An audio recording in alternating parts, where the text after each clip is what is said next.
Good evening, Council. I'm trying to see if I see everybody online. And I believe I do. Okay, I've been given the go-ahead. I think we are all connected. Do I have the thumbs up from back now? We're good? All right. Okay, this is the City Council regular meeting, 6:35 p.m. on Tuesday, July 6th, 2021. And it is called to order. Lita, will you do the roll call? Mayor Karen Moran, Present. Deputy Mayor Christy Mauchow, Present. Councilmember Ken Gamblin, Present. Councilmember Tom Odell,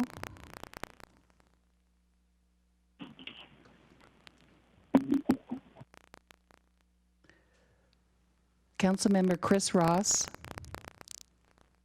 Present. Councilmember Pamela Stewart, Here. Councilmember Kent Treen, Present.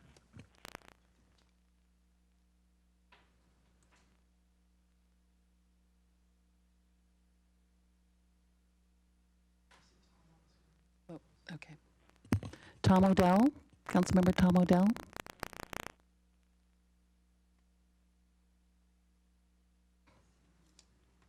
He's on the screen. He's here. okay.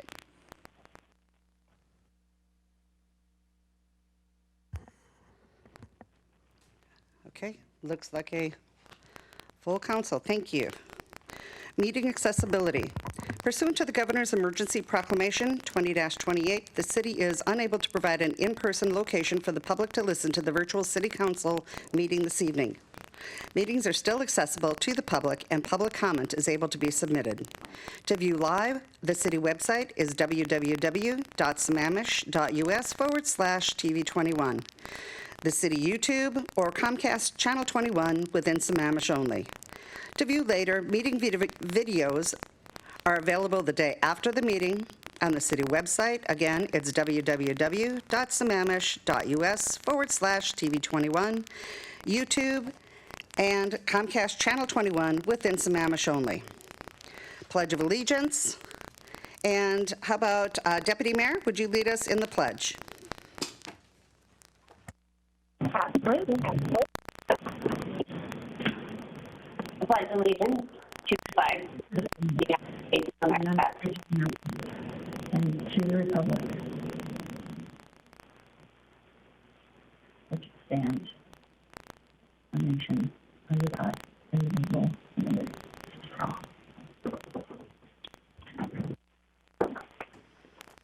Thank you. First up, we have got the approval of the agenda. Madam Mayor, I'd like to offer a comment to that. Okay. As we discussed earlier today in the agenda meeting, we don't have a COVID-19 update, so removal of that from the agenda. And I'd also like to ask for an executive session in the blank where it says executive session if necessary for 42.30.110.1I litigation, please. Okay. So can you read the number again for me? 42.30.110.1I. Great, thank you. Can we also add to that executive session to get an update on our investigation of a city employee or elected official?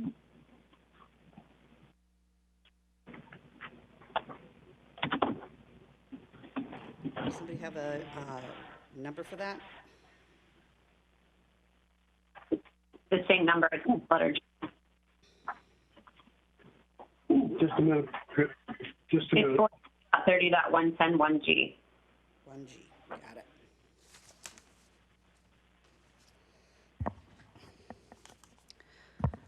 Okay. So with that, I'm looking for an approval of our agenda with those two additions.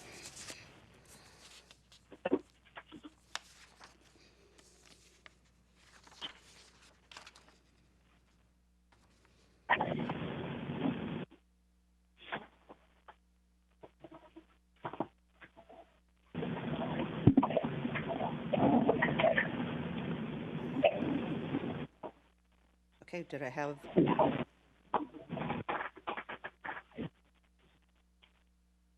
Okay, do I have a first out there? Don't have anything out there. Yes, I moved it. Second? Okay, there's my second. Okay. I have a first, I have a second. Do I have discussion?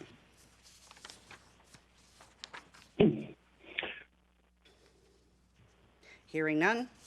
All those in favor of the agenda as Wait a second. Oh, Hey, Karen, it's Tom. I think we need to hold off on item number 10 on the consent until next week. item number 10. We're not on consent yet, are we? Do we do consent now or later? Yeah. Well, we can do it now, or we can do it later.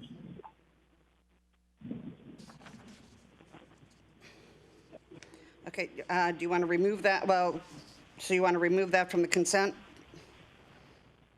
I do. Are we still going to do consent later as we normally do? We are. Okay. Okay. Okay, so, any other discussion? Okay, hearing none.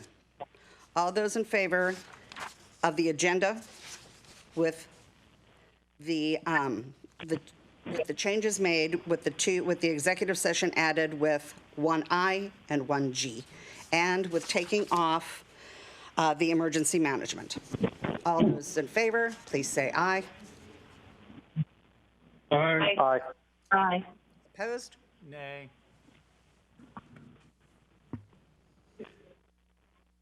Okay, I believe we have got a 6-1. Perfect. Thank you.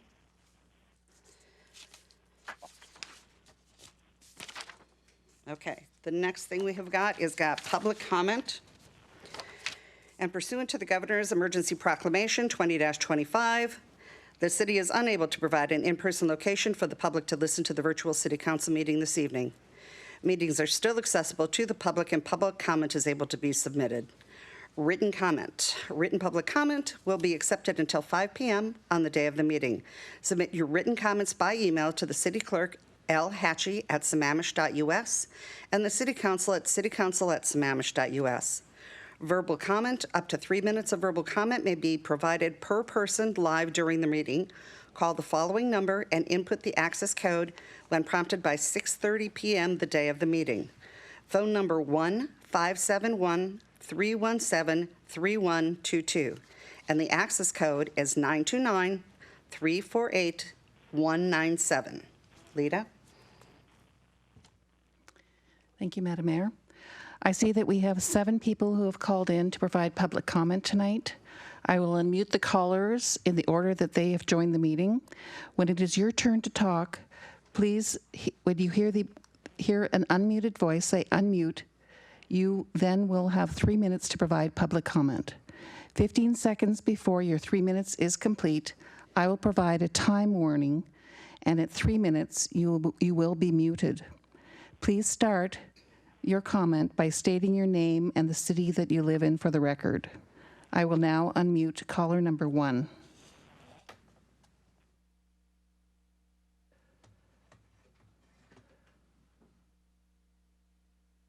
Caller number 1, please state your name.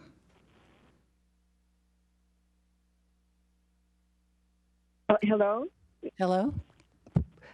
Please state your name hello. and the city. My name is Okay. Okay. My name is Sherry Valderrama, and I live in Sammamish.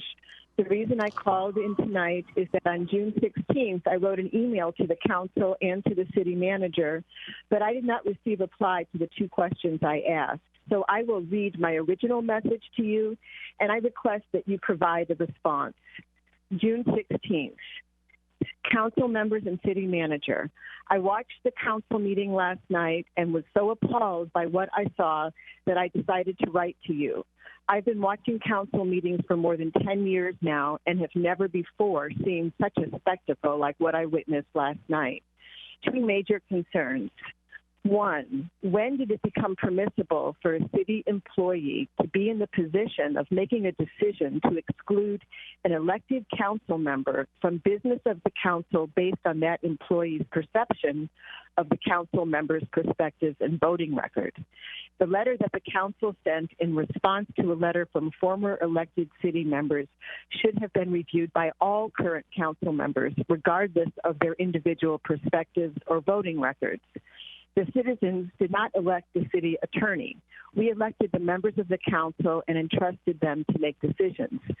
That means all the council members, not a cherry-picked group by the non-elected city attorney based on her perceptions of who has the right point of view.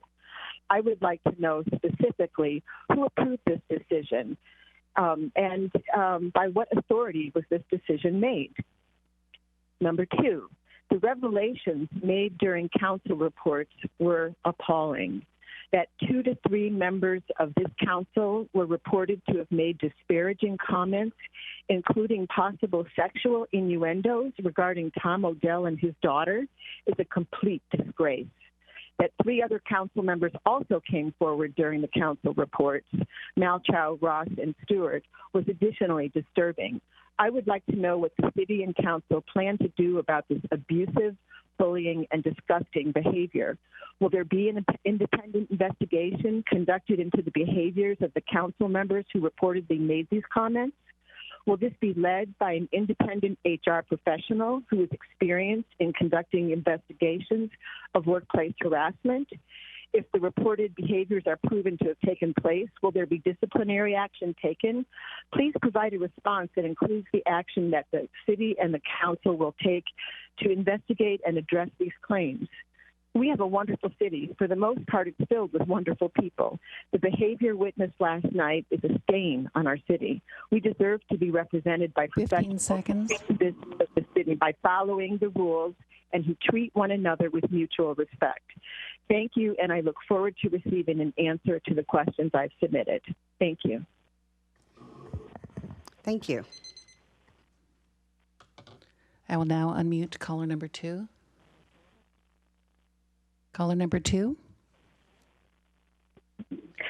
Hi, this is Karen Howe in Sammamish, and I'm bringing forward data on King County's Best Start for Kids outcomes to help pave the way for this city council to endorse the upcoming King County Prop number 1, regular property tax levy for children, youth, families, and communities.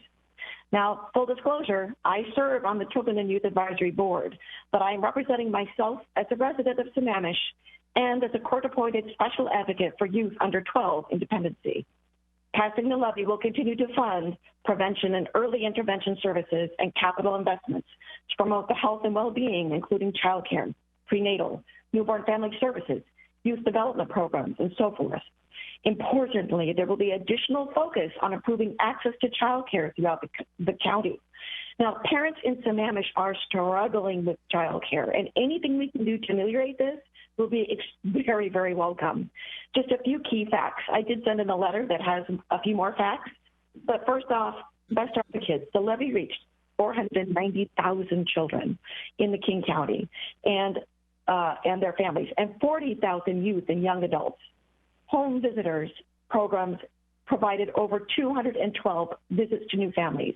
Now, those kids whose families participated in the Visit Home program showed a 57% improvement in kindergarten readiness compared to when they started the program. Since 2018, Best Start for Kids supported almost 90,000 children and families with nearly 6.5 million items they need to just live: food, diapers, car seats, or clothing. Best Start for Kids has equipped over 17,000 people who care for the county's youngest kiddos with information and skills to support healthy child development. Collectively, this group cares for over 70,000 children in King County. And since 2018, over 11,000 young people participated in Best Start for Kids funded before and after school summer programs, receiving over 133,000 hours of additional learning time outside school. In 2020, 93% of these students improved their academic skills in reading and math. These are real numbers. There's more data to back this up. There's really solid, good reasons to really push forward on this Prop 1. On a personal note, I'm one of 4,000 moms on a Sammamish Issaquah forum. It's been a while since I've had young kids, and it was stunning when I asked a question about childcare in Sammamish. The outpouring of frustration just came out in torrents. Just as a random example, moms and partners are struggling intensely. 15 seconds. It's hard to find childcare. It's incredibly difficult. Two-parent households are having to choose between who can have a career and who can't right now. We can do better. I urge you to endorse and support this initiative that is so important to our youth. I will now unmute caller number 3.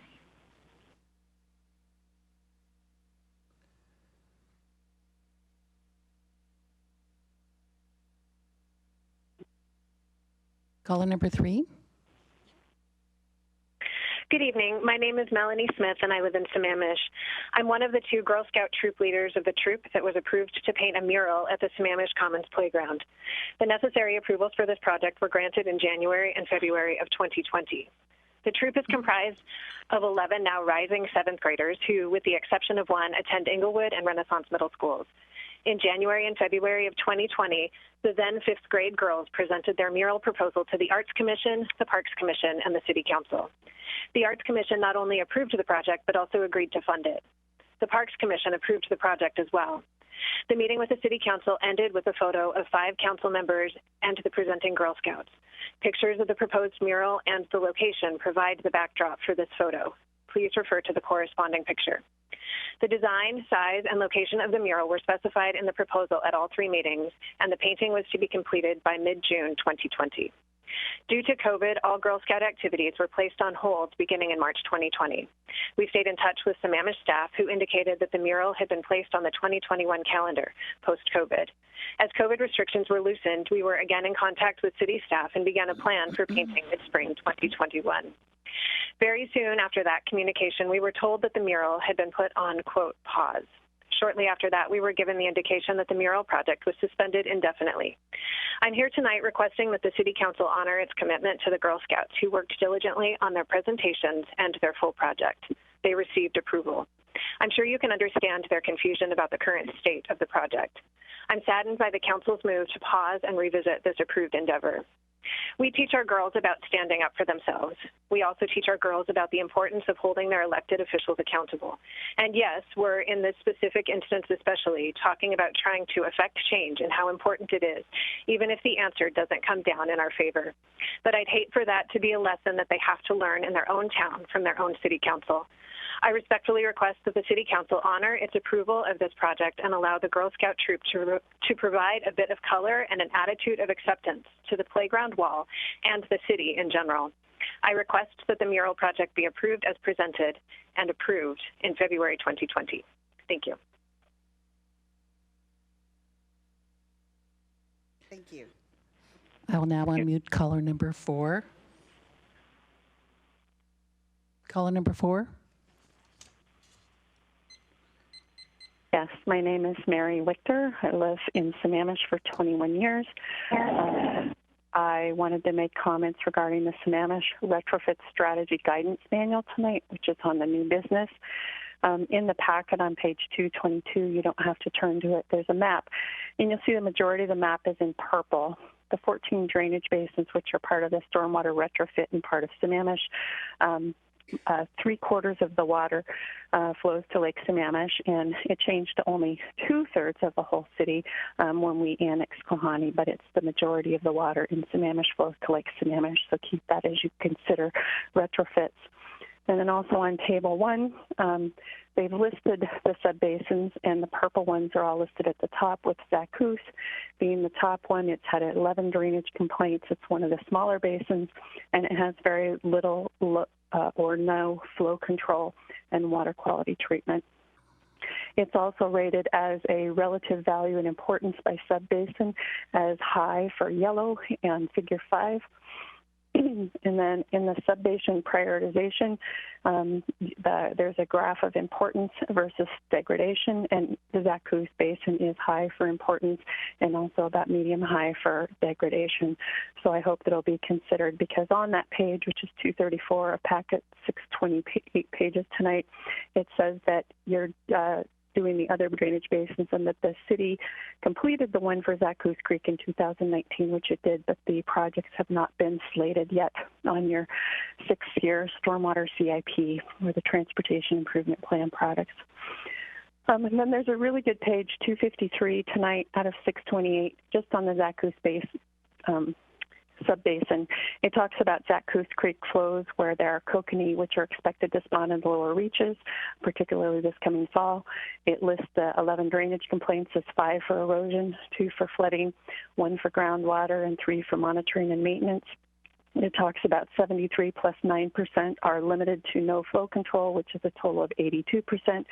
82% of the runoff treatment is also not provided for water quality in the basin since the developments are older.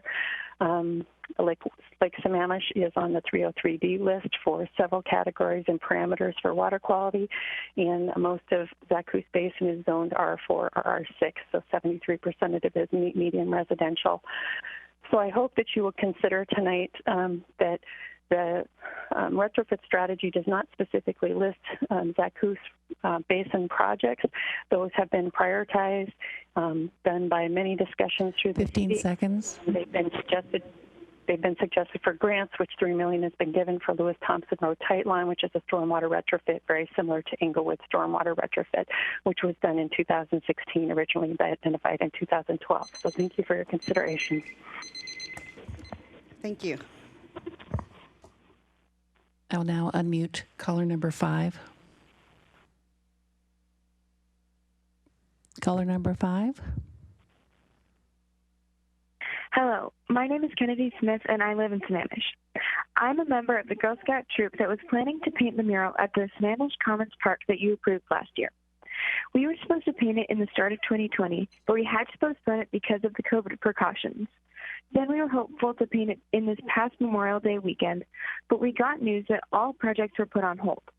Now we are trying to paint it over the summer, but we are hearing that there are some logistical problems with us painting. I feel that this mural would be a great benefit to the community because it would add a lot of color to the blank concrete wall, along with the message to be yourself no matter who is watching or who they want you to be. Our troop went to the Arts Council, the Parks Council, and the City Council and got approval from every one of them. I feel like that should be honored and that we should be able to paint our mural. Thank you. Thank you. I will now unmute the next caller. Hi, my name is Addison Smith, and I'm a 9th grade Girl Scout in Sammamish, and I'm writing on behalf of the Girl Scout troop who would like to paint a mural across from the library. This is not my troop, but I would still like to say a few things. I feel that the mural is a beautiful project that would bring a lot of happiness to the community. I love that it would be done by a bunch of middle school Girl Scouts because it shows that kids can make contributions to Sammamish even though they are young. I think this would inspire others to do things like it. As far as I can see, there is no downside to this mural. It would give a bare wall a splash of color. It would make people that walk by happy. It would remind people to be themselves. It would empower this Girl Scout troop and might inspire other troops to get involved in other community projects. After this troop had to get approval from 3 different councils and had to wait because of COVID, I would really hope that they could finally get a chance to do it. Thank you. Thank you. Madam Mayor, that concludes the callers that are available online. Well, thank you for our callers for calling in this evening.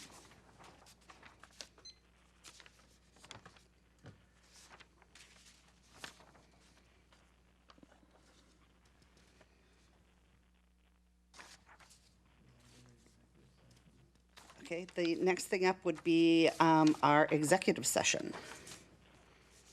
And I believe, hang on. And that would be pursuant to. Yeah. Pardon? Oh, okay. Pursuant to the RCW and and I don't know the beginning part of the RCW, but the end is going to be 42.110.1I and a 1G. And Lisa, do you want to fill in the beginning part? RCW 4230, 110, 1I, and 1G. Perfect. And thank you. And how long do you think we'll be out? To 45 minutes? Yes, that's a good estimation. So it is 7. Let's plan on being back here at 7:45. Actually, don't want to end up where we're late again and have to take time back. So let's say 7:30. I'd rather come back and, so let's say 7:30, and we'll be back at least to check back in by 7:30. Mayor, Yes. what's the subject of each of those? Because I'm unsure of the reference. G is usually a review of public employee. Is that what the subject is? No, that's Right, and we didn't list F in the executive session. Are we doing F? That's not what Councilmember Stewart asked for. She asked for G. G, on the 1G? You want review of public employee? No, not that. I'm confused. Okay, she I'm asked. confused. Yep. We're doing I and G. So we're doing litigation and review of public employee, to be clear. Okay, then what is G? I thought G was review. No, F is review. I don't have the language in the RCW. Okay, I don't have it in front of me, so, okay, if G is in fact not for review, then it's the investigation I'm looking at. Okay, did you have a question, Councilmember Ross? No, I thought G was the review, but I got my references crossed. Oh, okay. In front of me, so it's Okay. not vague memory. Karen, I have the RCW in front of me. And G is to evaluate the qualifications of an applicant for public employment. That's what I'm saying.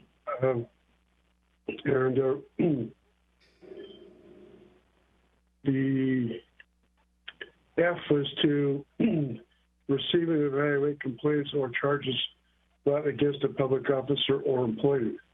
The councilman, you want?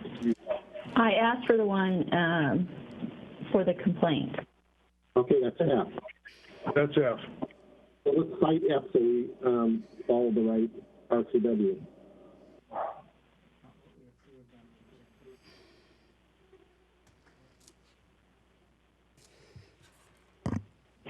From what Councilman Roydell read, an employee is F, and if that's what Councilor Stewart intended, that's what should be cited in the executive session. And I is litigation. Yeah, that's no quibble with that. That's clear.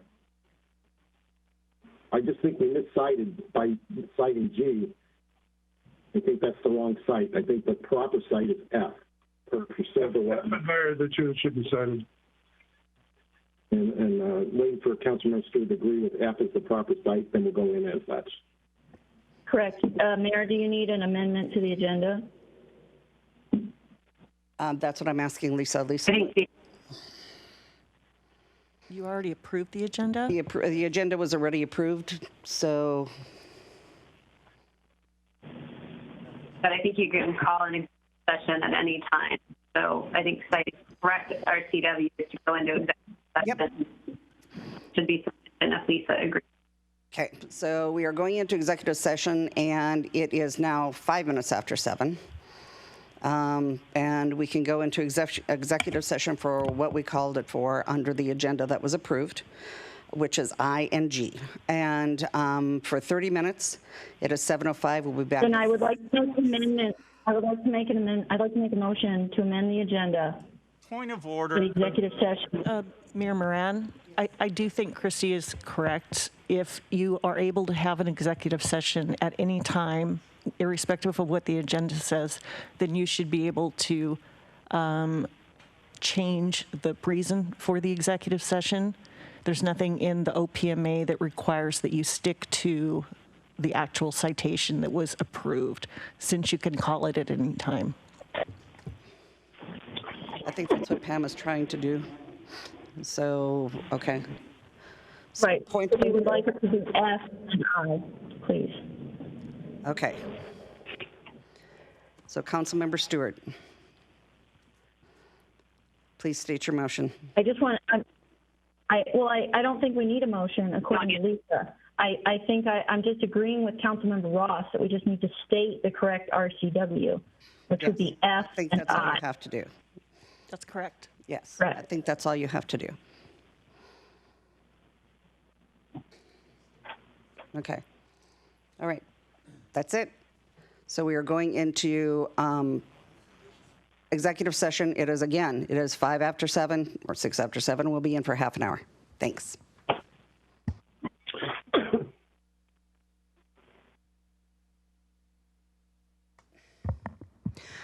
Okay, council, are we back?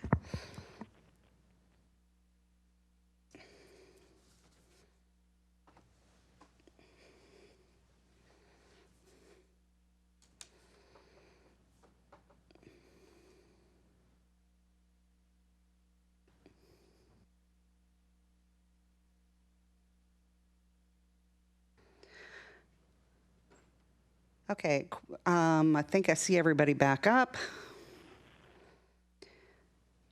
And we have a guest online, so we're going to go through this next thing relatively quickly. As I already have Councilmember Odell, I have your, so next up is wanting to, I need a motion for passing the consent calendar. So moved. And Councilmember Stewart, I saw your hand go up on something, but I did not hear anything.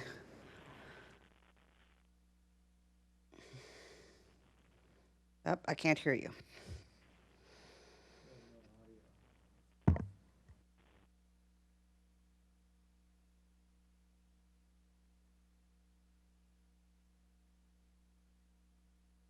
Can we pull items 7 and 8, please? Okay, pulling items 7, 8, and 10 from before. Is there any other items that we are pulling? Okay, so we have. Karen, I'd like to pull number 6 briefly.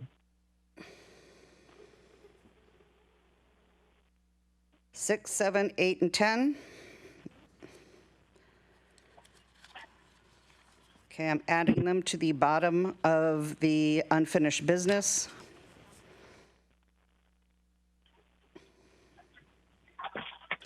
Okay, with that, we have a first and a second to pass the consent calendar. With the pulling of 6, 7, 8, and 10. Any more discussion? All those in favor say aye. Aye. Aye. Aye. Opposed? Great. Okay, now we are onto proclamations. We have the proclamation for the Snoqualmie Tribe Council, and that will be read this evening by Councilmember Treen. Now, this is Sammamish, Washington proclamation, June 2021 for Snoqualmie Tribe ancestral lands. Whereas the Snoqualmie Tribe, as a sovereign tribal nation, signed the Treaty of Point Elliott on January 22nd, 1855. By signing this treaty, the United States government affirmed and recognized the Snoqualmie's inalienable inherent status as a separate sovereign nation that has existed since time immemorial. In return for extensive concessions by the Snoqualmie people, the United States recognized and promised to respect, protect the Snoqualmie tribe's reserved rights, including the ability to fish, hunt, and gather in their ancestral homelands as they had done for thousands of years before. Whereas the Snoqualmie tribe has launched the Ancestral Lands Movement, where through education and awareness, individuals can integrate land acknowledgement and respect for the Snoqualmie tribe into their recreational practices and experiences. The Ancestral Lands Movement seeks to spread awareness of the Snoqualmie people who have lived in the southern Salish Sea region since time immemorial, and share the significance of these lands and provide information on how people can help the tribe in respecting, restoring, and protecting these lands. Whereas the Salish Sea region has grown in population, the Snoqualmie tribe's ancestral lands have been heavily impacted by recreation.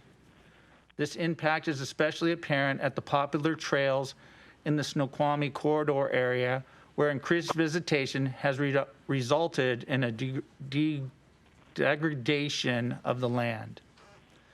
Whereas the Snoqualmie tribe and the city of Sammamish have developed an enduring partnership in setting up the East Side's only community-based mass vaccination site, along with the cities of Issaquah and the East Side Fire and Rescue. The Snoqualmie Tribe Vaccine Partnership would not have been made possible without the Snoqualmie Tribe. By supplying the life-saving Moderna vaccines for the site, the Snoqualmie Tribe exercised sovereignty through their tribal values by caring for the people and the communities living on their ancestral lands during the COVID-19 pandemic. Therefore, the city of Sammamish has pledged to support the Snoqualmie Tribe's ancestral lands movement as a city partner by acknowledging that we are on the indigenous land of coastal Salish peoples who have reserved treaty rights to this land. The city of Sammamish thanks the Snoqualmie Tribe, their caretakers of this land, who have lived and continue to live here since time immemorial. Therefore, the city of Sammamish commits to leveraging its communications platform to partner with the Snoqualmie Tribe to educate and drive awareness around the Snoqualmie Tribe ancestral lands movement. The city of Sammamish urges its residents and neighbors to practice respect for the Snoqualmie Tribe's ancestral lands by helping to protect and restore these lands for generations to come. Now, therefore, Karen Moran of the city of Sammamish, and on behalf of the Sammamish City Council, acknowledge that the city of Sammamish is proud to be a city partner to the Snoqualmie Tribe Ancestral Lands Movement. Thank you.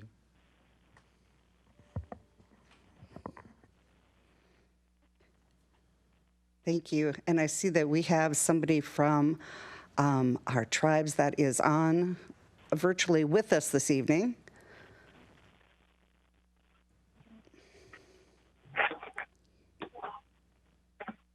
Thank you for allowing me to speak. I am Robert D. Los Angeles, the tribal chairman of the Snoqualmie Indian Tribe.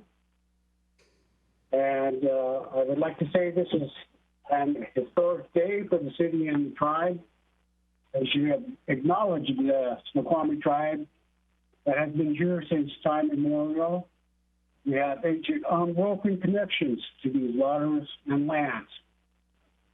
It is a teaching from our ancestors passed down from generations to generations to care for the lands, waters, our people, and our communities. We are thrilled to have exercised our sovereignty to extend our vaccination efforts in the Snoqualmie ancestral lands, and the city of Sammamish stepped up as a partner to ensure this was a success. Today, the city is once again stepping up to support the tribe exercising sovereignty in an education effort to encourage a mindful experience as people enjoy ancestral lands. We look forward to the city's partnership in the Snoqualmie Tribal Ancestral Lands Movement. We commend the city of Sammamish for your active acknowledgement through this practice. Your acknowledgement of our tribe's sovereignty, treaty rights, and our ancient connections to these lands and waters that continue to this day is an essential next step to true partnership of government relationship. Our hands are raised up to you. Thank you again.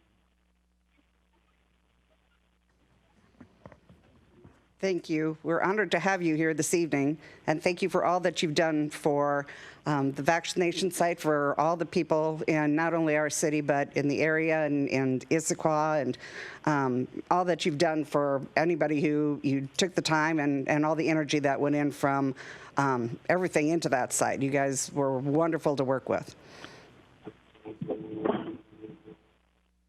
Thank you again. Thank you. Mayor, you've got a queue. Okay, Deputy Mayor?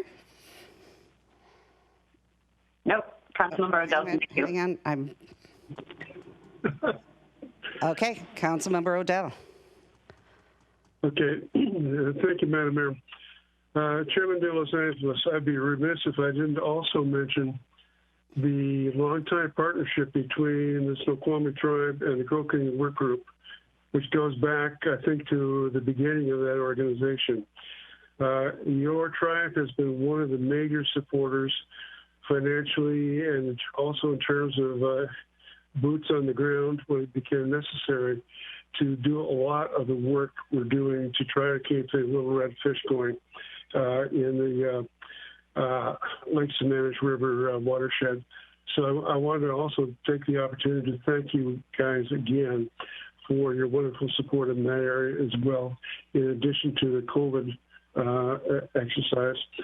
This one goes back at least probably 20 years, I think, if not more.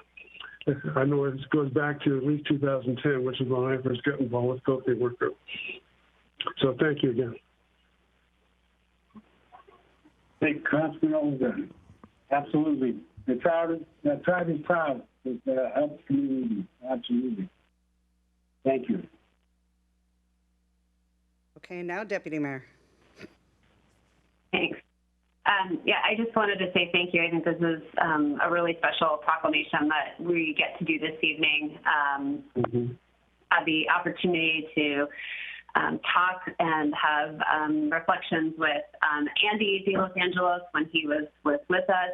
We found out in the middle of our retreat that we had lost him, and we were very, very moved by him and everyone. I've held kokanee salmon eggs with McKenna. She has presented to our council previously on what it means, that time immemorial, heard repeated over and over in the proclamation this evening. And you all have been instrumental in our work relative to fish passage barriers that we have here in Sammamish and opening those back up. And we have more work to do, and we are working on it right now for eBright. So we look forward to that being our next project. Absolutely. You know, I thank our staff for actually reaching out and making sure that, you know, we continue this effort with the tribe and the community and the city of Sammamish. Absolutely. So, you'll probably see a lot more of them here in the future. Absolutely. Agreed. Okay, I don't see anybody else in the queue, but thank you so very much for being here this evening. Thank you.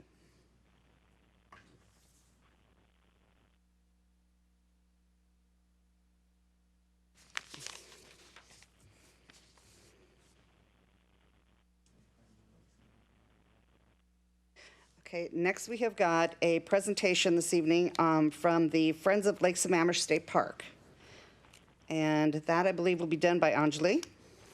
And she'll be introducing Bill Way.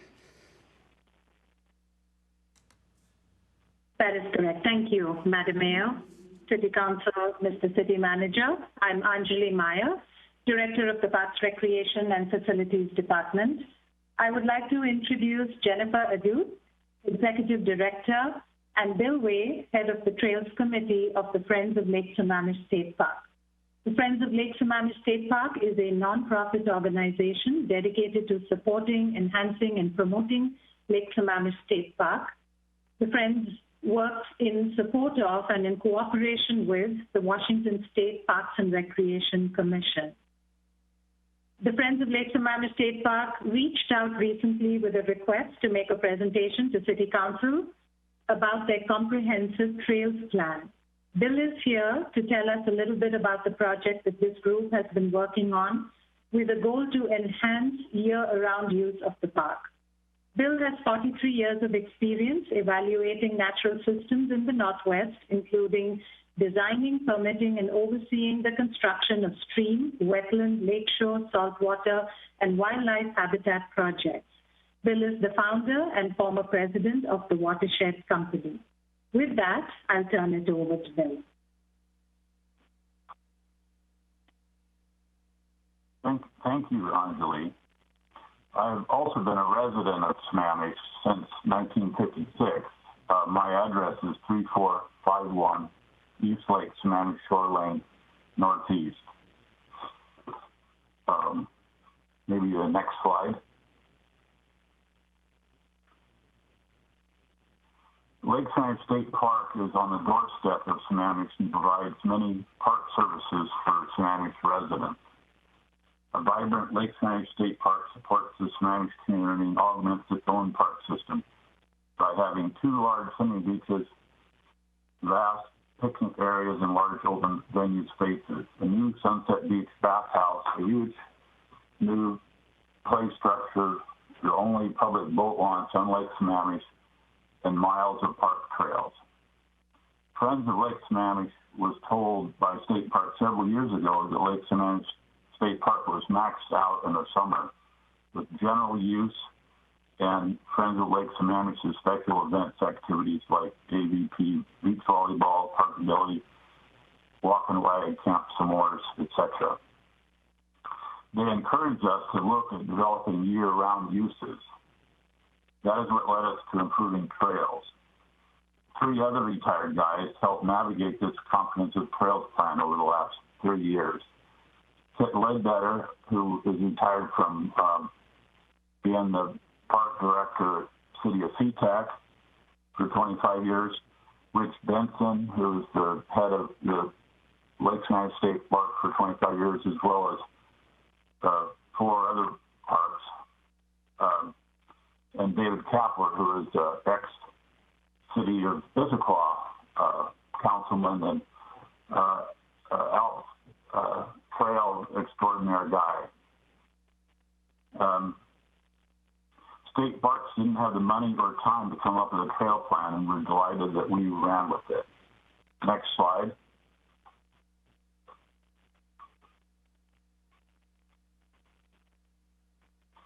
Being in flatland, we could readily provide ADA. Conversely, since half the park is wetland, we need boardwalks in order to improve existing trails through them. The plan will improve 2 miles of existing trail to year-round ADA use and 1 mile of boardwalk. The price tag is $10 million. State parks and flips have already received $3 million in grants to implement some of the projects. There are 14 recommendations. I will combine a few to give you a flavor. Next slide.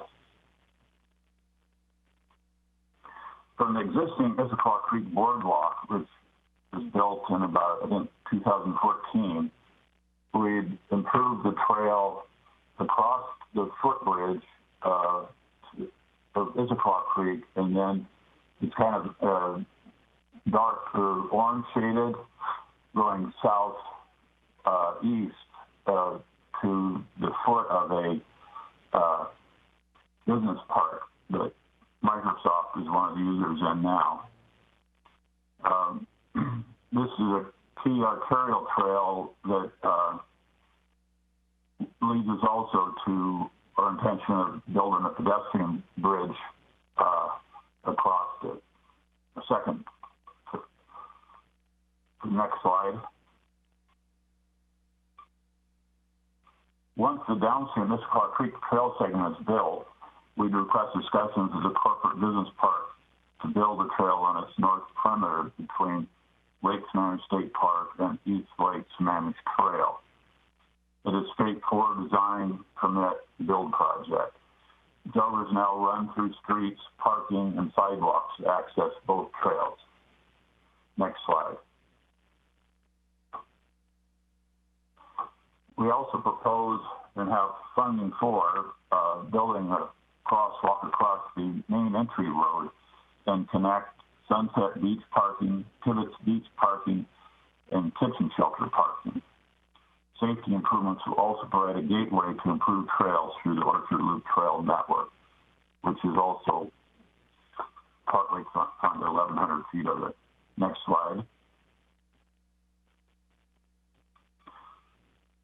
A new Elkview Trail will replace access lost on the south flank at Sequoia Creek. We lost a footbridge across the Little Creek, and the trails twice, the river moving laterally. And now we're banged up against wetlands and streams and a wetland mitigation site. So instead, we're proposing this Elkview Trail a little to the south to connect directly to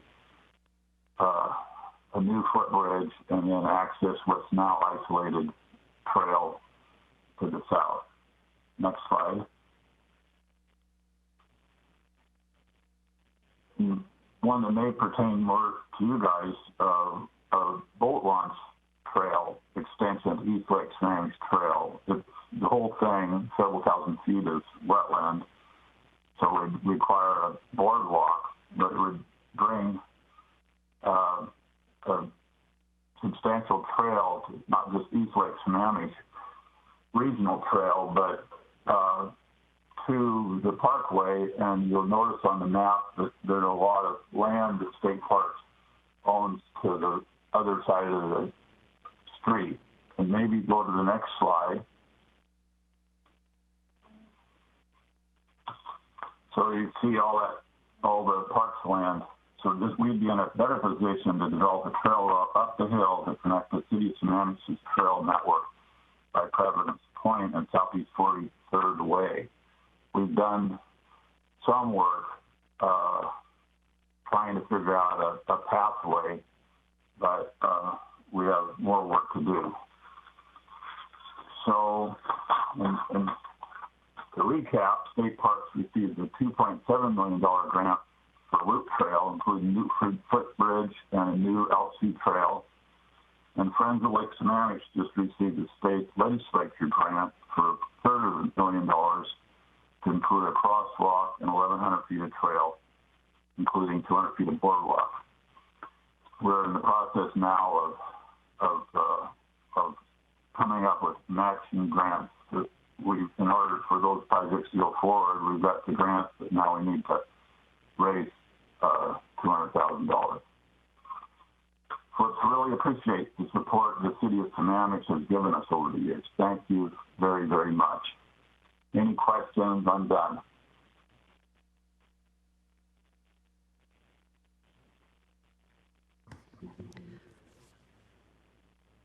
Okay, I'm not seeing any so far in the chat box, so I don't think so.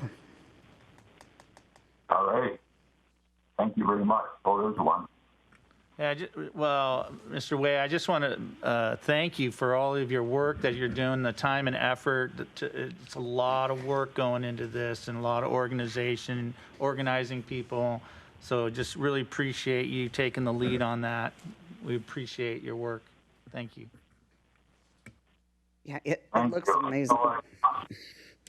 Okay, now oh, go ahead. It looks fantastic. Okay, Councilmember Riddell.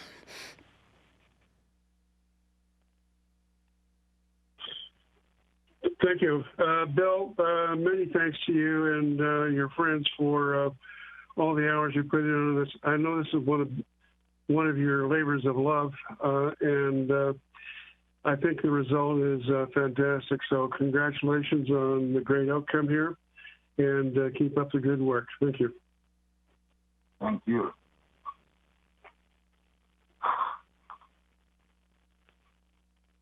Okay, does anybody else have any questions or comments? I think it looks amazing. I think you've done an amazing I wasn't aware of some of the stuff until I just saw the presentation. I have to go down there and look. Thank you for all you've done down there. It looks amazing. Okay, I don't think we have any other questions. Thank you so much. Go look at retirement.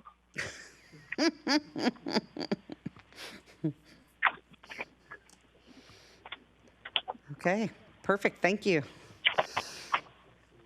Okay, next up, we have got the presentation this evening on the Issaquah Falls City Road Phase 2 design update, and that would be Jeff. Thank you, Mayor, Deputy Mayor, council members, and City Manager. Tonight's presentation will be led by Jim Gruber, our Senior Project Engineer. Jim, are you ready to present? I am. My camera is not turning on for some reason. Can you hear me? I can hear you fine. We can hear you. The little slide is turned up on your thing, Jim. That's why. The first slide is turned up now. No, this slide, the camera slide on your whatever device you're on, is moved over. We can't see you. I'm not sure how to fix that, but you don't need to see me anyways. The most important part is the presentation. Can you see the Issaquah Falls City Road Phase 2 main slide? No, we don't see anything. Hold on. I'm coming up now. Now you should see it. There we go. That's better. Okay, great. Thank you. Evening, Madam Mayor, members of the council. Jim Gruber, Senior Project Engineer in Public Works Group. I'll try to get through this quickly tonight and get you guys back on track, on schedule. This is just, we'd like to take a, how many slides are in it? There we go. We're hoping just to have a brief discussion with you, presentation of where we're at on the project so far, and then get some feedback from council on how to move forward. And so the thing we're looking for is whether or not we should move forward with the corridor project as we've currently scoped it, or possibly some modification of that scope, or break the project into smaller separate projects. So brief overview of this project. Issaquah Falls City Road Phase 2 is the second part of the corridor project. It's highlighted in green on the map. It runs from Klahani Drive southeast to Issaquah Beaver Lake Road. It's roughly 1.2 miles in length. We'll say that it's an east-west street, and that the city is on the north side of the road and that King County is on the south side of the road. The importance of this is that it's essentially a boundary road. It's the boundary between the city and the county, and it's also the boundary between the growth management area. So city is obviously in the growth management area in King County. Outside of it, so it's rural on the south side, urban on the north side, and it's essentially an improved corridor because Klahani had done improvements to it when that neighborhood was constructed, and there isn't really plans for King County to do any improvements since it's considered to be rural. So early in our design efforts, we reached out to the community and we got back a highlight of project priorities of reducing travel times, preserving trees along the corridor, mitigating flooding. The survey happened just a few months after that winter 2020 storm when the roadway was closed down for a couple of weeks, and improving safety. And so one of the issues that we'll have to figure out in our assumptions as we move forward is that those are sort of competing goals. Keeping the corridor green limits the amount of space that we have for making safety improvements. Also, reducing travel times. The biggest impact that we've had on reducing travel times is the Phase 1 project that is currently open for traffic now. Here's just a few different photos of the corridor for Phase 2. The upper, the pictures on top are typical cross sections. It shows that Klahani it's the wide shoulder that Klahani built on on their side of the street. It's 2 lanes of travel and then a narrower shoulder on the county side. When Klahani developed, one of their items that they constructed was the paved trail that runs the length of this project. That paved trail is on private property. It's in their natural preservation tract. So it does, well, the main part is that it's currently outside of the city's right of way. So the bottom photos are of the intersections that we have along the corridor. There's that one on the left side of your screen is at Endeavor Elementary. There is a pedestrian crossing there, but it's not that visible at the moment. The other intersections that are out there, well, Issaquah Falls City Road currently has no pedestrian or stop control for Issaquah Falls City Road. And then Issaquah Beaver Lake Road is at our eastern limits of the project. Currently has a signal, but we do show that there's some needs for improvement on the east side of that intersection. Just wanted to highlight the flooded area. We have anecdotal data that this just from talking to residents that have been out in the area for a long time, when this was still county maintained, that it typically floods about once every 5 years. And it ranges anywhere from, a small amount of water on the road to over 6 inches of water and durations from just a few days to a few weeks.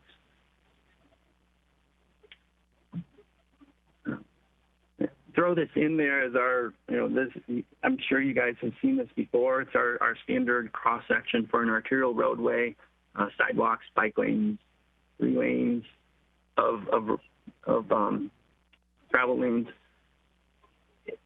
I just wanted to point out that it could fit out there, but it's not really what I think we would recommend going forward, especially with the paved trail that runs along the north side on the Klahani side, and the fact that a lot of improvements have already been done.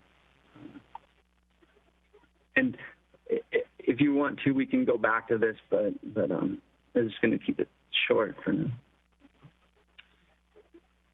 These are some of the changes to the scope that we've seen.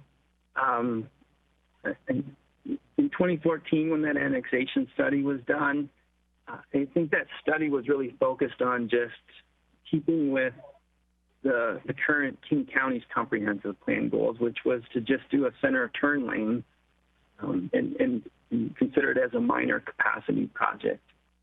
Now, one of the things that we've seen is that after we annexed it and incorporated it into our transportation improvement plan, that our scope essentially became a scope that matches our current comprehensive plan goals, which is sidewalks, bike lanes, and center turn lanes. And so it's the cross-section and the amount of work on that corridor is increased. So this just points out some of the cost differences that we were able to look at and see from essentially the estimate that was done for the annexation report and what we would currently estimate if we move forward with more of an urban cross-section. There are some significant increases. Much of that is in transportation. Much of that is because it's essentially a complete reconstruct to get that urban roadway to fit. There's also an increase in stormwater because of the amount of increased area that we would have to treat and detain, and impacts to the environment. There's a large wetland on the north side near Endeavor Elementary. One of the big changes also is that we've included a pretty significant contingency amount, a 40% contingency for our initial planning efforts, and a big part of that is because of the history that we've seen, or the experiences that we've had more recently with our large projects, where we've started with our planning estimates, and by the time we get to the end, costs a lot has been added into them, and costs have gone up. So we're starting with a big contingency. And That's a big. Those three main areas are really what drives up the cost estimates between then and now. Our current budget, we currently have $650,000 budgeted, and that would be going towards design. It is short of our full design needs, and there's some of the other assumptions that we're making right now is that we would not need to buy right of way, and that the other part of it too to point out is that Connecting Washington grant, which is for our construction costs, it's the revenue we have on the project, is $1.5 million. It's part of our phase 1 and phase 2 combination of the $5 million grant, and that it is specific for construction and not for design. So with the current budget that we have right now, these are some of the recommendations for the next steps as we move forward. That we would finalize our preliminary discipline reports, that we would break this large corridor project up into smaller projects, more manageable projects, that would be more in line with grants and more able to tackle in small bits. We'd start working with the state on the Connecting Washington grant that's combined into the two phases. This is just it's sort of a large list of the smaller projects. If we broke out this whole corridor, the three priority projects that we would recommend moving forward with is a pavement overlay. The existing roadway that's out there now is not in great shape, and we had kept that out of our overlay program because it was part of our capital programs. If that doesn't move forward, then it would be good to consider rolling that back in for pavement rehabilitation. Another pressing one would be that pedestrian crossing that's right at Endeavor Elementary School. There are some students that do walk and parents that would like to walk, but there's not a good path to get across. And traffic projections are showing that a signal would be warranted for traffic in about 5 years. So, and then the other part would be that flood mitigation that's between Endeavor Elementary and Old Issaquah Falls City Road, so that we can keep that road open year-round.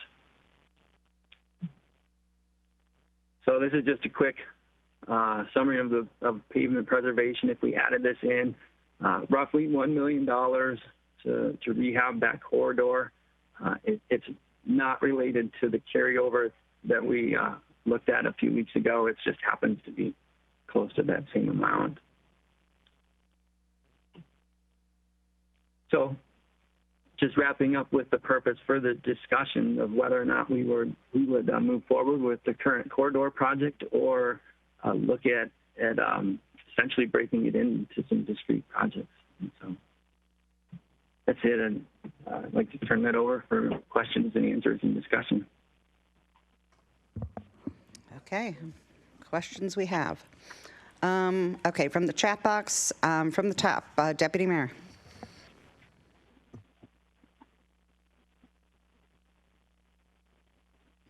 Oh. Not hearing you, Christy.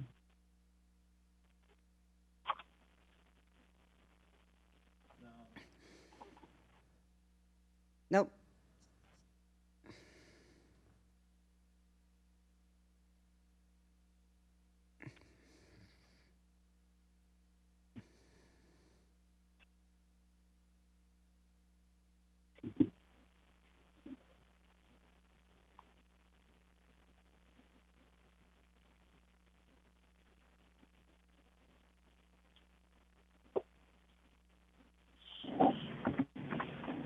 Mayor, it looks like Deputy Mayor has said she needs to call in on another device. Oh, maybe she's already arrived. Yay, can you hear me now? There we go. You hear me now. There you go. Jumped about 8 years tips onto my floor in the process of trying to get on here. So sorry, for whatever reason, my city computer apparently doesn't work. So I was trying to move to a different device, and Jill said I was breaking up earlier. So in the presentation, we stated that in the 24 annexation study that the cost was $9.2 million back then, but that the reason that it has gotten more expensive is because we were morphing it to our public works standards. Is that what I heard? Yes. Okay, so that, I have a question because that doesn't appear congruent with our transportation improvement plan. When it first arrived onto our TIP in 2016, and for the public's edification, that means it was done in 2015, and that predated the PAA actually formally coming into the city, which didn't occur until January 1, 2016. So we were planning on them coming in. So the TIP in 2015 for 2016 reflected the project, and it reflects our current public works standards. Widen to 3 lanes with bike lanes, curb gutter, sidewalks, which would be congruent with our adopted, that time, interim public works standards. And the project cost came onto the TIP at $9 million. It continued to stay $9 million, and I think my piece of paper that I scribbled all of these on went launching with my papers. And it started to creep up and sat on the TIP at $17 million for 2 years. In 2019, it crept up to $19 million. And nope, actually, I lied. I do have it here. 2016, it was $9 million. 2017, 14.4. 2018, 2019, 17 million. 2020, $22.6 million. And that's currently where we stand now at $22.6 million. So I'm curious, and I did kind of give heads up during our agenda meeting today that I was going to ask questions about this, but the study that the city of Sammamish did back in 2014, I'm curious how that marries up with what the county and Issaquah did. And that's somewhat of a loaded question because I know exactly what their study said, and they were exponentially more expensive than what the city came in at. But I'm curious about what the scope of their projects were, and if we know that, because I don't know what that is. Jim, do you happen to have that information? Otherwise, we'd have to come back. I'm not familiar with all of that research that you've done, council member, but Jim, is there any insight that you have related to that? Yeah, it would. The piece that I'm missing, I think, is the Issaquah's annexation report. I saw that they have the large. I think they were looking at the full phase, 2 phases combined of I think roughly $38 million. But I've never seen their estimate breakdown to see how what they were considering. Yeah. Okay. I'm kind of curious because it was a little perplexing for me that the city took what both Issaquah and the county had done as far as a $38 million project and somehow made it into 2 phases, one at 14 and one at 9 million. And then, of course, it's just simply gone up. And I think there's something relevant for the general public here, which is when Kohani annexed into the city of Sammamish, it was, hey, we don't have any debt, come on over, because they didn't want to incorporate into Issaquah because they had debt and they were going to have to assume the city for debt. They chose not to do that, and they chose to come over to Sammamish. But the reality is, based on this presentation, is that we're likely to take on debt doing that very project, which is unfortunate. But I want the general public to have an understanding of the escalating costs for the 2 phases of that project and why at some point in the future, because we can't spend all of our money just down on the south end of the plateau, at some point in time we're going to have to refocus our attention at the north end of the plateau where we also have problems, and we're going to take on debt as a city because these projects are very, very costly. So that being said, I do have a few questions aside from scope. And but it's based on the cost and the escalating costs that we see every year. That flooded area, I remember that well. I know it was flooded for a considerable amount of time. That's obviously an issue for those commuting from Chausac, Montaigne, Eldera, High Country, and those folks in the Klahani area too that are trying to use the road too, going northbound, if that's even considered northeast. So I recognize the value in remedying that low portion of the road. My big hang up that I have on this project is that we've heard repeatedly as council members that the Klahani folks, especially probably those that back right up to where that footpath is, and I didn't realize that it was outside of the city's right-of-way and that it's in the HOA's control. That's a very interesting element to this. But they want that preserved, right? They want the trees preserved. They want the path preserved. And frankly, I've been on that path. It's beautiful. It would be a scar for us to remove that trail or remove very many trees in our effort to add to this roadway. So I'm very cognizant of that. And my question is, how do we reconcile our own public works standards, which, Jen, you put up that wonderful graphic, which has 6-foot wide sidewalks on either curb, gutter, bike lane. And I'm not suggesting that we give ourselves, a pass just because, but there are reasons and rationale to grant variations or deviations, in this case, deviations from code for a project, right? For tree preservation, we have in the past for other projects allowed for deviations when they help preserve trees. So I don't know if it would require literally like an ILA with the Klahani HOA, because if that's private property, technically anybody who's not in Klahani shouldn't be walking on the path. I didn't know that until today. I think the Klahani HOA would say, we'd love for people to use the path in lieu of losing all these trees and you putting in 12 feet worth of concrete and taking out a bunch of trees. So my sentiment would be, A, we really don't need sidewalks on the King County side, the unincorporated side. I think most of the pedestrians you're going to find, with the exception of where Endeavor is, need to be on the side of the road, and we can accomplish that largely with the existing path that exists for Klahani. I recognize the value of like crosswalk or something for access over to Endeavor. But if we can remove the need for sidewalks, and then I don't know what we can save in terms of right-of-way by removing, it's 12 feet if you take away both sidewalks and preserve the path. I just don't know how we give ourselves an exemption to public works standards if the path is outside of the public right-of-way. That was a long question. Sorry. I'll take a stab at that. The issue of partnering and entering into some kind of agreement with an HOA has been done before for a variety of reasons. It is in the city's best interest to obtain, confident control of it so that it's maintained, the standards are met, all those kinds of issues. So we would have to work with the community to see if that's possible, at least for what's on the left side for the Klahani community.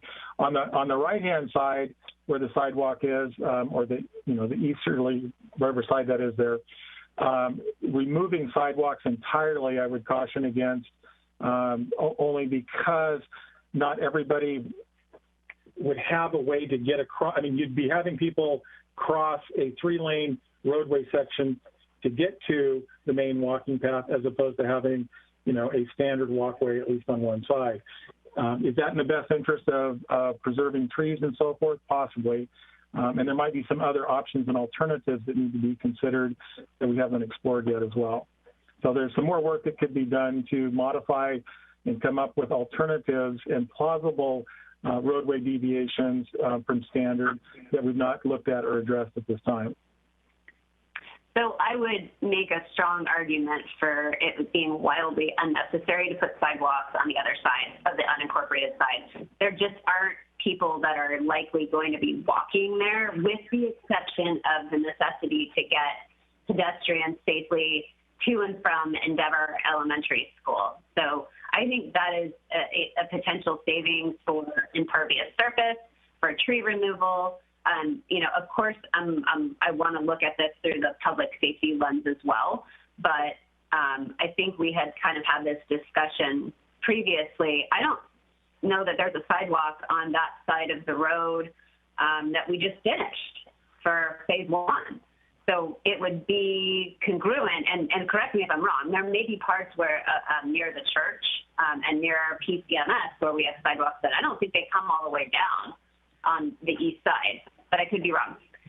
But at any rate, it's all unincorporated King County over there. There's the homes are here, there, and everywhere. That's not like Kahani. So I don't anticipate a whole lot of pedestrians utilizing sidewalks. And so that's a lot of cost to our taxpayers and a lot of impervious surface that potentially could be avoided if there's not a public safety concern embedded there, of course.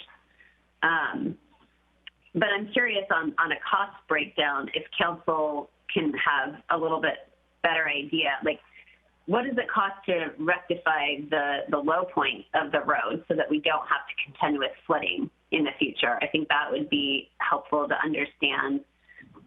3-laning a road does very little for capacity. It gives, you know, a turn lane for people, but where are they turning? There's nowhere to turn with the exception of into Endeavor. And I think, you know, you might be able to get away with a right-hand turn lane onto, I don't even know what the name of the road is. This would all be going into unincorporated King County. There isn't anywhere to turn. So I don't want to put down asphalt and do a beautification project on that roadway and add a bunch of impervious surface and cost unnecessarily. You know, another thought that comes with that to reduce impervious surface to us to explore would be is to leave it a 2-lane section rather than a center median, and maybe put intermittent roundabouts at, you know, key locations so that you have segments that mimic as much of the natural environment that's out there today, as opposed to building such an urban standard. So there are some possibilities that could be explored that would serve, you know, the residents that are on the King County side, but they'd have to go a little bit further and do a, you know, U-turn turnaround through a roundabout, as opposed to building the center median turn lane, you know, to provide what that's really the essence of what the turn lane does, is provide access to predominantly, you know, the King County residents. So there may be some other options that we could definitely take a look at and come back. In terms of doing a detailed cost breakdown, that is one of the things that we want to look at, these elements and segments of the corridor, breaking those into components and coming back to council with, you know, a greater level of detail and certainty around, you know, fixing key elements such as the storm drainage that you talked about, and a few of the others, Christy. So we're willing to definitely come back and do that. Okay, and I've got one final question relative to the grant that we were given. I do want to clarify and make sure that if we make tweaks to phase 2 and we are not building a 3-lane roadway, curb gutter, sidewalks, whatever it is that we sent off in our grant package, that we are not sacrificing the money already received on phase 1 or potentially phase 2. Phase 2 is $1.5 million. So if phase 1 is safe, no matter what the heck we do over there in phase 2, I'm willing to sacrifice $1.5 million to save what's likely a heck of a lot more. But I think I have to start doing some reconsideration if we're now subjecting ourselves to a problem on phase 1's money that we've already received, which was $3.5 million, and then subsequently that can cause us future issues, as we've been told, for grant funding or other projects. So I think we need to be eyes wide open on that and have a firm understanding of exactly what the state expectations are of us relative to that project. And to your point there, I'll add, I've sent off a memo to WashDOT local programs and asked for a meeting with WashDOT headquarters to evaluate and to go through, the very issues that you brought up. Are we at risk of losing money? What can we do with the balance of the $1.5 million? Can we assign the 1.5 to the first phase as a possibility? Because we had a 25% overrun in construction that nobody anticipated. Can it be used for any of these smaller segments that we're talking about doing or elements of improvement? So we plan and are working to have meetings with WashDOT to discern those things and then report back to council once we have more information.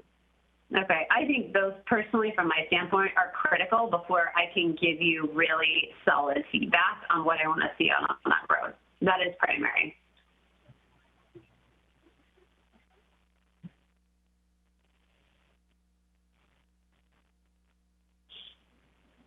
That's all my questions. Okay. Sorry, it was so long.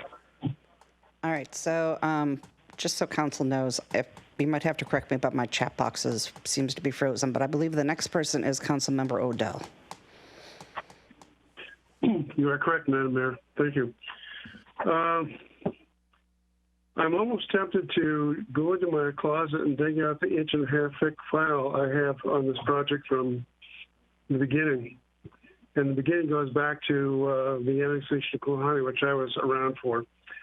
So it might almost be worthwhile for Christy to gather up her stuff and I gather up my stuff and we come load up your desk with information, Jeff, to see what was talking about when. The graphic that's on the screen right now is not what we talked to Klahani about when we made the promise on the improvements. Yes, what we did on phase 1 was essentially what we talked about, but I don't recall any conversation that phase 2 and beyond would look like what we're seeing here. Point number 1, which has been made, there's a nice community trail on the north side, which obviates the need for the sidewalk on the north and west side. Point number 2, also 90% of the people in this area, the residents, live on the northwest side. There are very few people on the southeast side. And furthermore, it's the urban growth boundary, and it's not going to get increased because they are not going to be able to build there. And furthermore, it's King County. If King County wants a sidewalk there, I would suggest that maybe they could contribute that. And I know how far that's going to go. Councilmember Macho is correct in that the center turn lane may not be needed for its entire length. In fact, probably not most of it. There are very few intersections in this section. And maybe a pocket widening here, pocket widening there might be enough. I'm not crazy about roundabouts, but maybe at the Pine Lake Road intersection, it might work to replace that traffic light. On the other hand, I think the traffic light does pretty well. So let's not broke, let's don't fix it. What's got me concerned, though, is the cost escalation we saw on phase 1. We have to understand what drove that, and we need to go back to that chart you showed at the beginning with the $9 million versus the 22, and find out what the drivers are. What are the levers there? And are those same-year dollars, Jeff? Ask the question again, please. Are those same-year dollars? They're not. We looked at the current dollar figures that we have for the $22 million. I don't know that we've escalated from 2014 to $9 million for purposes of this demonstration here. Yeah, I don't think you have. If my memory serves me correctly.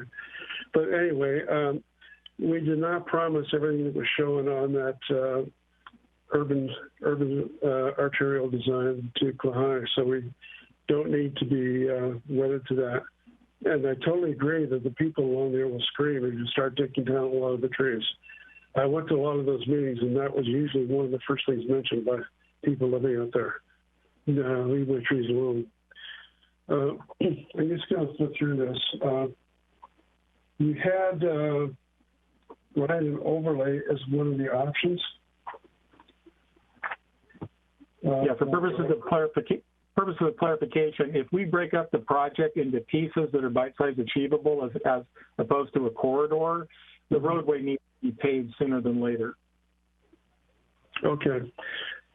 So let's figure out what we need for the next 20 years, and then figure out how much of this we can cut down, and then come back with another plan. But right now, I'm not prepared to support this one. I think we could probably get by with a few pedestrian crosswalks at the school for sure, maybe at a couple of other places. And people who do want to walk can get across the street and then use the walkway that's already there. Let's work with the HOA. Let's get a 100-year ILA with them or whatever, and go with that. So just for purpose of clarification, Councilmember Odell, when you said you couldn't support it, is it the roadway section up here that you don't support, or was there not breaking it into segments that you didn't support? I don't support that cross-section design at all. Okay, I just wanted clarity. That's what I was looking for. Thank you. Yeah. Okay. And I will also make the same message in other parts of town, like Saholly Way. You know, I think we can save a lot of money there too, and still get it. 10 to 15% traffic and flow improvement. I'm not interested in making a freeway for Falls City or Carnation to get to Issaquah to downtown Seattle. Yeah, sorry if I might interject for a little bit. I think that Councilmember Odell and Councilmember Malchow make good points, and the cross section that we show here is just a reminder of that's what our arterial roadway. That's what we would start out with, at least in terms of from a consideration standpoint, and then we would look at, well, what's the right context for a roadway? Should there be something different? Sometimes we do something even more than what our standard cross-section is. Sometimes there's warrants to do less than what our standard cross-section is. Mm-hmm. And you make good points about the trail already being out there along the Hanley side. They have no driveway access to this roadway. And so a sidewalk along that north side really doesn't serve much benefit. And so the next thing to consider would be, is there safety benefits to providing at least one sidewalk out there? Benefits that a trail that doesn't have lighting, that doesn't serve all people essentially, the more elderly or disabled, or the people that may have to be out there in the evening at night. And so those are the considerations that we would want to look at. Well, we could put you're right. We could put streetlights along the north side of the road that could also illuminate the trail. The trail is quite removed from the roadway. Okay, I'm not familiar with the distances, but if we did put the sidewalk in, then you may want to take the trail and make it a bike thoroughfare and get rid of the bike lanes.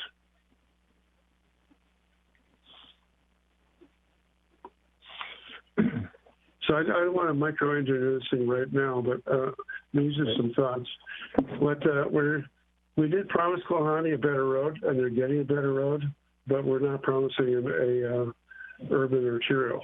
That was not in the promise. So assuming that at some point, if the project were to stay as a corridor, we would come back with some options and alternatives to refine the roadway section to meet certain criteria, certain purposes, is probably likely where we'd come back with, at least what I've heard so far from the council members. Okay.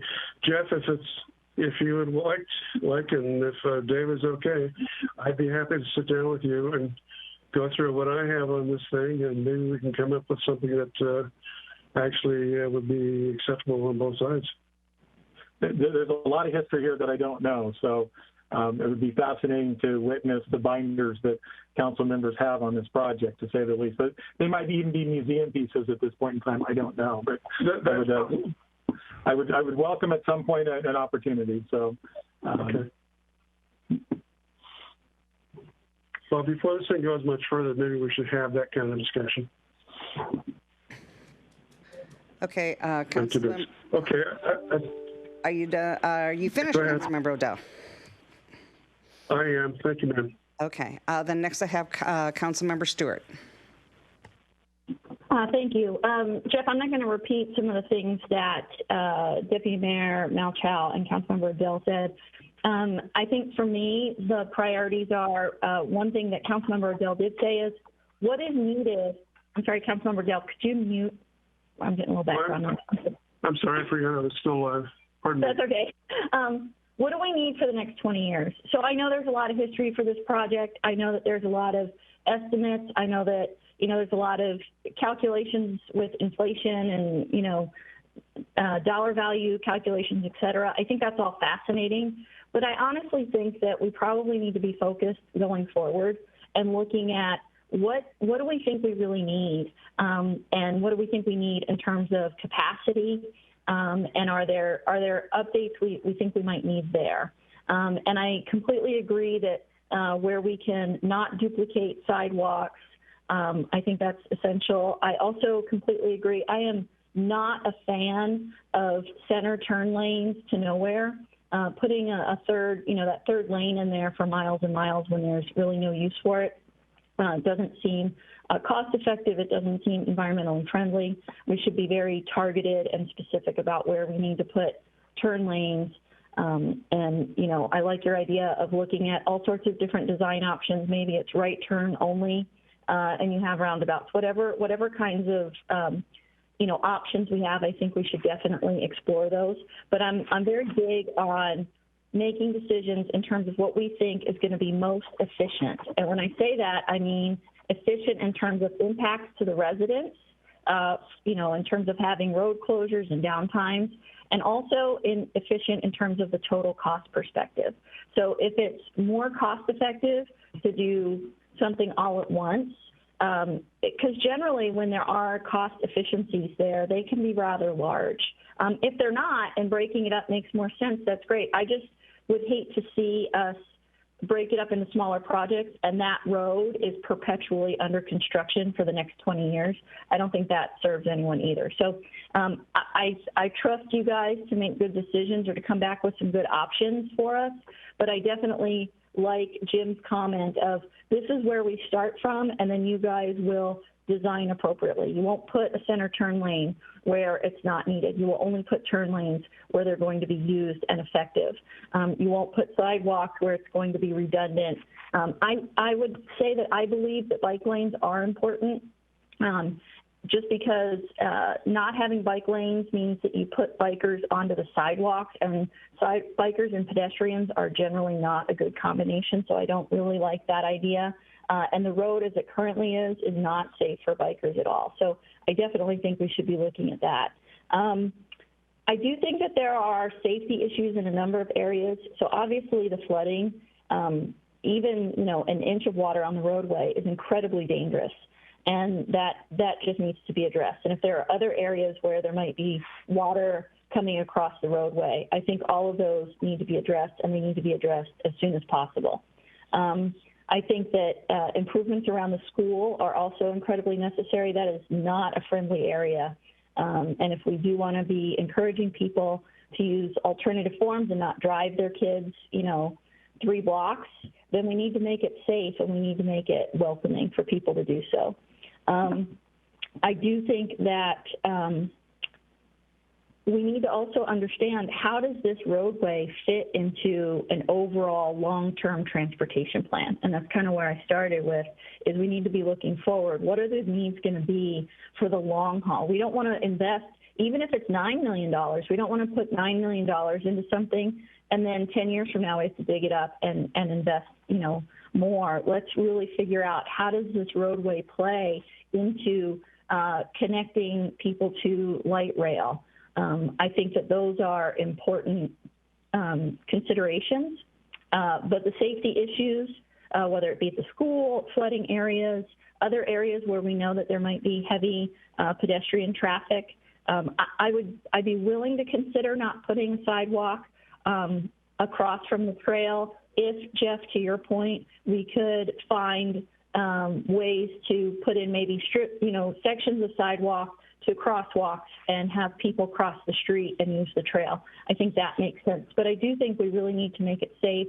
I have been driving along there when people are walking, and even if it's not a ton of people, it's just really, really unsafe as it stands today if they're not on that trail. And so I definitely think we need to figure out ways to make that safe. So I appreciate you bringing this to us.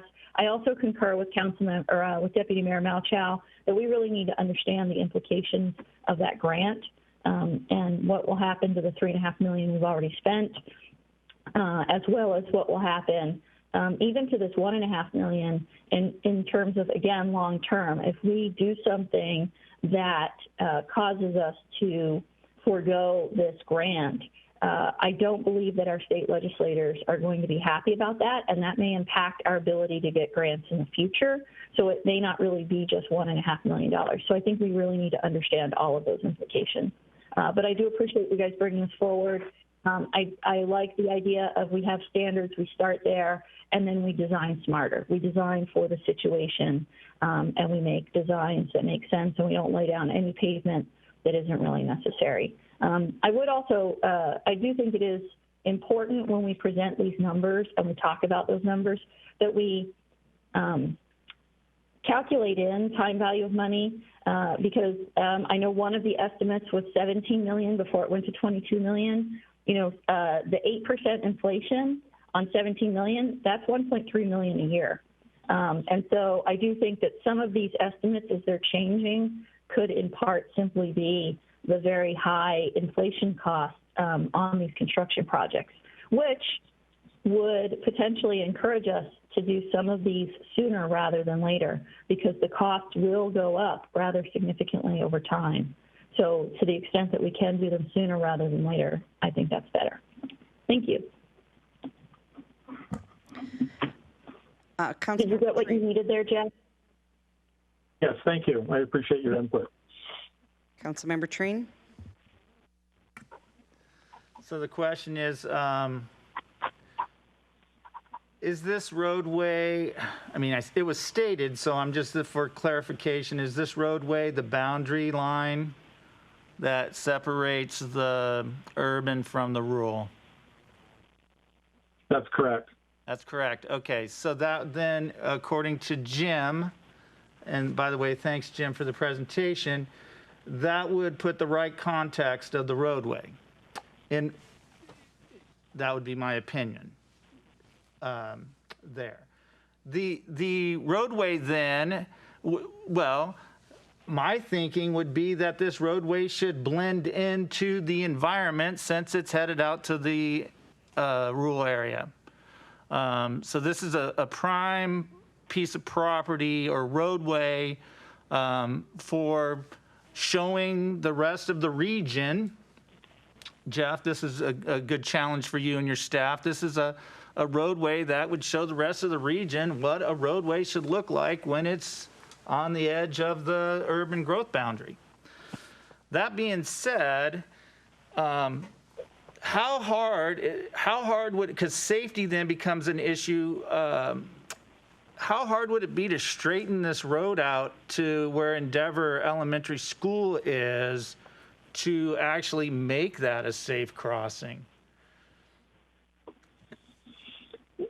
The issue of a safe crossing, there are a variety of solutions that come into play. Just straightening it out may get into right-of-way issues where now we have to go by right-of-way that we weren't anticipating, although that might be an alternative we do need to consider. There may be pedestrian-only crossings or types of crossings that need to be evaluated. You see those in urban corridors or near schools a lot of times, the pedestrian activated signal for stopping and those kinds of things can be evaluated and considered. Going to your first point about it, an urban, corridor in a native setting, imagine for a moment that we could combine features that are more environmentally friendly. Our bike lanes are pedestrians, yet separated somehow all on one side for a distance? What would that look like? And, can we explore that possibility and see what it means? I don't know the answers to those things, but, linear walking corridor with the start of the Klahani Community Trail, sets a foundation for how do we bring the bikes and the pedestrians all onto one side, let's say, and see what happens. These are all things that, if we're going to look at a corridor solution long term, as opposed to breaking it up into smaller pieces, we need to come back and evaluate some of these options and alternatives with you as well as the public. Let me see if I understand what you just said, because I think you're headed into where my next comment was going to be, or question. So let me do the comment first. Was 2041 Issaquah gets light rail if light rail stays on task, and I just shoot. How do you make this roadway, which is on our edge of our city, be part of light transportation corridor for light rail? Is that how much money do we have to? How much money do we spend to do a study? Well, we've started with the design. We have a design that we're under contract, and due to budgetary constraints, we curtailed the amount of work that we would go forward on this. And then given the magnitude of the budgetary project increases that we've seen, staff has come back to you basically say, whoa, these numbers are very large. We ought to consider breaking this up and then seeing what the ramifications are of the grant associated with that. Because it's a very large expense, to build these corridors. And just coming off of Issaquah Falls City Road Phase 1, we had a 25% increase in construction alone. I mean, that is a huge deal. Not to say that it's wrong. It is. It happened. It's that kind of thing. How do we prioritize this amongst all of the other priorities? Councilmember Stewart mentioned, where does this fit in the whole overall transportation system? This gets to the issue, is it in the near term of the 20-year plan or the midterm of the 20-year plan, or really does it reside in the long-term portion of the 20-year plan? And I think that we need to come back and have that dialogue, let alone what the corridor will be. Right now, it's designated as a principal arterial. It's meant to move, a fair number of trips through the corridor. It is serving the county quite a bit as well as our citizens. Yeah. But it is a regional project on the boundaries of our community.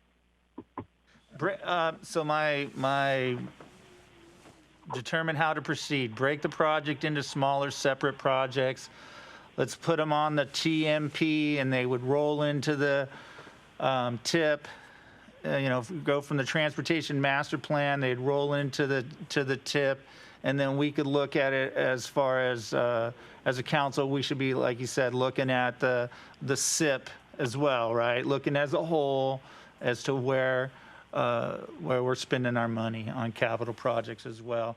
I would say then if that was the direction, this is going to be a little selfish, but to finish that roadway out kind of to the next point, the overlay would be really nice, and I'd be curious as if the extra height in the roadway by doing the overlay would help with that flooding problem without having to build a bridge or dig out a wetland. No.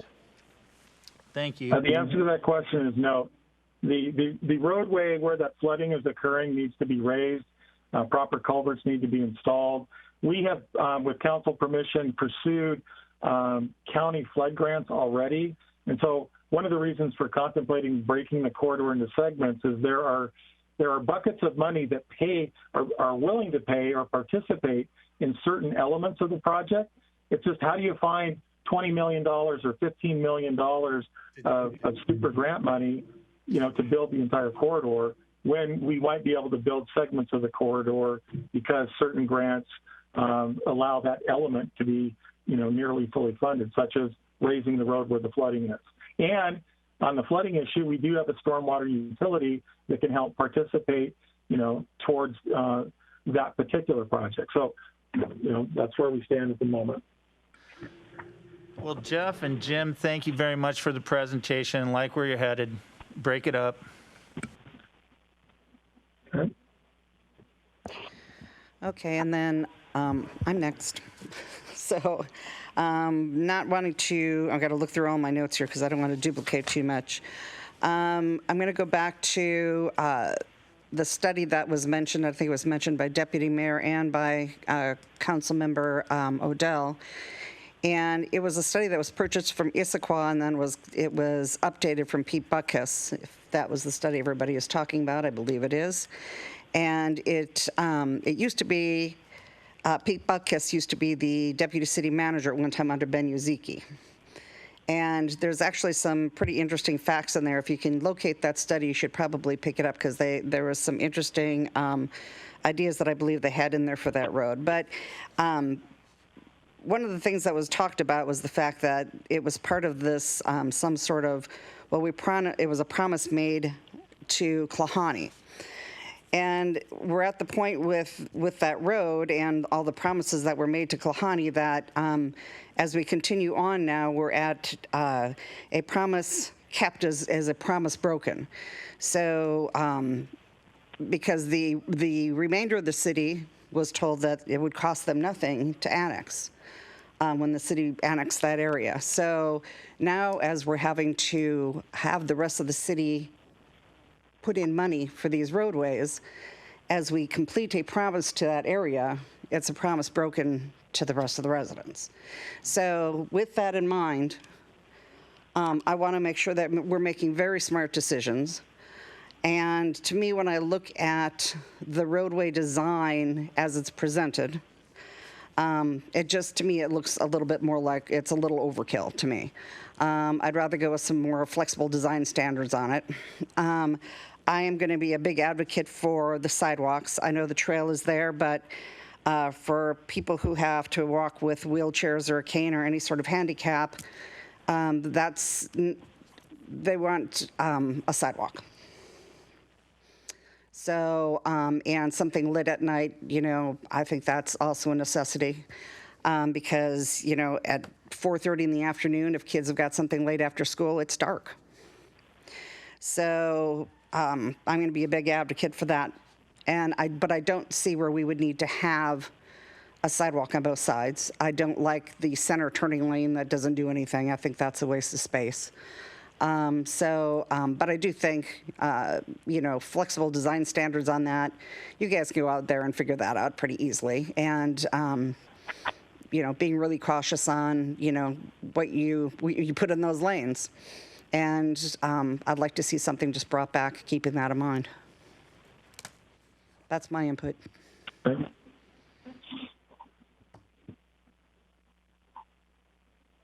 Yeah, and I think with the costs on that, I think that if there's pots of money that are available to do little portions of it, yeah, I think we might have to break it up. Thank you. Okay, and I'm not seeing, and like I'm saying, my thing seems to be broken. So if there's nobody else there, does anybody else have any other questions for Jeff?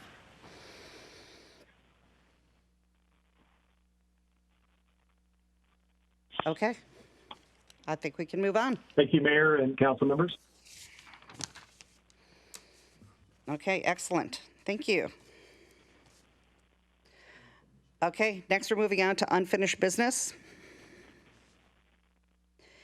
And it is the number 16, the approval ordinance, an ordinance of the City of Sammamish repealing Title VII Parks and Recreation. Anjali? Mayor, sorry, when are we doing the items that? Oh, pardon? When are we doing the items pulled from? I have them under unfinished business. Okay.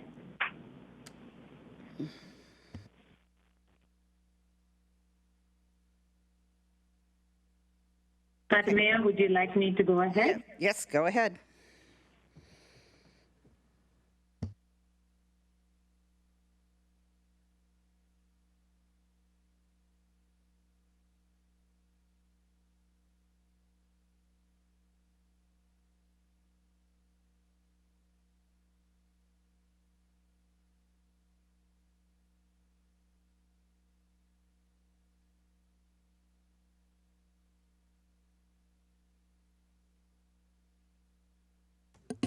We've gone idle. So I'm going to have to redial in.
Please enter your access code followed by the pound or hash sign.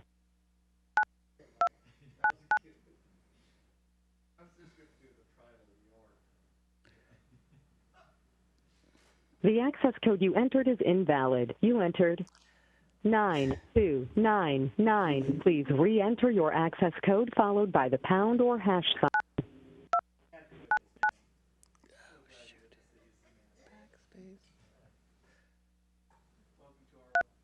The Gosh, it's so sensitive. The access code entered is in.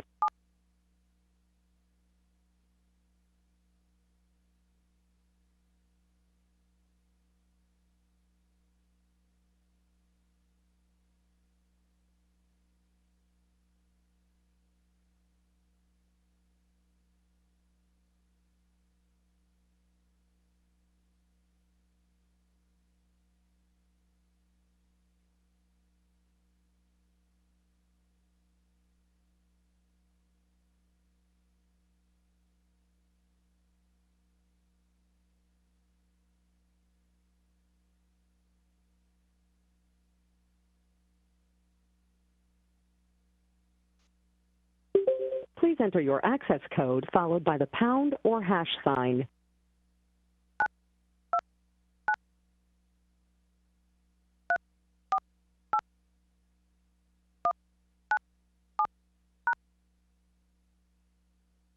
To enable audio controls, please enter your audio PIN followed by the pound or hash sign. Do not process. Included in the ordinance and as included in the agenda bill during the May 11th study council session. The ordinance would also amend Sammamish Municipal Code 46.20.020, which we'll spend a little bit focusing on this before we continue.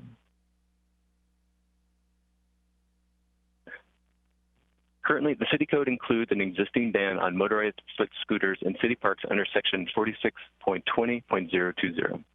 As discussed during the study session, the goal of these new changes is to move away from regulating the mode of transportation and instead focus on regulating the safety of travel within the park system.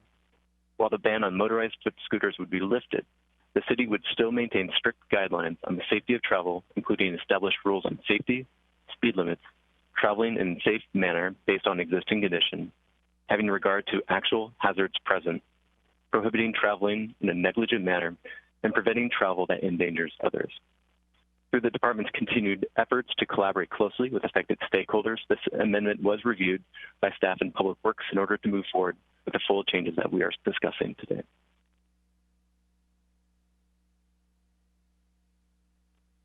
The next several slides will summarize the discussion from the question and answer period during the May 11th study session to address the comments and feedback that Council raised.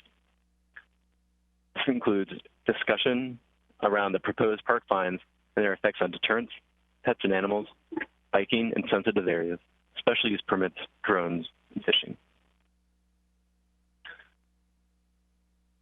As discussed during the study session, following the advice of Sammamish PD, the proposed changes would also lead to the establishment of a new bail schedule if a park user commits an infraction.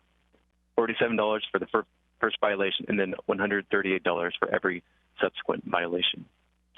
as described by Sammamish PD during the study session, these fines are consistent with other cities in King County, would be impactful and consistent, and support the city's efforts in creating awareness of park rules.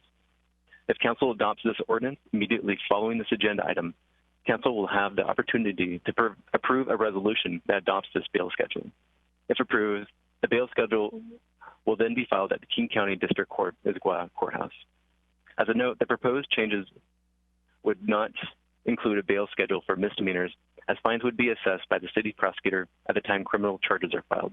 Also, with a recommendation from legal counsel, staff have also included a new section Title 7A, Sammamish Municipal Code 7A.19.030, which simply makes reference to the adopted bail schedule.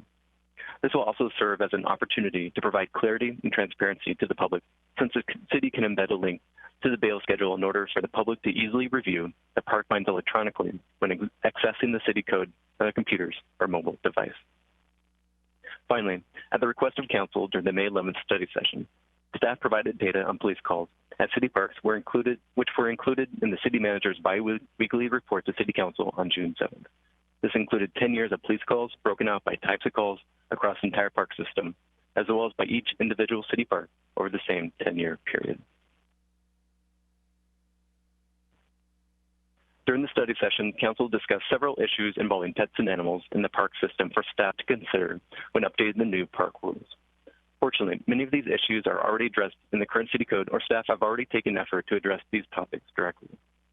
On this slide, we will see 5 different sections of the new city code, which will address the range of issues and concerns that were discussed by Council, including rules on pets being allowed in park facilities, dog leash requirements, removal of animal waste, damage by pets and domestic animals, and horseback riding.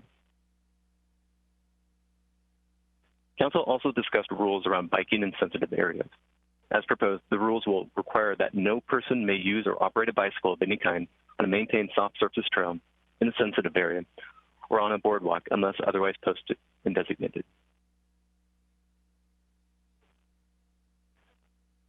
During its discussion, Council also raised a question about special use permits. Currently, the City Code outlines the special use permit process, and the department currently requires any and all applicants to fill out its special use permit application, which is shown here on the right. To summarize, groups may be granted special use in the park system, but must first go through an application process in which the city may require special conditions before the activity is allowed.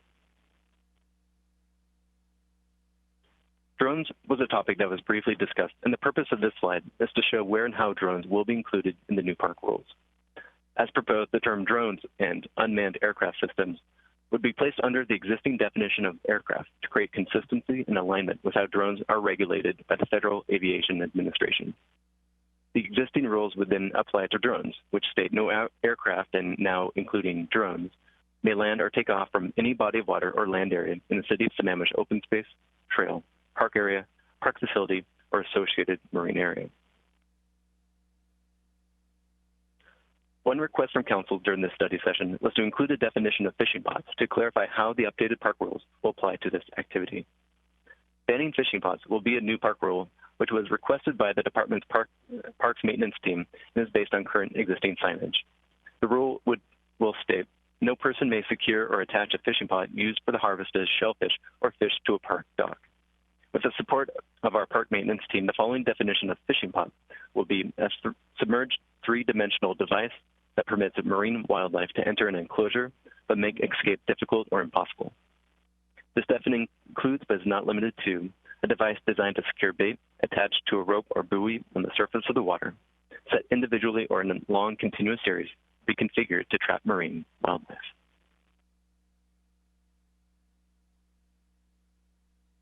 As we near the end of this presentation, we are providing an updated summary of the project timeline. This project first began in June 2019, and after several meetings with the Parks and Recreation Commission and the most recent study session with Council, the ordinance to adopt these changes is now being presented to Council for adoption.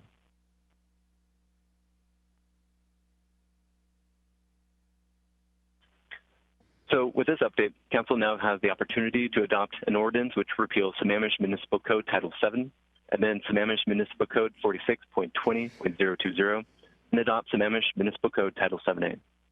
As mentioned previously, the language shown here can be used for the motion by Council to introduce and adopt these changes. If adopted, the next item on the meeting agenda will be presenting a resolution to council to adopt the bail schedule for Sammamish Municipal Code Title 7A. Thank you very much for your time. City staff are available to answer any questions that council may have before taking action on this ordinance.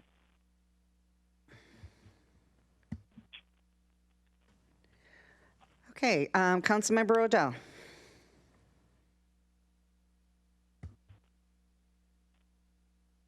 Just one very quick question on the fishing pod issue.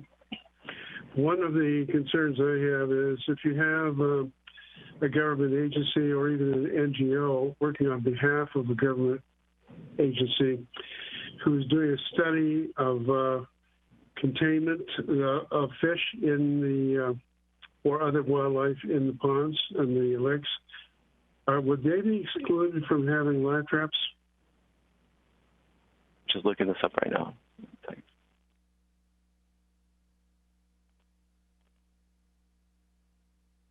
I can. Go ahead. Yeah, Anjali, go ahead. You can speak to that. Yeah, and yes, and any studies by other government agencies would be permitted and excluded from the code.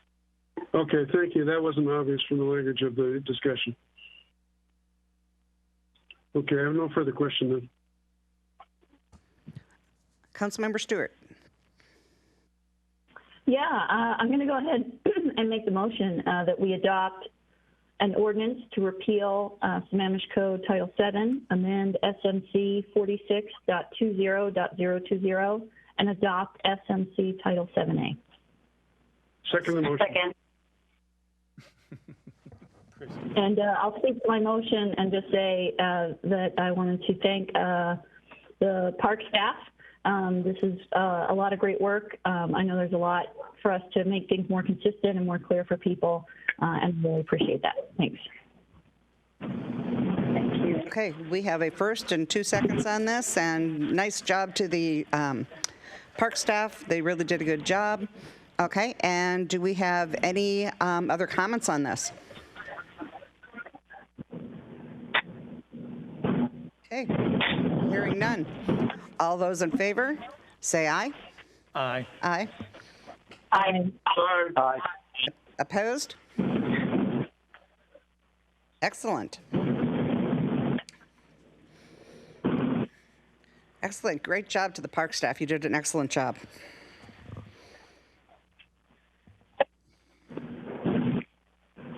Thank you, Madam Mayor. Grayson, do you want to proceed with Sure. the Yeah, and so as we mentioned, the next agenda item now is regarding the resolution. And with council having adopted Sammamish Municipal Code Title 7A, council now has the opportunity to pass a resolution adopting a bail schedule for Sammamish Municipal Code Title 7A. As described earlier, following the advice of Sammamish PD, the bail schedule would establish a new fine structure if park users commit an infraction, which would be $47 for the first violation, $138 for every subsequent violation after.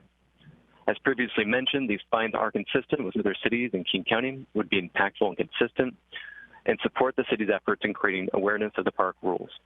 If approved, the bail schedule will then be filed at the King County District Court, Issaquah Courthouse. As a note, the bail schedule would not include fines for misdemeanors, as those fines would be assessed by the city prosecutor at the time criminal charges are filed. Similar to the ordinance that was recently adopted, the language shown here can be used for the motion by council to introduce and adopt the bail schedule. Thank you very much for your time. City staff are available to answer any questions that council may have before taking action on this resolution. Councilmember Stewart? Yes, I will make another motion, and I move that we pass a resolution adopting a bail schedule for SMC Title 7A. Second. Okay, we have a first and a second. Any other discussion or comments? Okay, all those in favor say aye. Aye. Aye. Aye. Opposed? Hearing none, excellent. Passes 7-0. Thank you. Okay, now we have to circle back and hit numbers 6, 7, 8, and 10.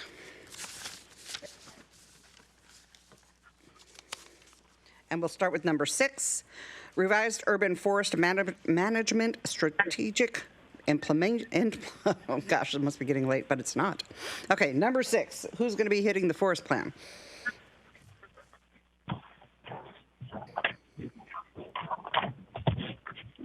Hello, Mayor Moran. This is Kelly Hilby with Community Development. I'm here to answer any questions.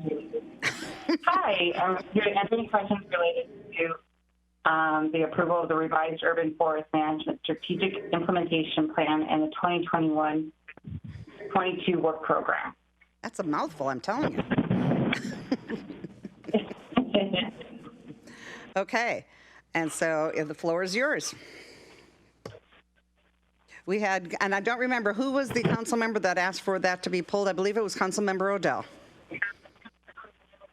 It was, Madam Mayor. I want to bring up 2 issues, both kind of the same thing.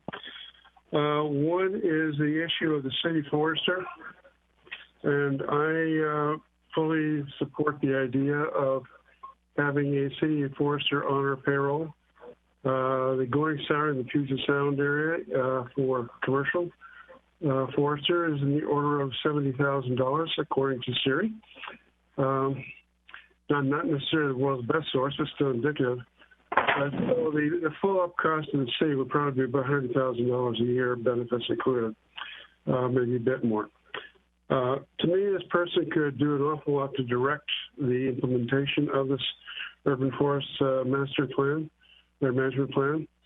And also, in a related area, I think he could also be tasked with selecting and overseeing a select group of arborists that would be authorized by the city to do tree inspections so that we don't have people going shopping for arborists who will do whatever they want to do.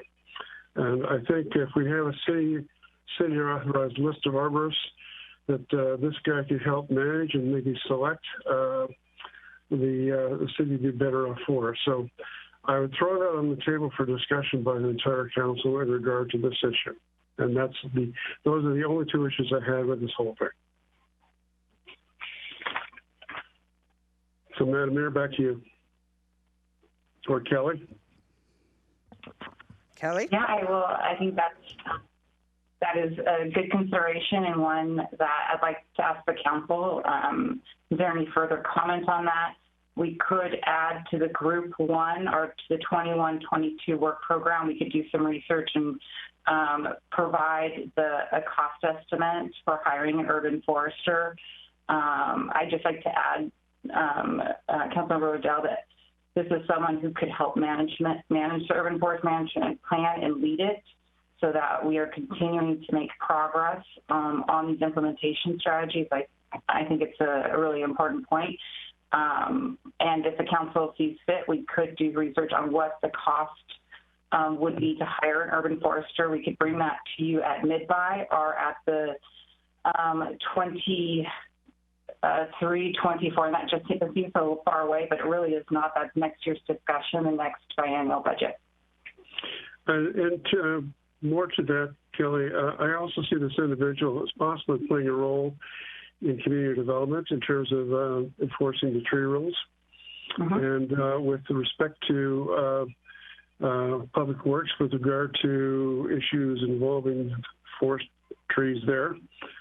And lastly, in the stormwater for the same type of thing. So I think we could find a full-time use for a person with that kind of background.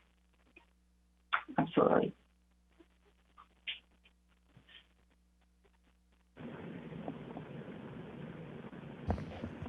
So I would make a motion to amend this whole thing to reflect those 2 additions.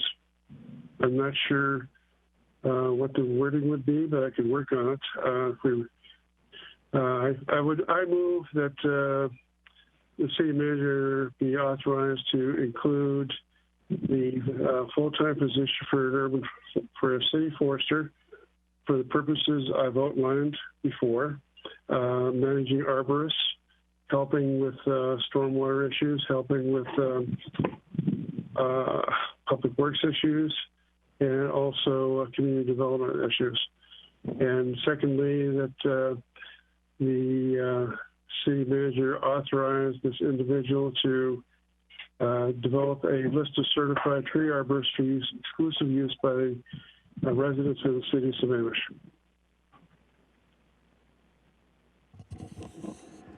Excuse me, Madam Mayor. That's my motion. For the record, I did not capture the entire amendment. Okay, so if we could either repeat it or have him Councilmember email Odell, it to me. We need to have you repeat the amendment that you're trying to make for the record. Okay.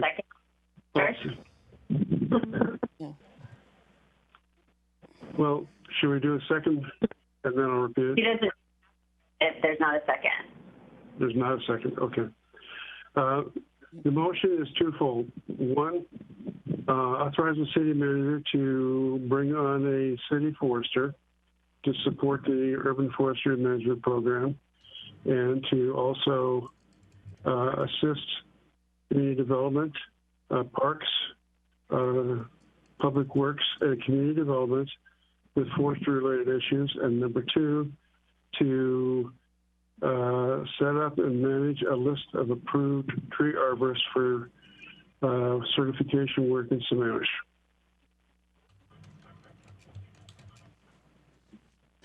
Can you repeat the second portion, please?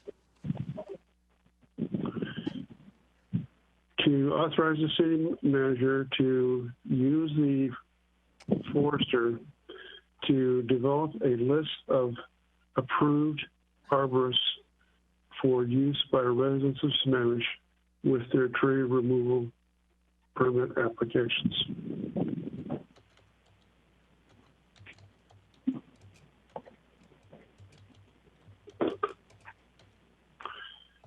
And a little bit further, there's more than enough revenue collected from this sort of thing to pay this individual salary. So those are my motion. That's my dual motion.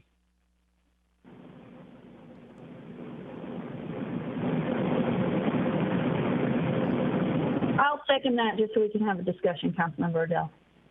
Thank you.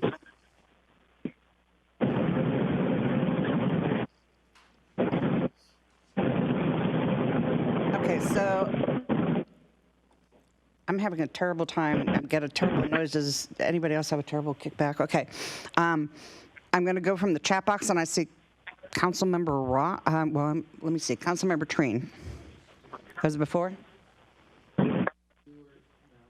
Okay.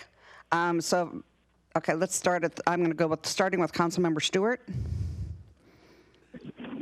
Thank you. I would support that motion if it's revenue neutral, meaning that it would be someone we bring on that's an existing headcount, not an additive headcount.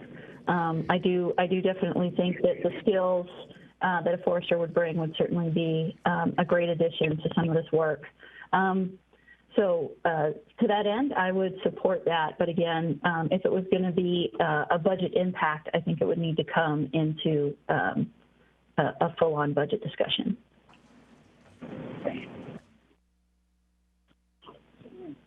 Deputy Mayor. Thanks.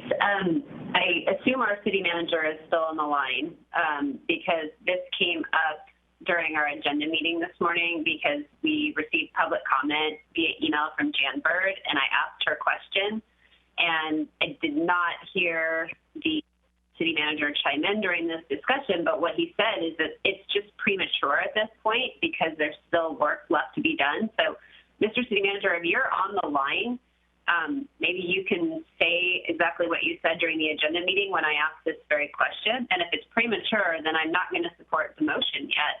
And I don't think staff is prepared to tell us whether this is revenue neutral. It's not that I don't support the notion of it. I do. I just think there's a lot of probably backgrounds that staff would need to gather before council has a full understanding of the impact of pulling someone on in a full-time position. So, Mr. City Manager, can you kind of speak to what you said earlier today during the agenda meeting? Yes, the question was raised by Jan Bird regarding, she had her statements to make. Can you ask the question about, or she asked the question. You asked for clarification, should be half-time or full-time person. Just philosophically, I could see how the department could benefit, the city could benefit, but you're just getting into the beginning of developing something that's going to go on the work plan, something that's going to go through iterations of what the city may be requiring others to do, what it may require of itself to do. I just think it's premature to talk about actual execution of hiring people unless there are specific tasks that you want to see accomplished, and let the department then go back and articulate what those might be, take input, and let's vet this thing a little bit. Otherwise, whether you use existing headcount and we bump another position that you approved in the budget, because we do have a budget cap at 130, we struggle to get positions filled because we did lose 4 of them last week. We can accommodate it, but I just think it's emotional feelings trying to accomplish what the council sees are tasks to be done, and the department still has to work it out. And there seems to me a lot more vetting of this project and what it might entail before you go deciding to hire full-time, half-time, supplement this, find other tasks to do. All of that takes a lot of work. And our HR staff is struggling to get people hired. Development of a position, a new position, is quite involved.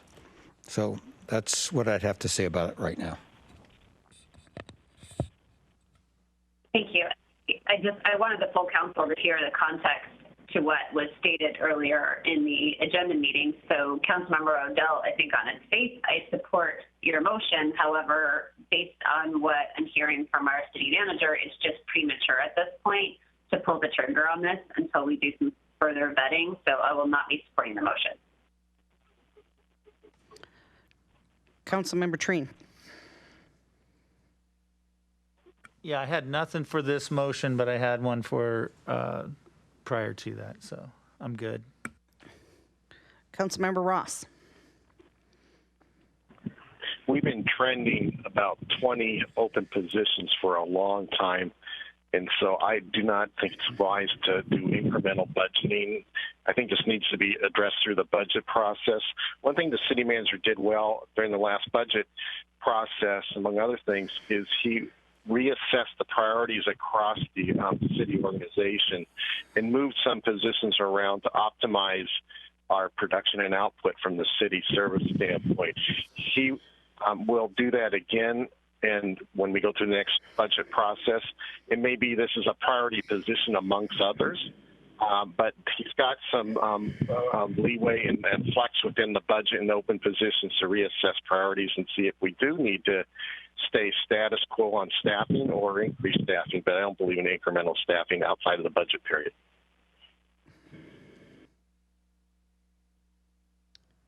Okay. So are we ready for the, everybody has spoke once? So are we ready for the? Madam Mayor, I can see where this is going. I will withdraw the motion and work on it in the mid-by. Okay. I still think it's a great idea. Okay. Councilmember Stewart? Yeah, I wanted to raise the question that we discussed last time, which was about the water truck. And again, I fully support making sure that we have, that the trees that are along the roadways and any other growth that we have along there, quite honestly, that they are able to be sustained. But I have concerns because when I asked questions about the cost effectiveness of that, and whether it was more cost effective to invest in that or more cost effective to invest in trees and shrubs that are more drought resistant, because it would certainly be more environmentally friendly to do that. I was told by the city manager that there was no time to do such an assessment. But I think that assessments like that are critical before we just go investing in any kind of a solution before we know all of the details. So again, I fully support making sure that the trees and the shrubs along the roadways are not dead. But I don't think it makes sense until we have the numbers in terms of how much it costs and whether it is more environmentally friendly in the long term to just replace those things that die with something that is more suitable for the location. So I just wanted to know if any progress had been made on that, or if we just weren't going to look into that before we move forward. I would say right now that there are higher priorities in the department and certainly in the manager's office. We haven't put any time to that task at all. Not that it isn't valid in trying to look at those things, but it's early on in the process for that too. I talked with the director, David Pyle, about that, and he with Kelly.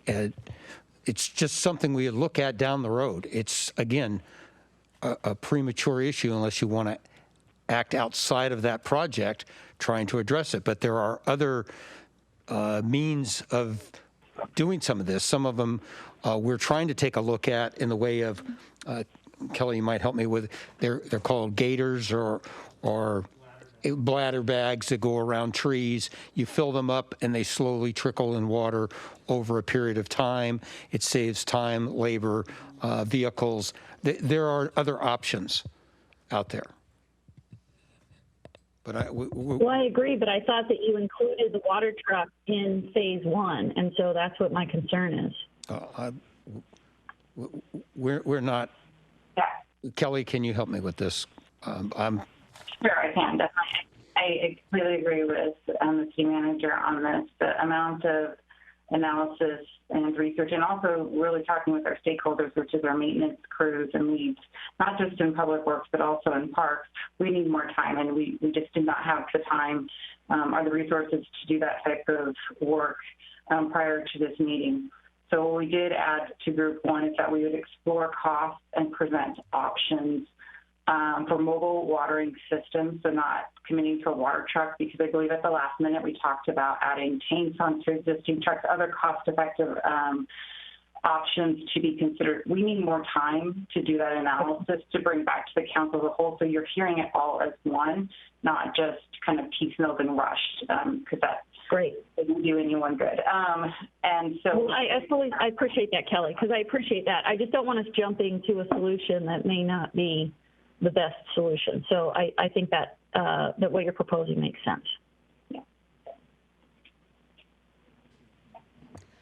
Deputy Thanks. Mayor? That's all I had. Yes, I'd like to move the approval of the revised urban forestry management strategic implementation plan. Second. Okay, is there any other discussion? No? All right. Seeing none, hearing none. I didn't get to say anything, but great job, you guys. Because I'm just going to move this along, but you guys did an excellent job. Okay, so hearing no more discussion. All those in favor, say aye. Aye. Aye. Aye. Aye. Opposed? Excellent. 6-0.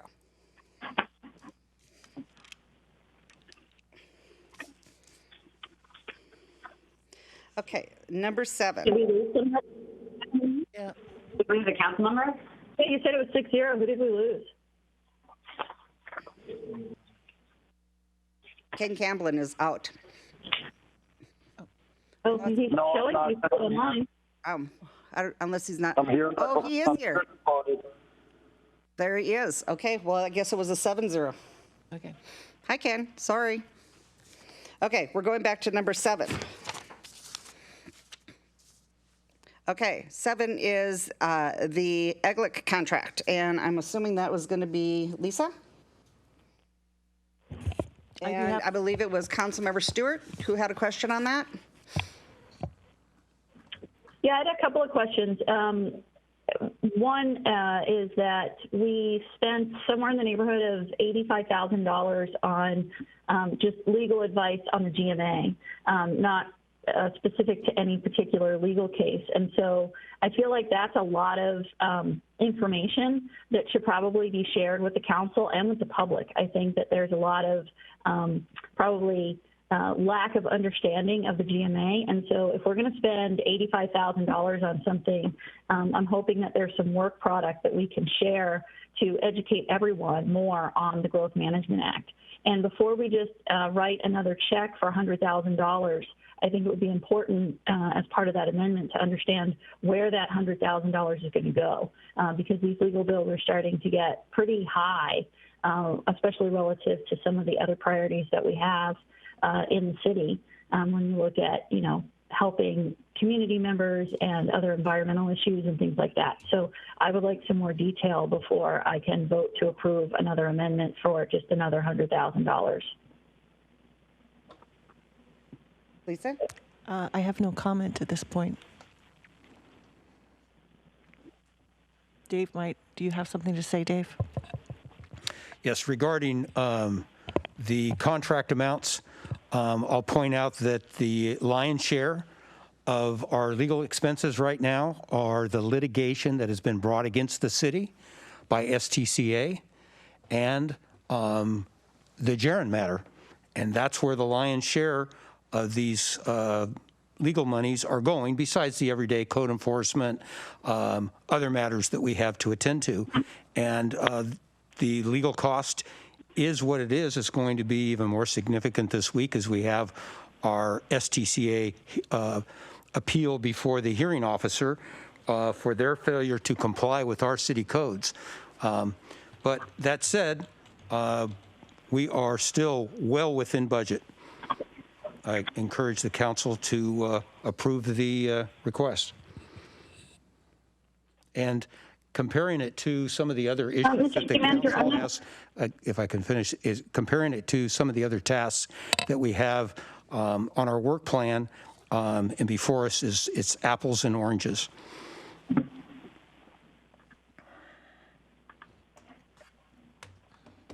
And I don't think there's any desire to share legal strategies or discussions to try to educate the public or the city council in a public forum when we're in the midst of litigation. I think that would be and I wasn't. I was not asking for any legal strategies to be shared. There's $86,481 that's just allocated towards education or information on the GMA. And so I was just asking if there's information that we could use to educate the public. I do think that there have been many discussions, and there have actually been discussions in years past of having presentations and having people come and present on the Growth Management Act, because it is big and it is complicated and it has a lot of implications to our city and to the region. And so, looking at that, it's about a third of the money that's been spent thus far is in that, which is not specific to an actual legal case. And so I was not asking for anyone to disclose any legal strategies in a public forum. I was more asking that the information that has been learned about the Growth Management Act be shared so that we can all be better educated and make better informed decisions. And I do think it's a little bit misleading to say the lion's share when a third of it has gone to this effort. Well, I think which is not specific to any legal case. There might be a bit of a misunderstanding of what some of those expenses are, considering the Bluma EIS effort that is also under the GMA or Growth Management Act oriented expenditures. And it's like doing a study on water trucks or anything else right now.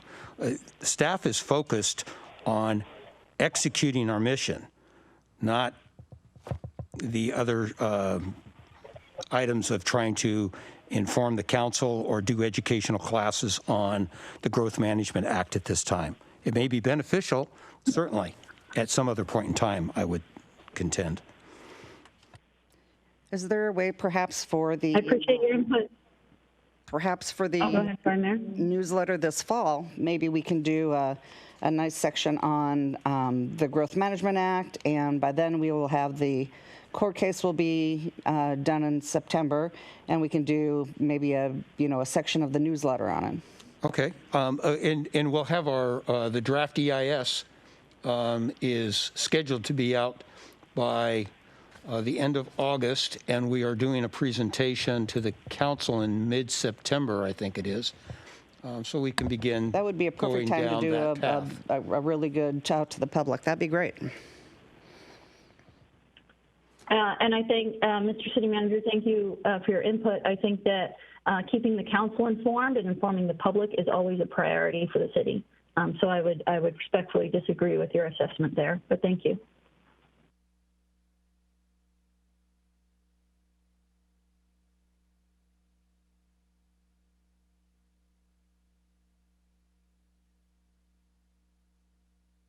And I will say that I'm still not comfortable just writing another $100,000 blank check for legal fees, not knowing where it's going to be allocated to.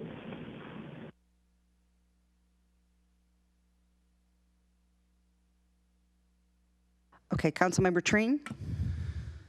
Yeah, I disagree with everything Councilmember Stewart just said there at the end.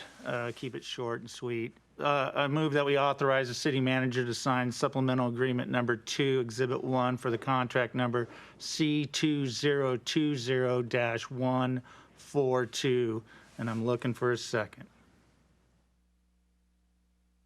Second. Okay, we have a first and we have a second. Is there any other discussion? And let me look through the queue here. Christie and Kim. Deputy Mayor? Yeah, I just wanted to make just one quick point, is that this is an authorization so that our city manager can execute up to $100,000. It doesn't mean he's writing a $100,000 check. So it could and hopefully will come in under it, but it isn't necessarily $100,000. So just wanted to clarify.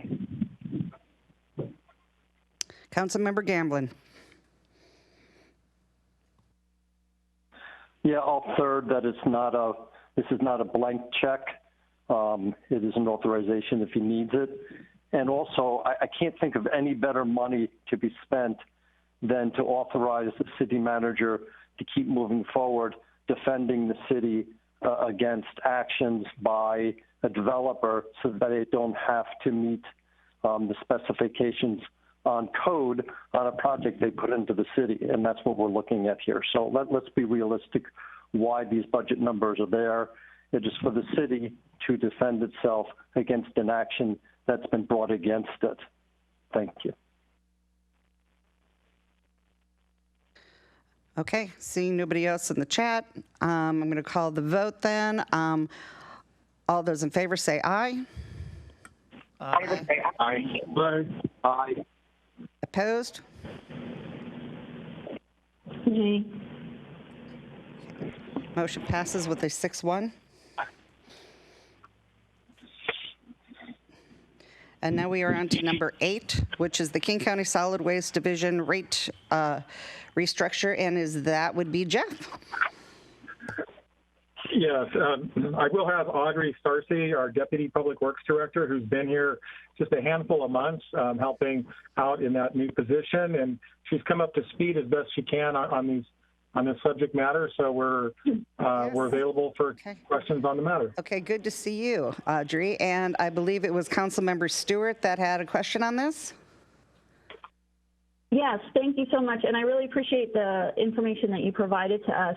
One of the questions I had in trying to look at the two options, with option 2, it wasn't clear to me, and maybe I just misunderstood it. It wasn't clear to me whether, in fact, there would be any change to the rates. Because option 1 talked about there would be I think it was a 4.3% increase to the rates, but option 2, it wasn't clear if there would be any change there. Great question. It is my understanding that with option 2, with the rate restructure, it would be rate neutral to Sammamish. However, this is the first part of their rate restructure project, and they will be coming back early next spring with likelihood of potential rate increases across the board. This is just the first step in the process of looking at how they can possibly restructure the rate component, similar to what Sammamish did with its surface water lease a few years ago. They're just looking at different ways to collect revenue. Great. And then my second question is, I think I understood it that option 2 would charge cities more proportionately based on the actual amount of waste. And so if we were to implement programs or find ways to help our residents reduce their waste, would that potentially reduce the rates over time? It sounds like it could be. King County as a whole has a goal of reducing garbage going to the solid waste division by 70%, I believe, by 2030. So that's something that will be looked at regionally. And option 2 is a fixed amount. So you're right. It is. We would pay, for example, for 2023, we would pay based on the amount that was spent in 2023. Okay, great. Thank you so much. I appreciate that clarification. Okay, in the chat box, I've got Councilmember Treen. Yeah, I move that the staff recommends that that we as a council allow the staff to, that the city indicate a preference for rate structure option 2 as described in King County Solid Waste Division's rate restructure briefing paper at the July 9th Metropolitan Solid Waste Advisory Committee meeting. Second. That's in 3 days. Good luck with that, people. I bet you're excited. Okay, we have a first and a second. I'm going to keep going in the chat box. Deputy Mayor? That's okay. It's not relevant now that there's a motion. Okay, and Councilmember Odell? I'll pass as well. Okay, is there any other discussion on this, on the motion? Okay, hearing none. All those in favor, say aye. Aye. Aye. Opposed? Great. Motion passes. Thank you. Nice job, Audrey. Thank you. Have fun, Audrey. Okay, so we have finished 6, 7, and 8. Now we're on to 10.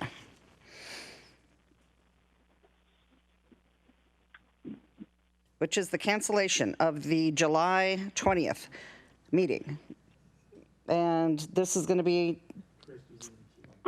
okay, so this was, I believe this was brought up by Councilmember Odell. You are correct. I still think it's premature to cancel it. We can wait till the next meeting and cancel it then. We can also cancel it 24 hours ahead of time. So I don't think we should do it now. I think we should wait and see what develops over the next week or two and then make that decision. Okay, Deputy Mayor? So I got to move we postpone this to July 13th. I'll second that. I'll second the motion that Councilmember Odell just made, which is to postpone this to, or table it to the July meeting. I think we can wait on canceling this. There's a lot of balls in the air right now, and we may need that meeting for a briefing. Okay, I think speaking, and I'm only gonna, I'm guessing from the staff standpoint is, and looking forward for them, they like to get the packets. You guys like to have packets 2 weeks in advance. So 2 weeks from this week would be getting your packet ready. Yes, Council just need to realize that we have items scheduled for the 13th. We don't have anything scheduled for the 20th. If Council keeps it open, and that's fine. It'll just be a real quick agenda bill, whatever research we need to do. We'll have just a condensed period of time to get it to the Council. Dave, maybe we can keep it under 200 pages then. Pardon me? Well, what was that, Councilman Odell? Maybe we can keep it below 200 pages.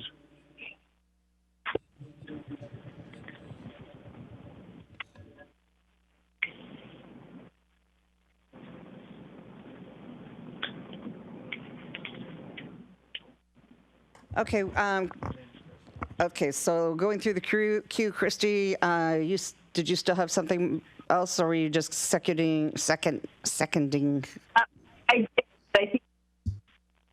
did. I seconded the motion, but I think it's important to note that we had a discussion earlier on the topic in executive session, and we may need to reserve that date for an update if we don't get it on the 13th. So I think if we get it on the 13th, then at the 13th we can cancel.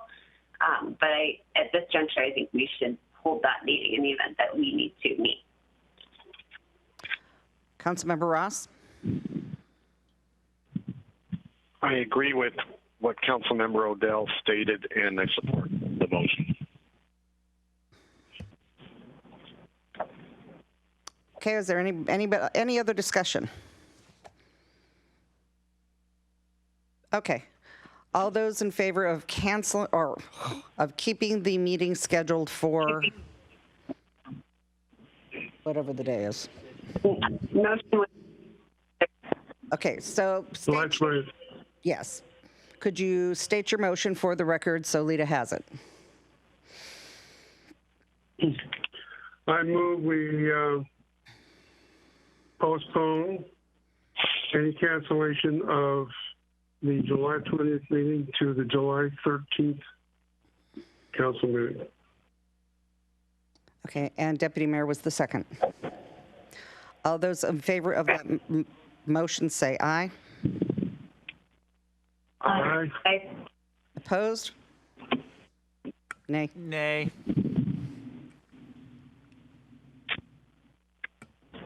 Okay, I think it was a 4-3. And Ken Gamblin, were you an A or were you a yes? Yes or no? I was like, come on. I was an aye. Yep, 4-3.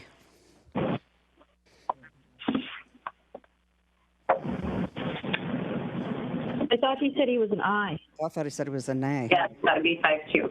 Okay. It's 5-2. All right. Next up is. Okay, we're going to new business, folks. Stormwater retrofit. That's going to be Jeff. Thank you, Mayor, Madam Mayor, council members, and City Manager. Tonight's presentation will be led by Toby Cohen. He's our new Senior Stormwater Program Manager. He attempts to fill the shoes of Danica that you all know and knew very well, and he's doing a fantastic job. I will turn it over to Toby for introductions and presentation. Toby, the ball's in your court. Thanks, Jeff.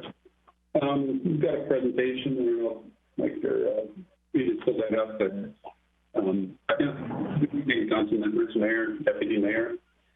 I'm, as noted, Toby Cohen. I'm the new senior stormwater program manager, and I'm getting used to the bigger shoes I got to fill. It's busy. Anyway, I'm here to provide a brief presentation this evening to discuss the Public Works Stormwater Retrofit Strategy Report. I'm joined with Lisa Weir, who's in the stormwater group as well. She oversaw the development of this plan.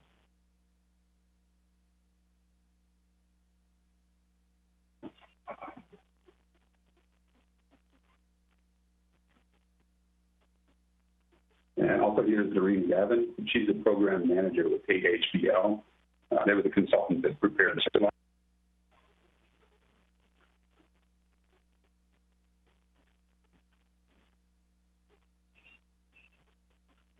I'm not hearing Toby. Right. Who's driving? Toby, can you check your mic? You're not hearing? You're in and out significantly out of volume. So could you start over and just check your mic? Something's wrong with your connection. It seems to be going in and out.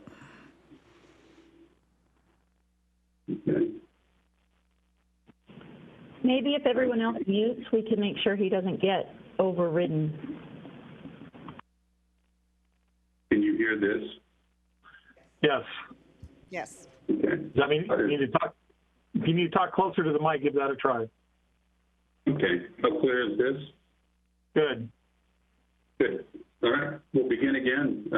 as I said, thank you. I'm Toby, Senior Stormwater Program Manager, and I'm joined with Lisa Waring, the Stormwater Program Group who oversaw development of the retrofit plan, and also Doreen Gavin. She's with AHDL, and she's the consultant that helped prepare the retrofit strategy. Let's go to the next slide.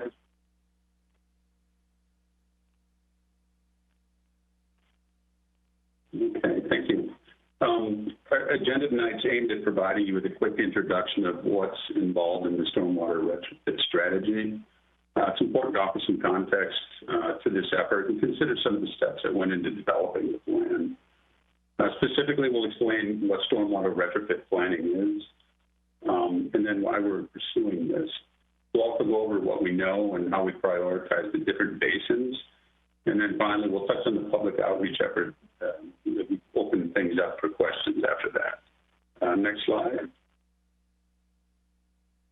Our meeting goals are pretty straightforward tonight.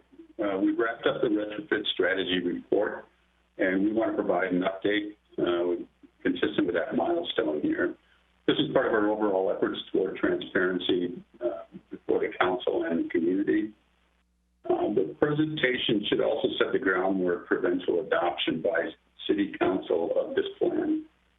We've tentatively scheduled council action on this for September 21st after your recess. And then I also want to point out what this discussion isn't trying to do. We're not trying to provide a comprehensive overview of the plan. Really, this is its own, and try not to lose sight of that. So let's move to the next slide. We'll begin with what is stormwater retrofit planning. We've touched on 4 key elements here. The first is to correct problems within developed parts of the city that lack adequate stormwater facilities. Our focus is on existing runoff treatment and flow control facilities. We also want to establish a systematic approach to identify and evaluate potential retrofit targets. And then finally, we want to prioritize those parts of the city, the specific watersheds and subbasins where it makes sense to devote our resources. Next slide.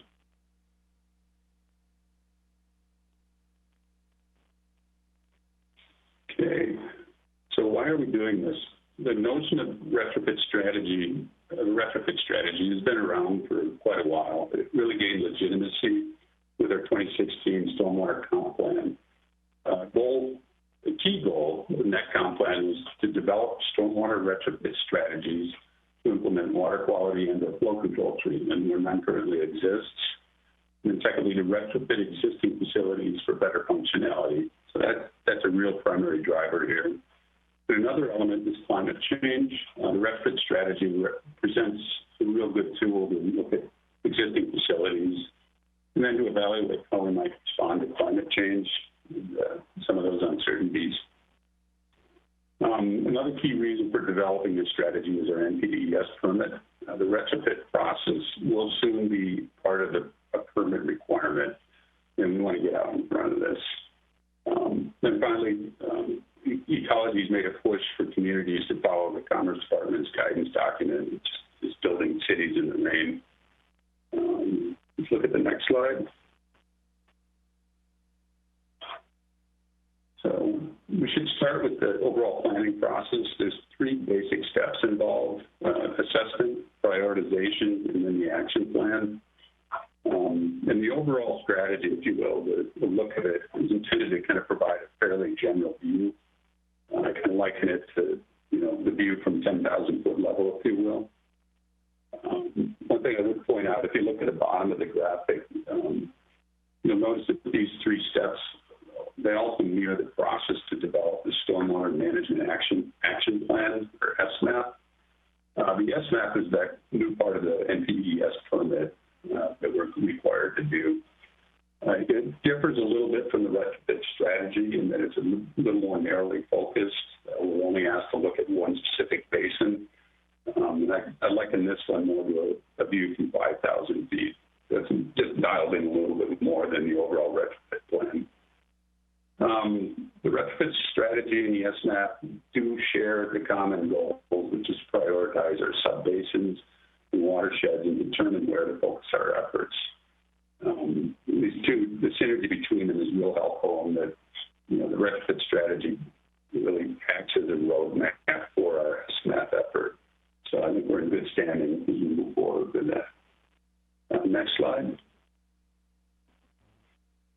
The first step in our process, as we noted, was assessment.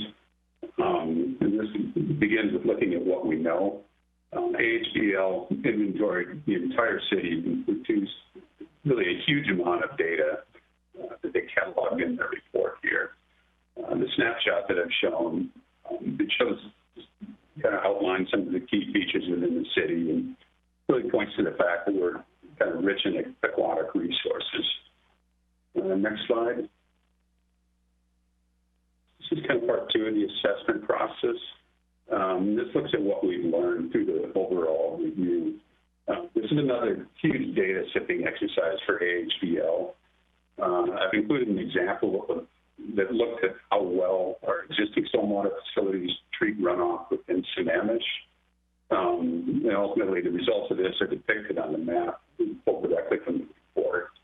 So it just generally catalogs different treatment levels, you know, throughout the community. Next slide. Okay, the second big step of the retrofit process is prioritizing the subbasins. To get there. Next step, next slide. There we go, thank you.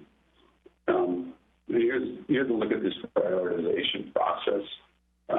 It really involves two primary criteria. The first is the relative importance of a given subbasin. That's shown on the left-hand axis. And then the second one is really the relative quality of the subbasin. And we measure that to the level of degradation of that given basin. The goal here, again, is really to prioritize subbasins and watersheds to determine where we focus our efforts. So let's look at the next one.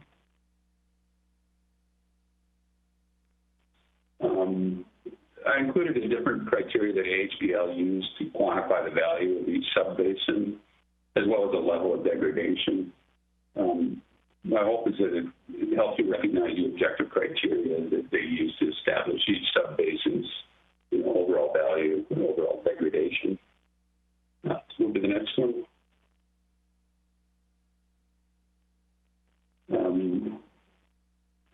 AHBL then compiled the results of their assessment. This one talks about the value criteria. The resulting map here illustrates the relative importance, if you will, of each subbasin within the city. Again, the value represents the left-hand side axis of our matrix. So you can clearly identify the high, moderate, low, and very high resource values within the community. Next slide. This is similar, except we looked at the degradation axis.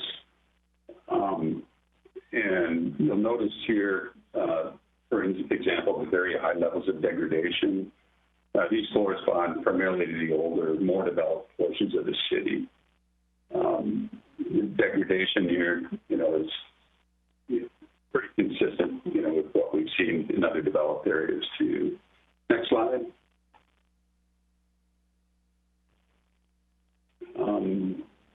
We used the scores that were assigned to each subbasin's importance, as well as each subbasin's degradation, and then we plotted those individual basins on the prioritization matrix. This is a tool that ultimately tells us where we're going to focus our efforts, with each dot obviously representing a specific basin in the community. We've outlined 4 of those in red. Those are the ones we've already initiated basin planning efforts or started basin planning efforts. And I point out Lapping Jacobs at the top is where we will be making our SMAP, our Stormwater Management Action Plan, in accordance with NPDES requirements. So I point out too that this is kind of a long-term, kind of a continual process. You know, it's not just a stop and this is the way it is for all time. These things evolve, you know, basin conditions evolve. The relative importance of these will likely stay the same, but there's circumstances that will influence those up or down. So ultimately, this is part of a lengthy and ongoing process. Next, please.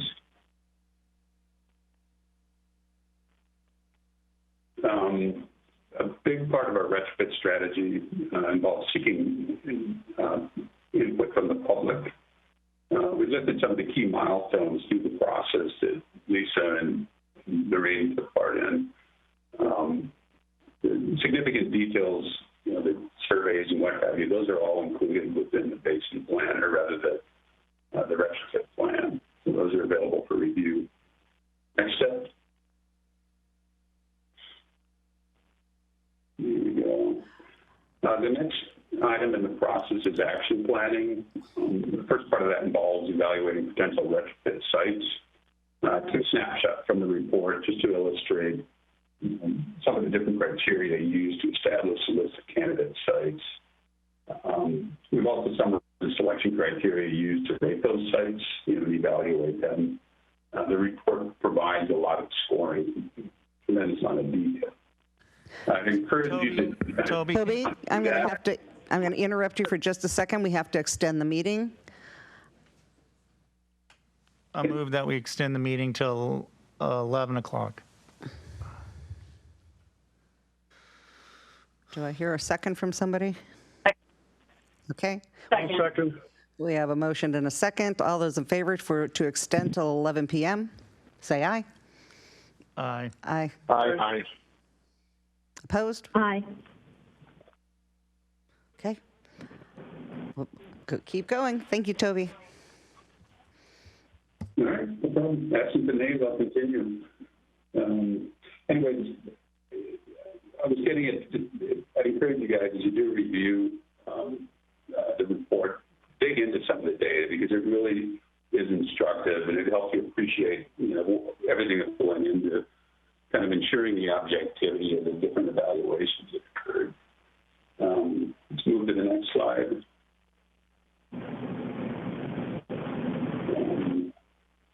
These are potential candidate sites here. This is ultimately the result of the overall assessment.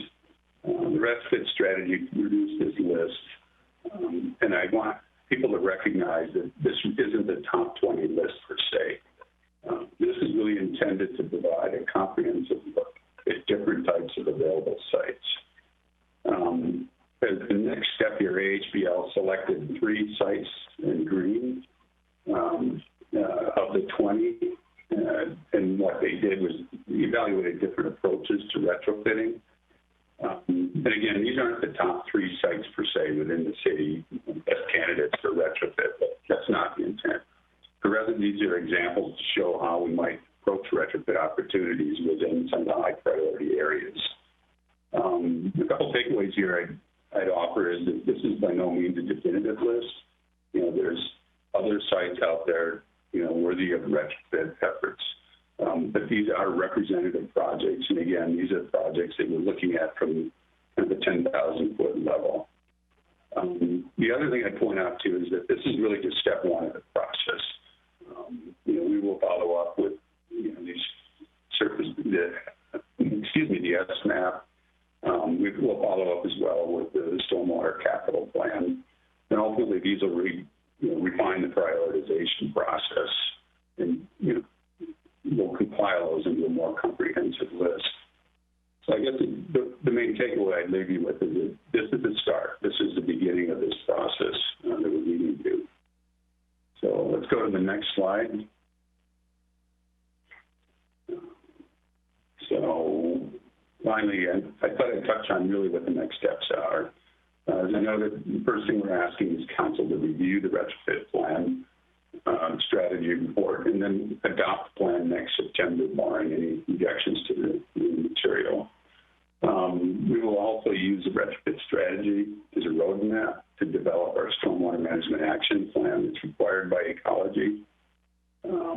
And finally, we'll use that strategy to help prioritize future basin plans. This is another portion of our NPDES permit requirements. So that kind of wraps up the presentation end of it. We're open for questions. Again, I want to try to focus those on the overall process, if you will. Doreen's here she's been involved in this from day one. So with that, I'll turn it back to you, Madam Mayor. Thank you. Wonderful presentation. Okay, in the chat box, Councilmember Treen.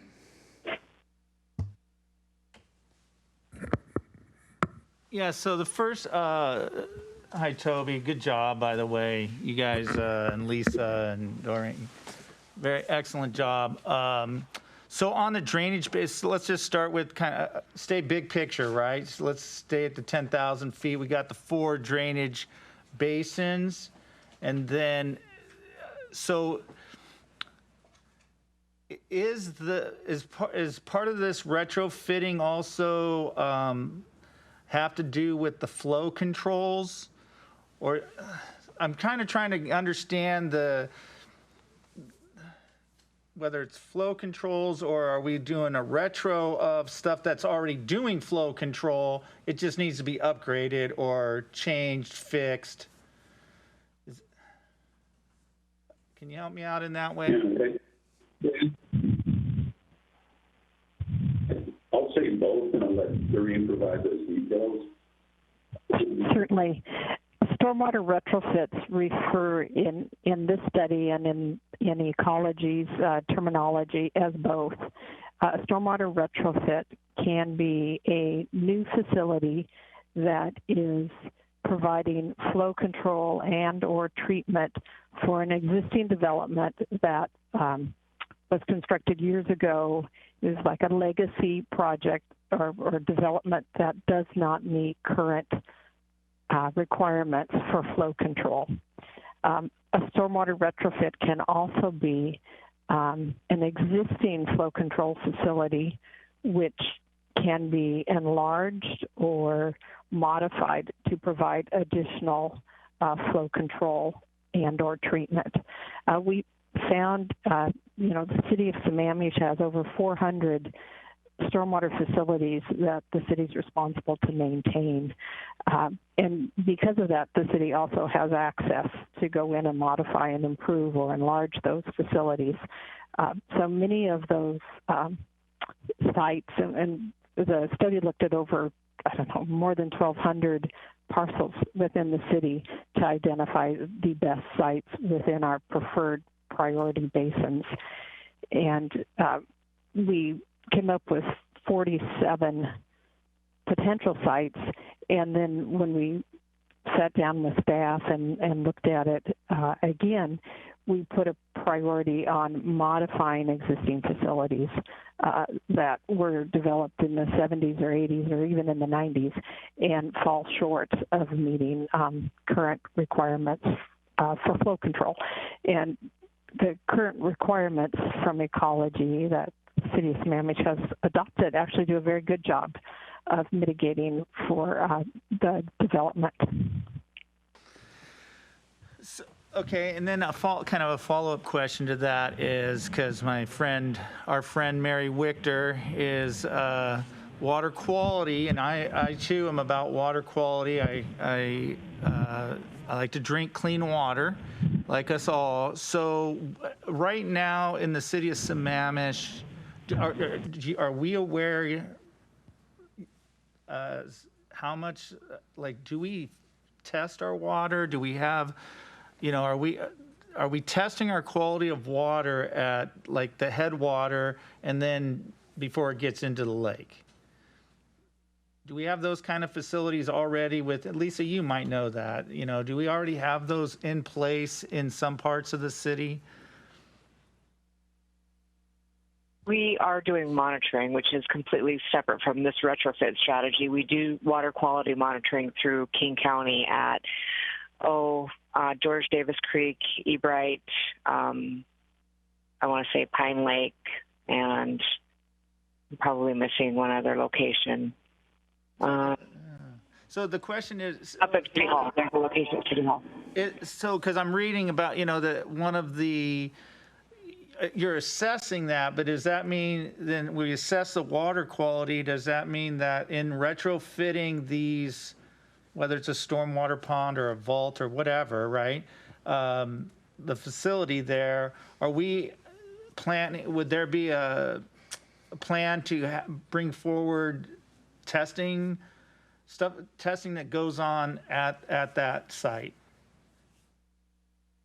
Because right now a lot of it we don't test. We don't have the data or the information.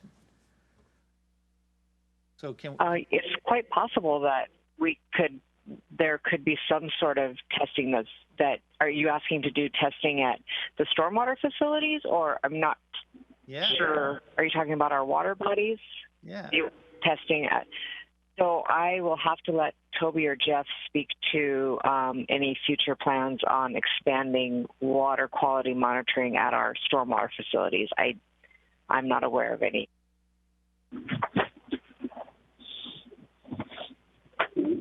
I apologize. I lost my connection. That's fine. So that's just food for thought then there. And last, not to take a lot of time here, is have we done research, or do we have information that, 'cause I'm trying to think out of the box, some solutions. The topography of Sammamish is a plateau, water runs downhill, and so one way is to treat it on the way down the hill at different levels to protect the streams, to protect the lakes. What about doing it up at the top of the hill? Like, because you said new facilities, so I'm like thinking at one point there was talk about having a regional stormwater facility up on the top of the hill. So is that feasible? Is that something that we are looking at to do as a city? We don't have specific plans for that at this stage. I think, again, it's important to recognize the overall context of this. We're kind of exploring, potential options, if you will. And again, one thing I'd emphasize is that it's strategy versus, here's what we're going to do. So the focus here is really to develop an approach to tackling these things. And it does look a little different depending on where we are. New facilities, as you really noted, are typically applied to those areas that are, when they were developed, never required any facilities. The more conventional thoughts on retrofitting is fixing something old, getting it up to snuff. Those are obviously in the newer neighborhoods where there was some standard in place at that time.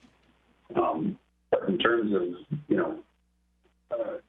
developing a large regional facility, tackling a project to that scope, it's a little bit beyond the scope of this project. But yeah, Toby, let me interject here as well. There was a plan, or is a plan at one time with the town center to do a regional look of that basin.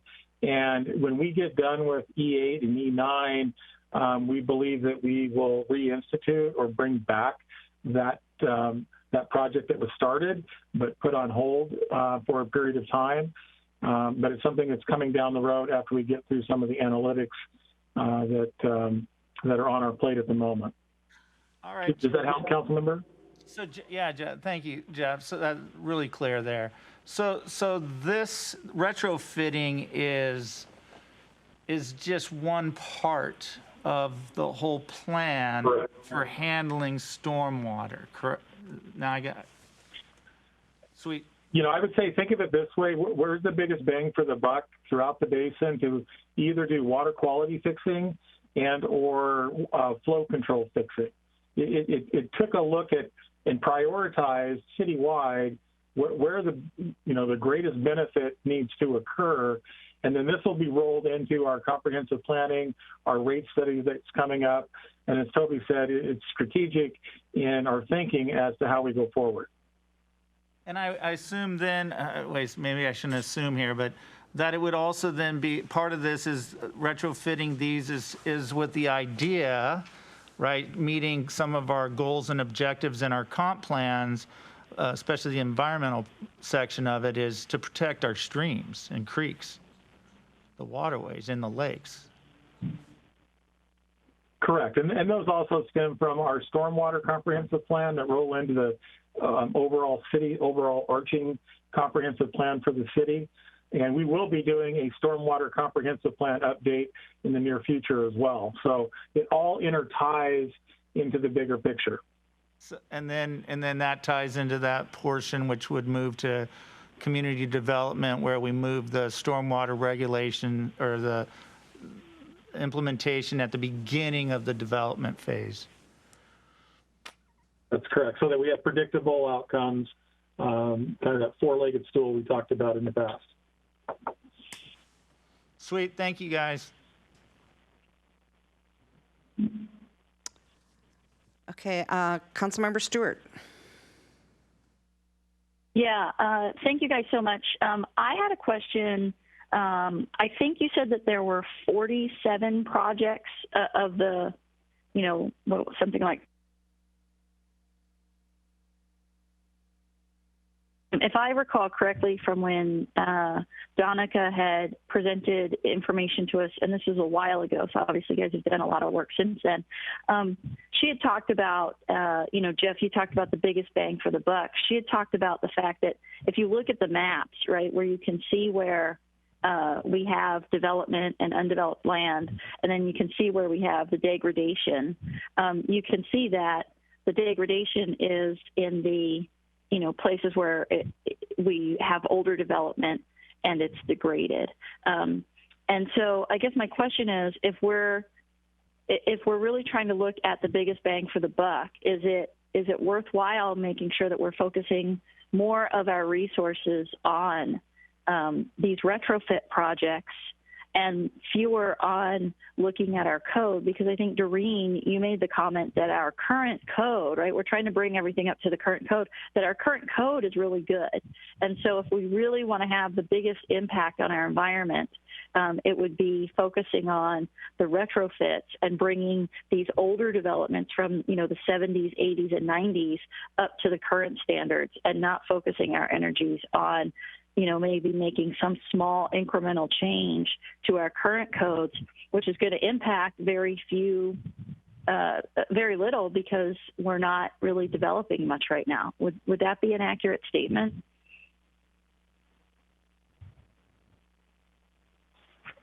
I think I'll take a stab at it. And Doreen, maybe you can talk from the biggest bang for the buck component.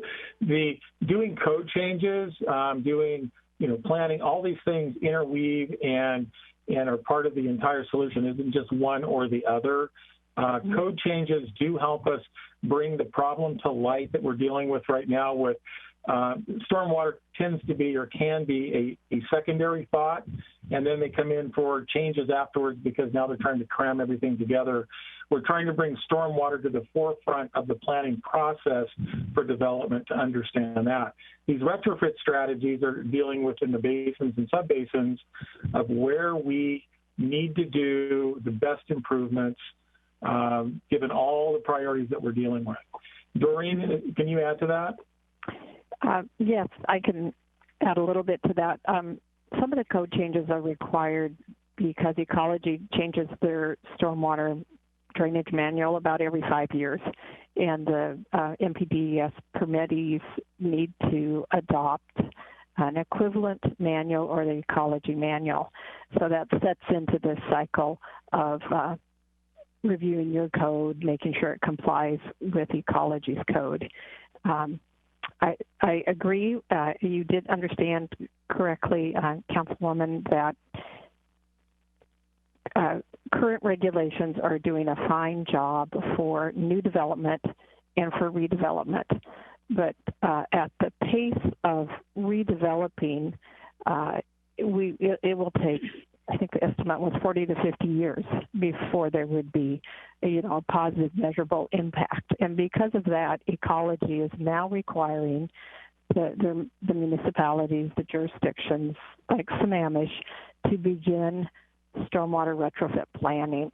They're acknowledging that we need to do more than just let new development or or a redevelopment address stormwater, that cities also need to start planning for retrofits. And then they recommend a very systematic approach to where you put those retrofit resource dollars. Basically, as Toby said, where you get the most benefit to the aquatic environment from that investment in dollars and resources. So as part of this, and this may be a question for Jeff, because again, when I looked at those maps and I tried to imagine overlaying them, right, and overlaying the, where do we already have development versus where is it undeveloped, and the places that had, the biggest challenges, whether it be from flow control or treatment. And I just had this vision in my head, and maybe I'm not overlaying them correctly, but I had this vision in my head that says we need to be more aggressive on this retrofit stuff, because if we really want to have an impact on the water quality, that we really have some places we need to focus on. And so, Jeff, as part of this, will you potentially look and say, if we had this much more resources, we could do some of these faster, and we'll get this much more benefit faster? Because I do think that the sooner we attack some of these, projects that are at the top, right, that are I don't know if you want to say highly scored or have the lowest scores, however you want to look at it, but that the sooner we get to some of these, the sooner we're going to see a lot more improvements in some of these areas. Yeah, I think the way to answer that is what you'll see next week when Audrey comes to the table with the framework for the stormwater utility rate study, is we're going to be introducing, based on her past experience, level of service. So level of service will allow us to, how much can we afford to do, and at that level of investment, what's our level of service associated with that? So we'll be addressing it in that fashion. Okay, because I do see these retrofits as, from an environmental standpoint, as just so critical. And I really appreciate the work you guys have done to really be able to lay it out and do it in that systematic way so that we can prioritize appropriately and really get to these projects that are going to really impact and have potentially not had, decent stormwater management ever, right? For some of these things that were developed back in the 70s, where the codes were probably something we would consider nearly non-existent by today's standards. So I really appreciate this work, and I hope that we can really prioritize this work and put a lot of resources behind it and get some of these things done really quickly. So thank you. Councilmember O'Dell.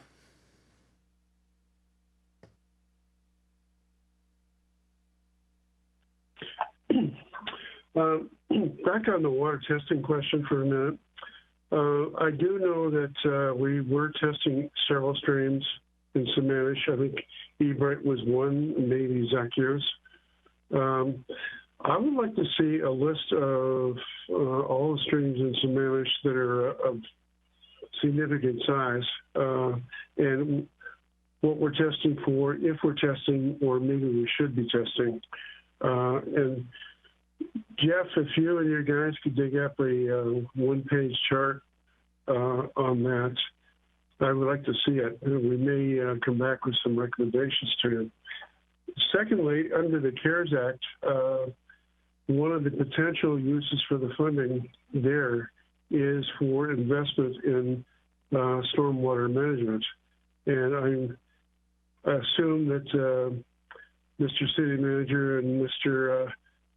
Public Works Director, that you guys are looking at what you might do in that regard, and will come back to us with some thoughts in coming weeks. Thank you.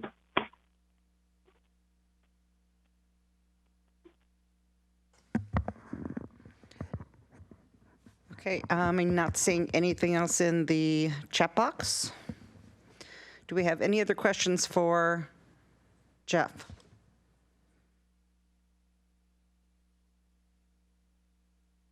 Okay. I'm not seeing any other questions for you guys.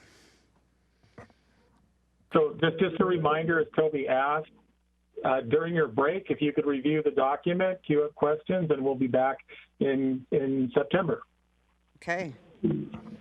Great presentation. Thank you. Okay, next up, we have got, oh, boy, Jeff, you're busy. Okay, next up, we have the Issaquah Falls City Road, Phase 1.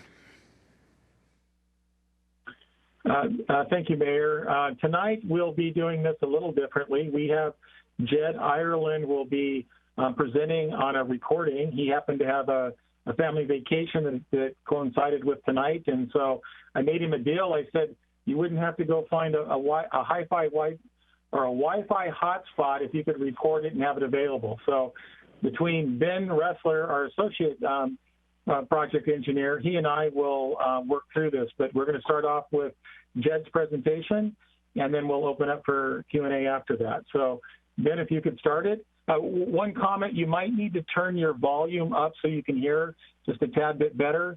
But aside from that, it's about a 5-minute presentation. Go ahead, Ben.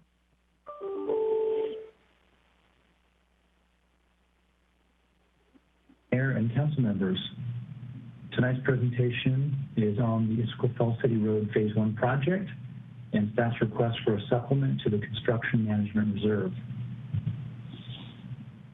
This is the total project cost forecast, and at the bottom, it includes this request, the supplement to the construction management reserve of $600,000, and that's broken out into 4 components.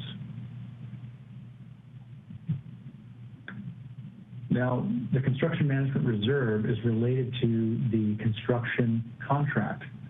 The current construction authorization is $27.8 million, and you can see in this table the approved authorizations to date, as well as the increase of $600,000, which would bring the construction authorization to $28.4 million.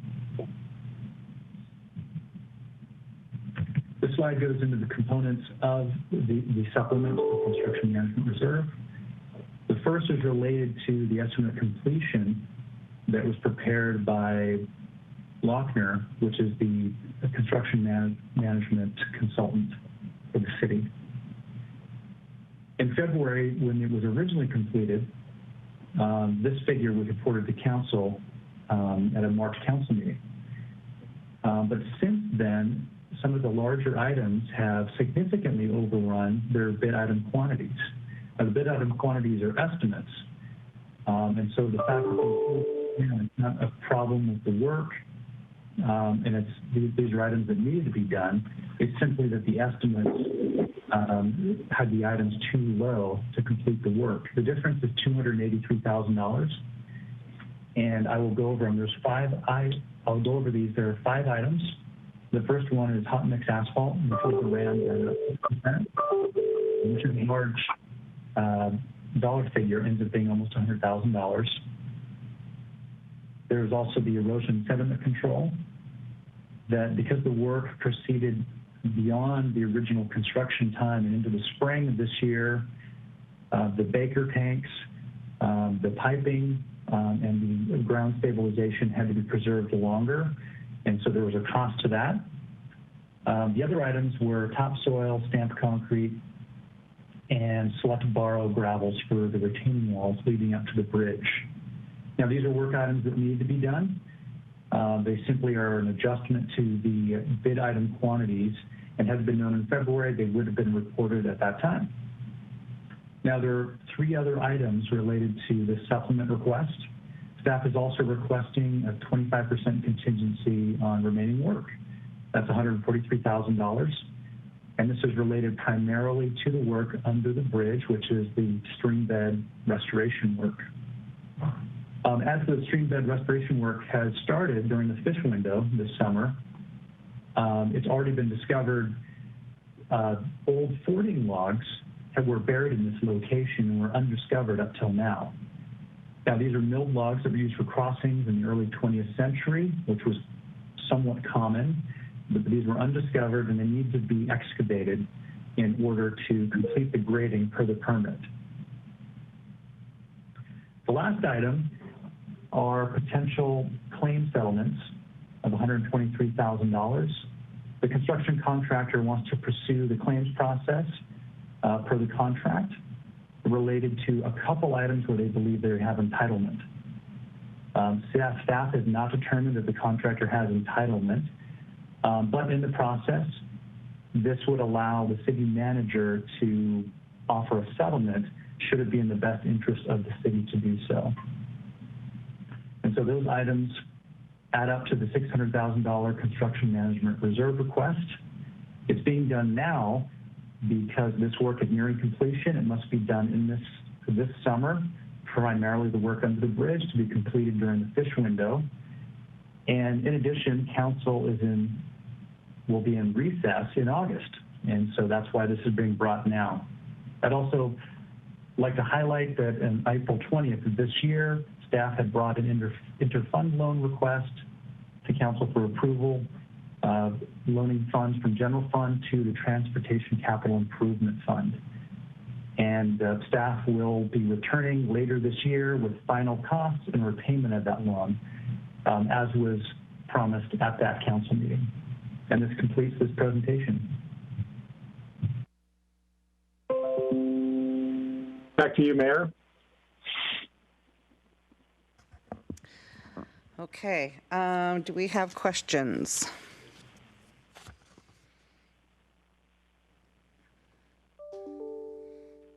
I'm sure we have questions. So far, nobody. But give it a moment. All right, here we go. Councilmember Train. Yeah, I make a motion to authorize the city manager to administrate an additional $600,000 in construction management reserves.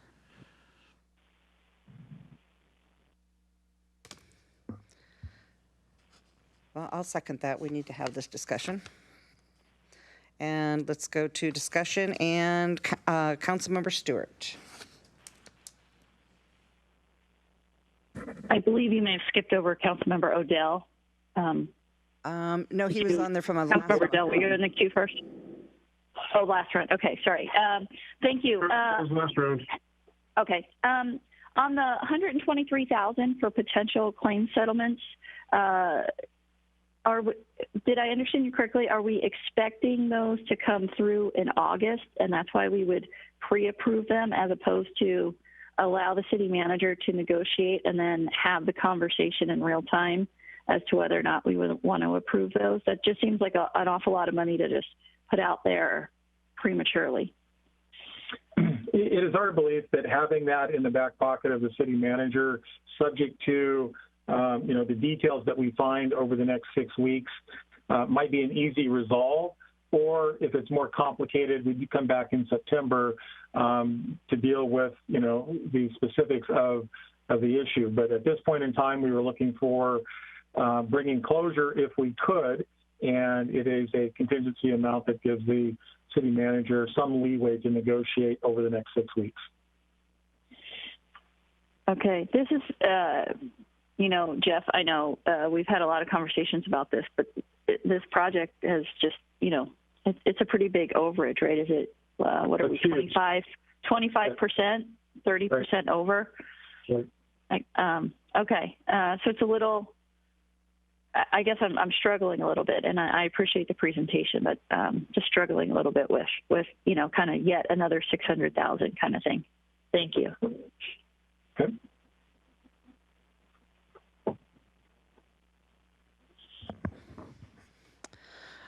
Okay, do we have any other questions?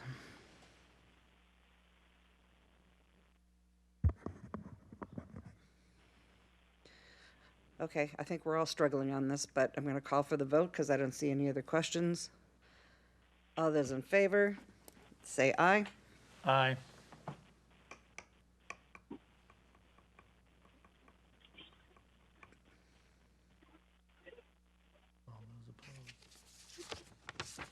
Opposed? Nay. Nay. Any? I'm also a nay.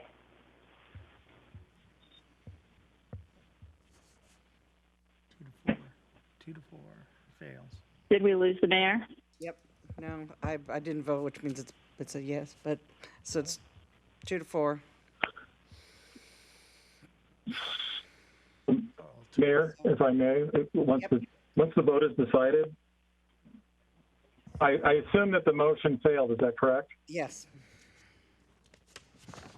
So at a minimum, we would ask at least for a motion to clear the $283,762 as a core amount, and the $50,000 because it is something that we've run across. And the other two contingency items could be brought back at a later date. But we do need to move forward on the 283 and the 50,000 at this time because council will not be in session for the next 6 weeks for us to come back.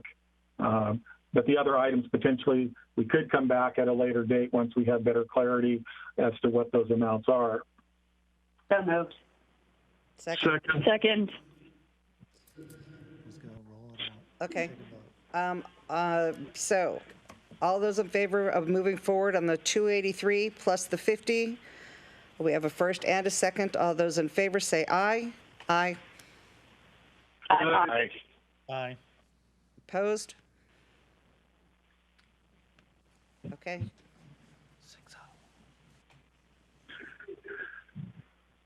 Thank you. We'll progress in that direction. All right. Thanks, Ben. Appreciate your help. Okay, thank Did we you. lose Councilmember Gamblin? Yeah, Councilman Yeah, she left. is out. Okay, so back to the last thing that we have is the CARES Act. And that will be Mr. Sugg.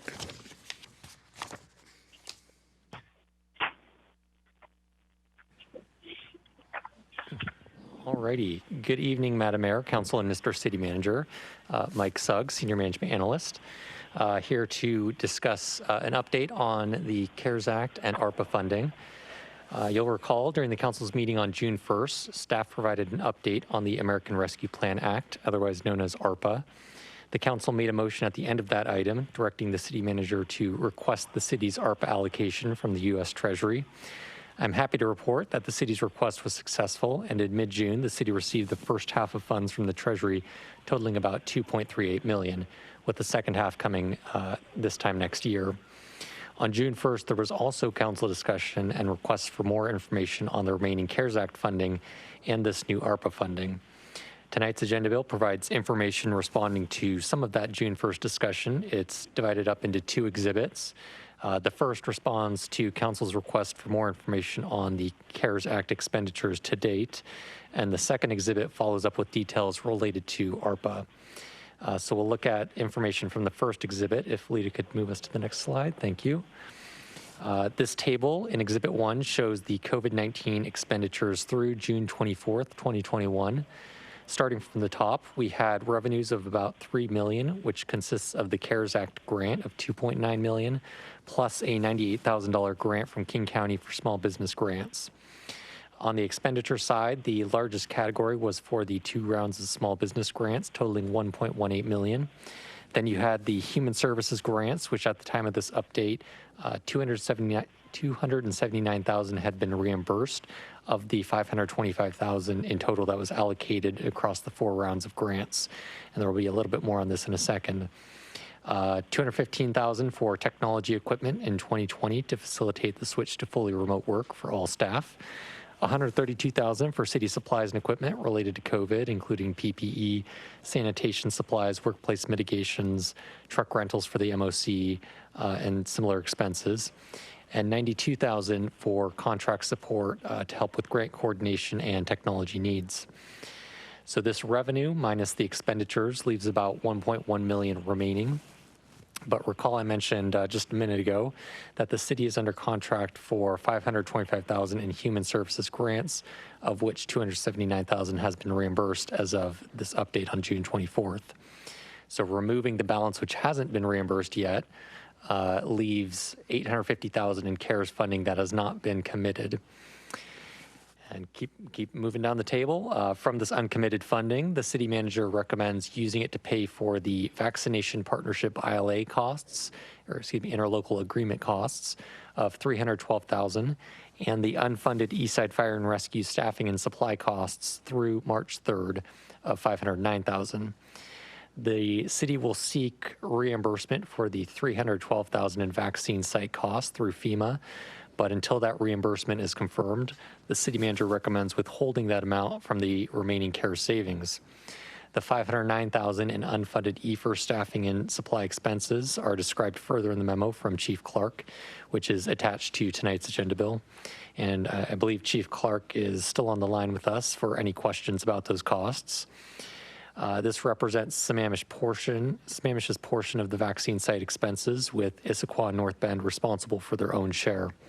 Staff recommends covering the portion of these costs that were incurred before March 3rd, 2021, because ARPA cannot be used for expenditures incurred before March 3rd, 2021, with limited exceptions. The expenses incurred after March 3rd would be eligible for ARPA, and those total about $61,000. So taking the CARES funding that hasn't been committed, subtracting out the city manager's recommended expenses, leaves about $29,000 remaining from the CARES Act funding. And I do believe that some expenses came in after this table was created on June 24th. So the bottom line number is actually likely a little bit smaller than that. This leads to the two questions that are in the agenda bill and shown on the right hand of the slide here about whether the council agrees with these two city manager recommended expenditures. And if so, staff can return on July 13th with an agenda bill that will allow council to formally approve those expenditures. And I'd like to pause here before jumping to the ARPA discussion to ask if there are any questions on Exhibit 1 and to see if council is supportive of the city manager's recommendation. Mayor? Councilmember Ross.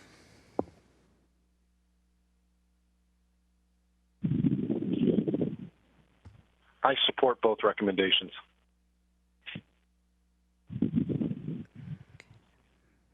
As do I.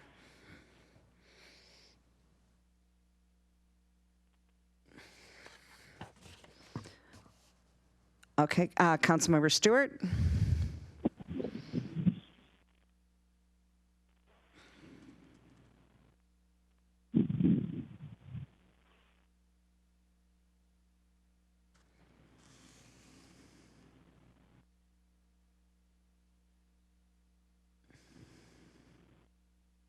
Councilmember Stewart? Yeah, it does look like her mic is on.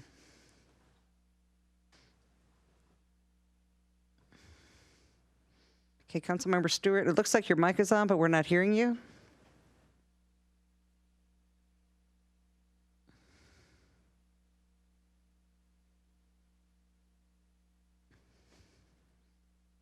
Okay, Councilmember Stewart, we're going to come back to you.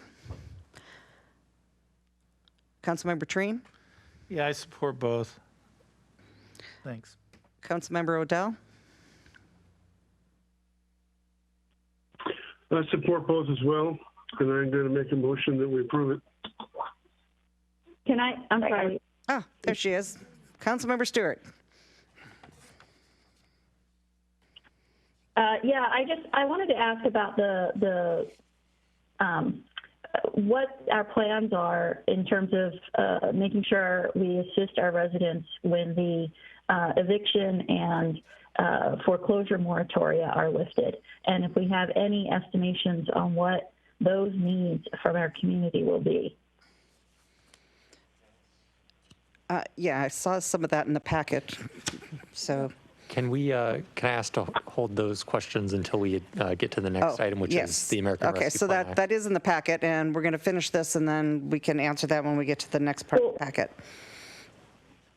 I feel like that's important because I'm not sure that I am ready to approve these, because since we have a very good chance of getting reimbursed for the vaccine partnership, that could mean that we have $300,000 that we could be putting towards the community. Because if you look at this $3 million that we received, we've put less than half of that directly into the community with small business grants and human services grants.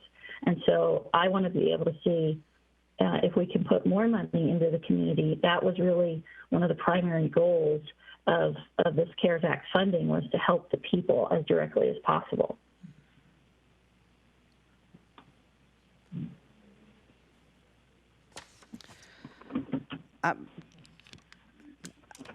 Mr. Sugg, did you want to answer now, or would you rather? I'm going to leave that up to you. I guess we can jump into the discussion on rental assistance funding, because we have reached out to some of our local providers and asked about that. So we do have Rita Bod, Senior Human Services Coordinator, on the line with us, so she can jump in here if I've missed anything. Oh, I see her. Well, hello, Rita. But we did hear that. Hello, good evening. That happy voice. We did hear from Councilmember Stewart the questions related to rental assistance and the eviction moratorium during the June 1st council meeting. And so in the packet, under Exhibit 2, we do have a little bit of a discussion on some research that we did into this topic in preparation for the discussion. So there's really a few things. The first is the governor's eviction moratorium formally ended on June 30th. However, recognizing that some of the programs that the legislature put in place to help ease the burden of the eviction moratorium ending are not yet in place, such as the eviction resolution pilot program, I believe it's called, as well as some counties don't have in place yet a rental assistance program. The Inslee decided to implement what he called a bridge proclamation. So basically bridging from the end of the moratorium to when these programs implemented by the legislature are up and running and are in place. So during this bridge time, which spans from June 30th, the end of the eviction moratorium, through the end of September, it's there's a number of steps that a landlord would need to take to begin eviction proceedings, but none of that could even occur unless the county has a functional eviction prevention and rental assistance program in place, as well as the eviction resolution pilot program. So some of the articles that I was reading essentially said that this bridge is in effect sort of an extension of the moratorium, at least in the short term, just because most counties don't have these two programs in place yet. So there is that's kind of what the governor's implemented to help ease the burden of the end of the moratorium. There was some discussion, I think Councilmember Stewart, you had requested some information about kind of what the county is doing and what funding is coming through the King County Eviction Prevention and Rental Assistance Program. So there's a little bit of information about that in your packet tonight. So it sounds like, from what we read, there's a lot of funding out there and available. It's just that counties have been somewhat slow to get it out. It's just been a big logistical hurdle to try and move this volume of funding through the system. Apparently, since the start of the pandemic, the state has appropriated $1.1 billion, mostly in federal relief dollars, for rent assistance. And of that, Commerce has only released about $500 million to local governments. And of that $500 million, at the end of May, only $127 million had been paid out in rental assistance to landlords for roughly 28,000 households. So of the $1.1 billion available as of the end of May, only $127 million had actually gone out. And there's links to articles in the packet that speaks to the difficulty that counties such as King County have faced in getting the money going. And Rita can speak to that too, because I know she's had some discussion with folks about that. And then Rita, maybe you could talk a bit about your discussions with our three local rental assistance providers: Issaquah Community Services, St. Vincent de Paul, and HopeLink. Good evening, Council. Hello, everyone. Lovely to see you all. So, I mean, I wish I could give you this clear-cut answer. We're really doing a wait-and-see approach. I feel like, we've heard from like 3 different rental assistance providers. We know there's a need out there. I think we're trying to figure out how the EPRAP program fits into everything, the King County program. We've reached out to King County to try and understand which landlords have actually applied for this program and if and how much they'll be allocated. So I think that's a big significant guidance for all the rental assistance providers. We're trying to look to see what happens there. So at this moment, right now, we just don't understand how all the pieces fit together, and a lot is hinging on the King County response. I will say that with the EPRAP program, it doesn't guarantee that everyone in need is going to be taken care of. No program is going to do that. So I think what we're trying to do is that we're trying to look for and understand the unmet needs and try and be more targeted and strategic in our approach so we don't have that duplication of services. And I'm happy to answer any questions anyone has. And Rita, just to add on to that real quick, of the COVID grants that we've given out so far, Issaquah Community Services and St. Vincent de Paul have not yet fully expended their rental assistance funds, so there's not a current need for those two providers. Is that right? Well, yeah. I mean, I think, yeah. So again, I feel like there's a bit of a wait and see approach from a lot of tenants of like, as Michael said in the agenda bill, like at the end of last year, like the King County program did bring everyone up to date on one particular apartment complex. So I think there's a lot of confusion right now. And even with King County, like logistically trying to, I know individual tenants are applying, but it's just a lot going on. So again, we don't know where we fit into all of this. But yes, so both the smaller rental assistance agencies within the community, they know there is a need, but everyone's doing a little bit of a wait and see. Rita, do you have a sense on any scale, and I understand if you don't, but do you have any sense in terms of when we might know more about what those unmet needs are and any idea of what the order of magnitude might be? Well, so that's a great question, Councilmember Stewart. So right now, we have contacted the three main apartment complexes, and just from our rental assistance providers, we do have a sense the numbers are quite high. And again, we don't know from King County when we're going to get that resolution. For individual tenants, I understand that, they've got to apply. It's a lottery system. I think for us, the most impact King County is going to have is if a landlord's applied and if they actually allocate rent assistance to the landlords, because the landlords are they've got a lot of tenants in their place. So I'm sorry, Councilor Stewart. I mean, I think me and all my peers, we're in a holding pattern right now. We have regular meetings with King County, and we just haven't got that information yet. So, I mean, they can't wait much longer. I'm assuming by the end of this month for sure. Okay, because I just feel like we should try to provide to our residents if we can, and not push that to King County. I feel like King County should be covering the unincorporated areas and the cities that probably were hit much, much harder than we were. And so I feel like we should try to meet our own needs wherever we might be able to. Sorry. Yeah, go ahead. So I will say, just looking at some of those numbers, I mean, I can't quote them, but the numbers are fairly astronomical.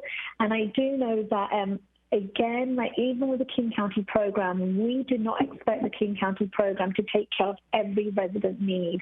And even if we try to, we couldn't take care of every resident need. And I think it's really having that collaborative approach where we're super strategic and sort of and I do understand what you're saying, Councilmember Stewart, but I think for us, we're trying to see, again, King County is not going to swoop in and save everyone. We know that. But if we know that there's a certain section that is being taken care of by King County, we can then focus and divert our resources to the community that hasn't been served. Yeah, but I understand what you're saying. It's a little bit frustrating because we know there's a need there, but we just have to sort of, sit back and wait. Yeah. And then what is the intention with the $312,000? If we do get that reimbursed from FEMA, is the intention then that $312,000 will still be made available to the community for, either small business grants or other human services needs? So I'm going to pump that over to Mike. Yes, thank you, Rita. The $312,000, essentially, in order to submit for, my understanding after talking with our emergency manager is, in order to submit for FEMA reimbursement, the city must first incur the expenditure, ask for reimbursement, and then we can get it back. And once we get it back, that funding will be available for use as the council desires, whether that's COVID expenditures or not. That's for council to decide. Yes, as we understand it, we need to make that expenditure payment so that when the city has incurred the cost, then we can submit for FEMA reimbursement.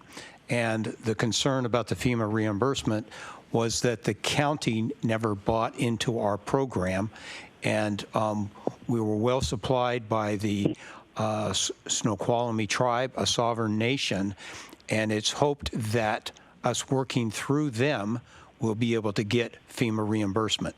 But it's not as clean as it normally is. That's why we've recommended to reserve it. But now as we understand it, we need to pay that expenditure out in order to seek reimbursement.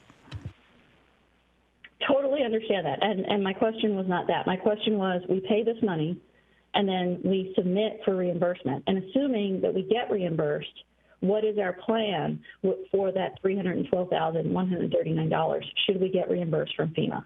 We present it back to the Will it go back into this CARES? Okay. Yeah, it's money that came from CARES. It's allocated to that. The council has their choice of where they would like to spend it. So we would present that back to the council to make a decision. Okay. Dave, what's the timing on this? Council, it's 11 p.m. We need to extend. Motion to extend to 11:20. And the chief is on the line if we need any other explanation on the other expenditures. If we don't, we could release him, but he is on the, was going to be available. Okay, I'm looking for an extension. You have a motion and a second, Karen, already. Oh, okay, we did not hear 11:20. what it was. Move to extend to 11:20. Oh, second. And we have a second to 11:20. All those in favor say aye. Aye. Aye. Aye. Opposed? Nay. Okay, we have a 5-1.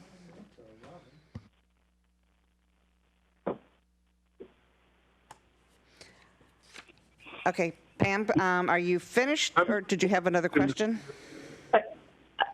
I just wanted to make a statement, and then Councilman Bordell, I think, had a good question, and that is that I'd be willing to support the motion only if it has the clause in there that says if we get reimbursed for that $312,000, that it go back into the CARES bucket to be used for human services or small business grants. Okay. Pam, are you done? I am, yes. Thank you, sir. Oh, okay. Karen, my question is, and I'm not sure whether it goes to Jeff Clark or Dave or who, but assuming we file for the reimbursement, say tomorrow morning, how long does it take for us to get the money?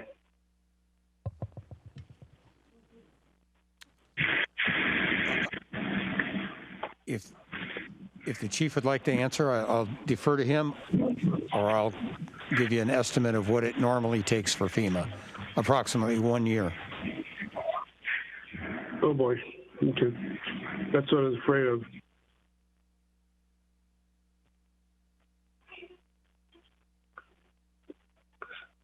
So I want to spend this money better than him. The emergency manager has advised staff apparently, that it could be a matter of just a few months, but it's the feds.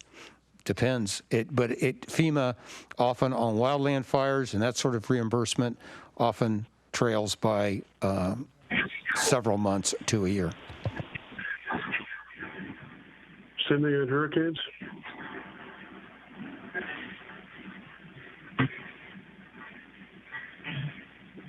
Yes, same thing. Same thing on hurricanes.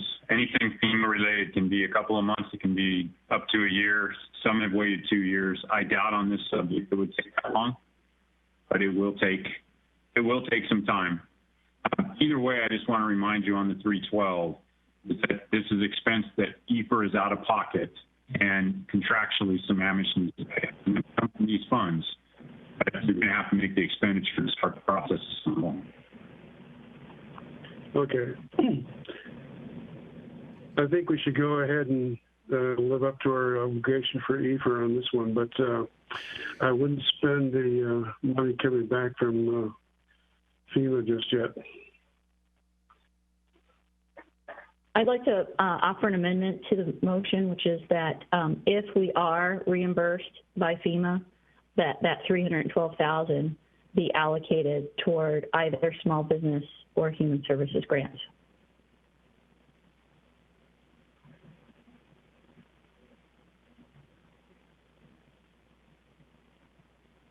I'll second that. What's the motion? The motion is the recommendation for Exhibit 1, I think, with that caveat. Am I correct, ma'am? Thank you. Yep, I believe there was a motion on the floor to go forward with these recommendations. And so now there's an amendment to that motion on the floor. Okay, so motion on the floor with that amendment. Discussion? Deputy Mayor, do you have comment or discussion? I do, yes. So I think I'm not ready to jump and say what we should do with the money if we get reimbursed. I think if we get reimbursed, then we can decide based on current status of things at that time. I do want to comment that the money that the county has for the purposes of rent and the like is for the county. It is not for the unincorporated areas. I have had these conversations, and the executive for King County has been in those meetings. So please do not mistake those funds.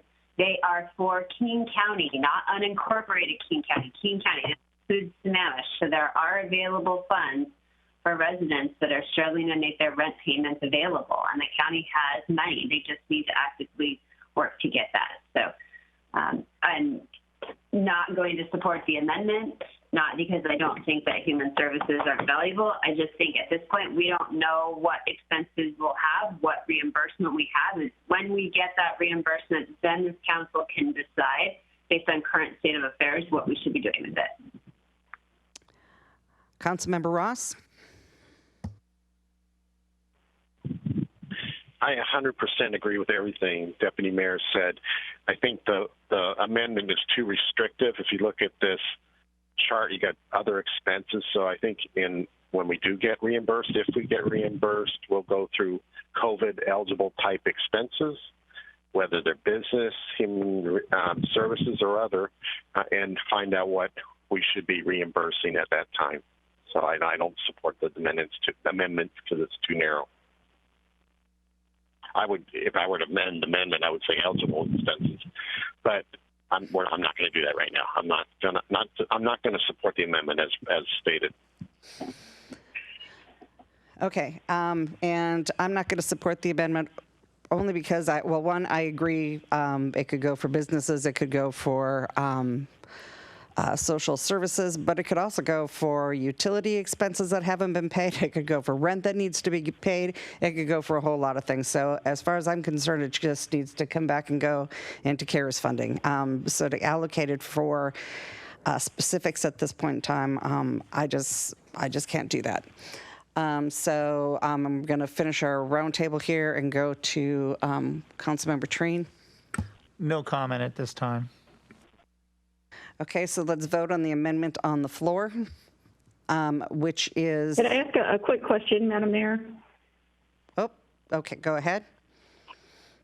Yeah, so my question, the reason I wanted to have that amendment is because there were two different comments made, and if that money is going to go back and be spent on COVID-related expenses, then I'm fine. If that money might come back and just go into the general fund, then I think we need to allocate it, make a specification that money can only go to COVID-related expenses that the CARES Act originally intended it for.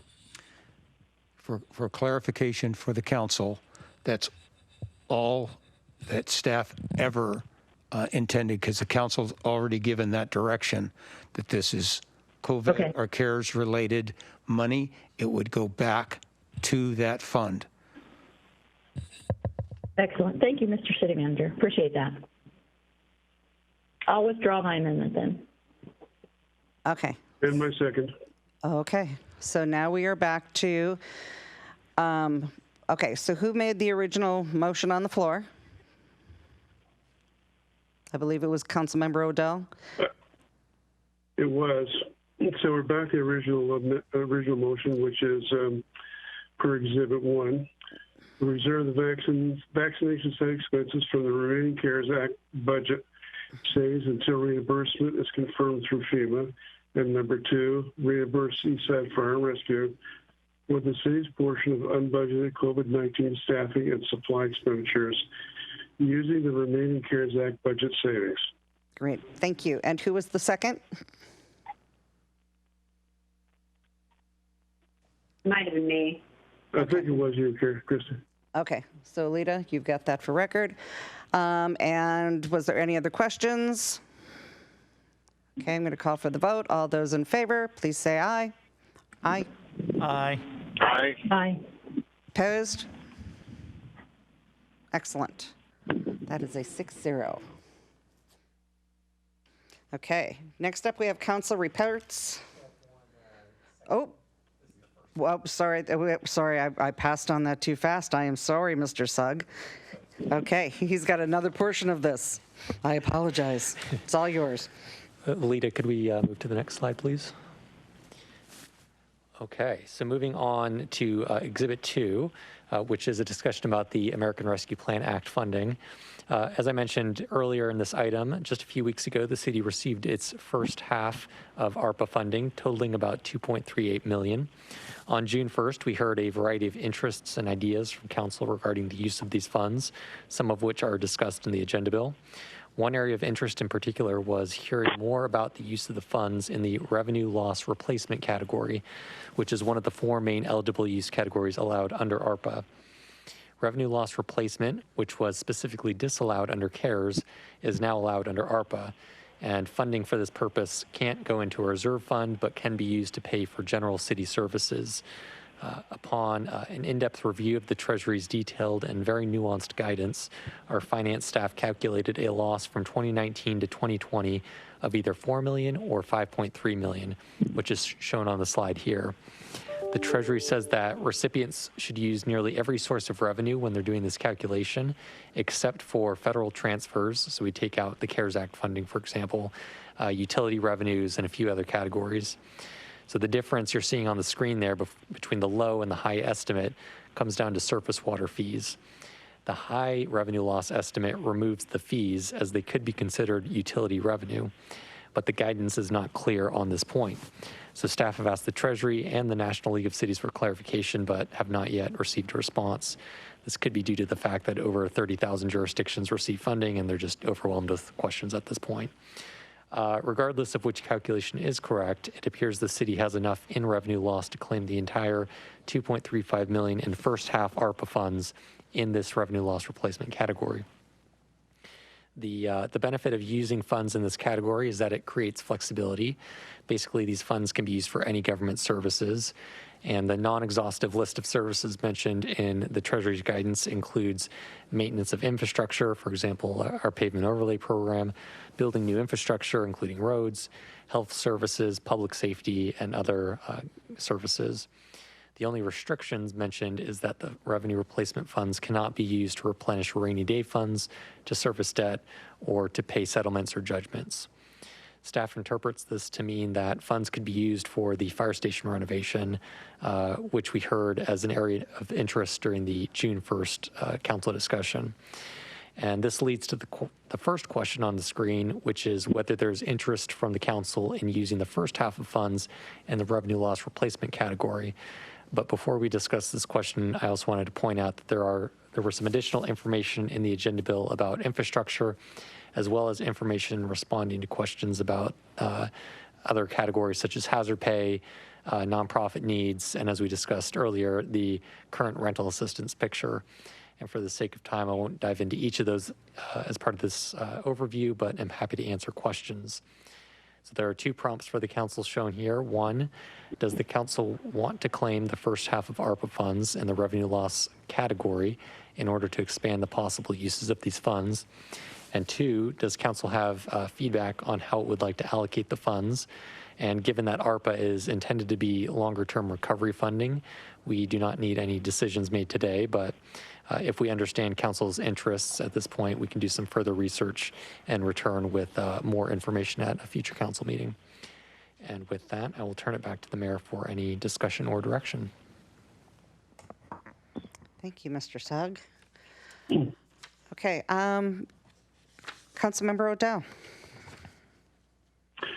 I'm going to suggest that we bring this back in a future meeting if we don't need to make a decision now, and there's some unanswered questions. We may have better information. I concur. So I'll make that a motion. I move that we postpone decision on this particular issue to a future council meeting as appropriate. Second. Okay.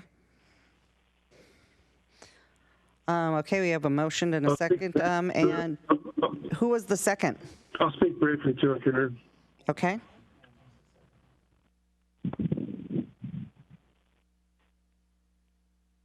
Okay, Councilmember O'Dell, you want to speak to your motion? Yeah, very briefly, Karen. I thought I heard Mike say that this thing is still not completely settled out yet in terms of what the options are and some of the finer points of how this is all going to come down. And I think the better course there would be to wait a week or two or whatever and then decide, because I'm not sure we have to decide anything right tonight. And it might not be the right decision. Those are my comments. Okay. Councilmember Stewart? I was curious if we could get some more detail on what the revenue losses were between 2019 and 2020. Because as I understood it, we didn't suffer any revenue losses from property tax or sales tax. So I'm just curious where these revenue losses are coming from. And again, I'm not questioning. I know our finance staff is top notch, but I think that would be detail that we should have at hand and provide to the public. I'll just make a quick comment on that. On the surface, it doesn't seem like we would have a revenue loss of this size. It's just the way that the Treasury allows us to calculate it. Essentially, the basics of the calculation are shown right there on the screen. So that first line, the total revenue, is essentially, as I mentioned, all revenues of the city. And then you subtract out the federal grants there. We had a lesser amount in 19 than we did in 2020. So that helps the 2020 picture because you're removing more from 2020.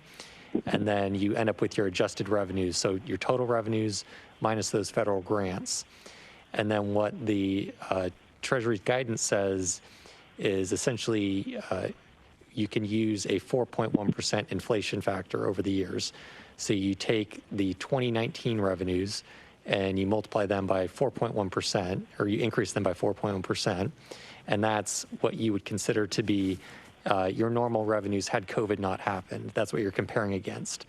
So the 2019 times the 4.1% increase minus what it netted out to be, subtracting out the federal grants, is kind of your difference there. I'm sorry, I'm not explaining that very well. I'm not a finance person, but No, it's the basics of it. you did a fine job. I'd just like to see some more of the detail behind those total revenue numbers, because I wouldn't have even expected the adjusted revenues to be less in 2020. So I'd like to understand where those differences came from. So. Sure, we can pull that together. Great, thank you.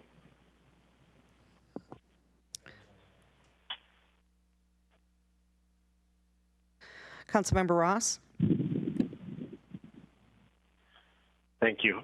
Mike, for this revenue loss recovery, the first half is roughly $2.5 million, or is that what I heard?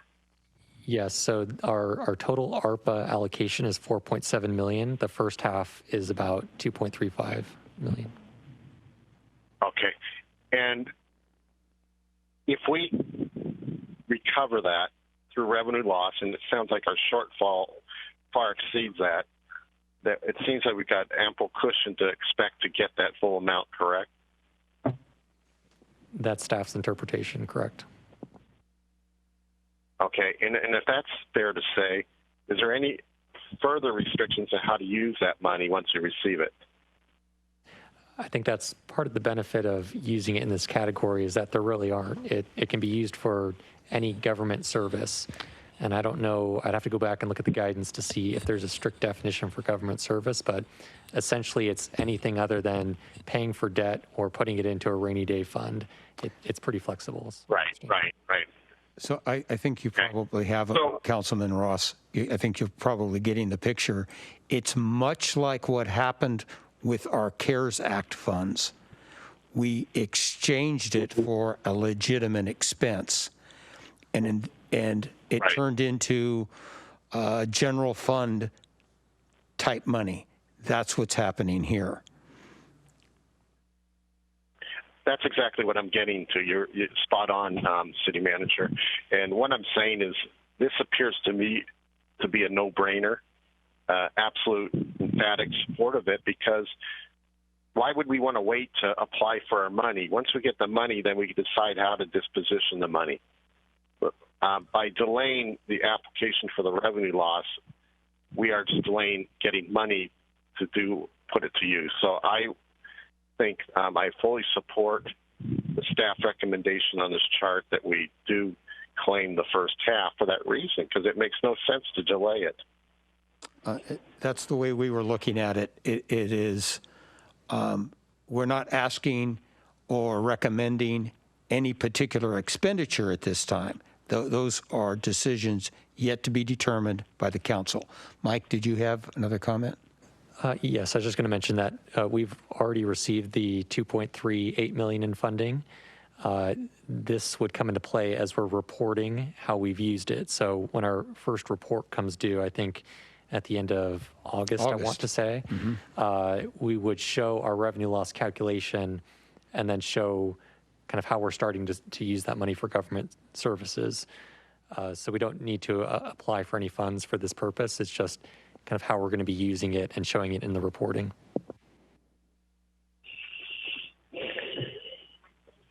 So if the council directed us not to, we wouldn't report it out at this time.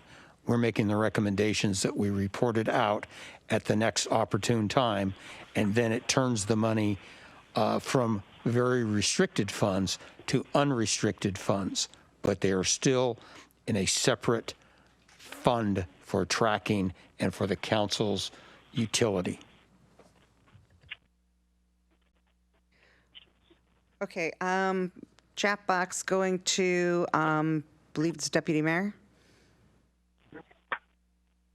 Thanks. I think we had a similar discussion as to what Councilmember Ross just said earlier this morning when we had our agenda meeting, and I think staff's recommendation is appropriate. So, Agreed. I'm going to go around and make sure everybody's gone once. Councilmember Treen. Yeah, I concur with Councilmember Ross. Thank you, Councilmember Ross. Okay, I believe everybody's gone once. So Councilmember Stewart. No, my clarification came when Councilmember Ross made the comment about applying for the money. I thought we already had the money, and that is in fact true. So I'm good. Thanks.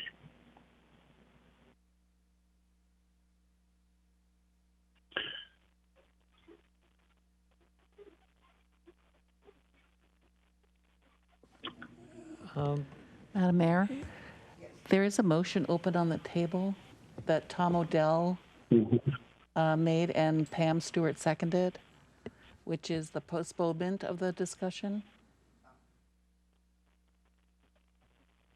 Okay, currently we have a motion that is on the floor about the postponement of this discussion. I don't know what you'd like to do with that. Do you want to, Mike, do you want to just do you want to still have that motion on the floor, or do you want Mike to just plan on bringing this back? Yeah, so the motion being made by Councilmember Odell. Motion that's on the floor. Yes, so. Let's have him bring it back. I'll withdraw the motion. I'll withdraw the motion. Withdrawn? Perfect. Okay, so then you'll bring this back as it becomes. No. Okay. Our choice is to withdraw the motion or vote on the motion. Then we vote on the Okay, so hang on, because Councilmember Odell does not come through for me very well. So he withdrew his motion, correct? Correct. Okay. Correct. So now we can entertain a motion to direct staff to move forward with the application process. So now I'm looking for a motion. So moved. It's moved. Seconded. Wait, I'm confused. I thought we already applied. I don't understand. No. No, we're looking for the direction to do so. We received our first tranche of money, but that money is very restricted. The application process that comes up now, a required application, is to clarifying that we would be declaring a revenue shortfall under the Treasury's category, and then that frees the money up for a broader use of the money. Just like with CARES, we spent it on EFR expenses that qualified under the CARES Act, and then that money was allowed to be used on a broad range of general fund type expenditures. So it's just changing the utility of the money that we have, but we need to complete the application of how we're expending the money. Okay, so now we have that motion on the floor. Okay, who's talking? Deputy Mayor, I just wasn't sure if we had a second before we had the subsequent discussion there. We did. Councilmember Treen seconded. I second it. Could I interrupt for a second? Who was the first who made the motion? Okay. I did. Deputy Mayor. And it was seconded by Councilmember Treen. Treen, second. Thank you. Treen or Ross, pick one. Okay. We have a first, we have a second. Do we have more discussion? Okay, hearing none. All those in favor, please say aye. Aye. Aye. Aye. Against, please say nay. Excellent. We have a 6-0 vote. Awesome. Thank you, Mr. Sugg. Well done. Thank you, Mayor. Okay, next up we have got the council reports, city manager reports. Okay, none. Do we have any council reports that need to be, any council need anything? Yes, and we, Deputy Mayor? yeah, well, we're past 11:20, which is when we extended the meeting to, so I move we extend till 11:35. Second. All those in favor say aye. Aye. Aye. Aye. Opposed? Okay. Aye. Okay, continue on. Let's go. Let's do it. Okay, so do we have... Yep. Go ahead, Deputy Mayor. Yeah, so the Kokanee group, like IOA, met and approved the budget to which you guys saw previously. So that's the long and short of that. I won't take any more time. I'm going to let you guys know. Yes, I saw that. Excellent. Okay, does anybody else have anything for the good of the order? Yeah, I do. Councilmember Ross. Yeah, I met with Nate from the YMCA Executive Director, a real good meeting, one-on-one meeting with him. We discussed some of the old open issues from the last time we met, which was over a year ago in an open meeting. And I shared with him the minutes and the agenda of that meeting. He has shared that his team has changed quite a bit, including the CFO of the YMCA. So he's bringing the CFO up to date, and probably within a month, we're going to schedule a meeting where we could have perhaps an open meeting or up to 3 council members meet with him and his team. We'll decide as a council which way you want to approach it.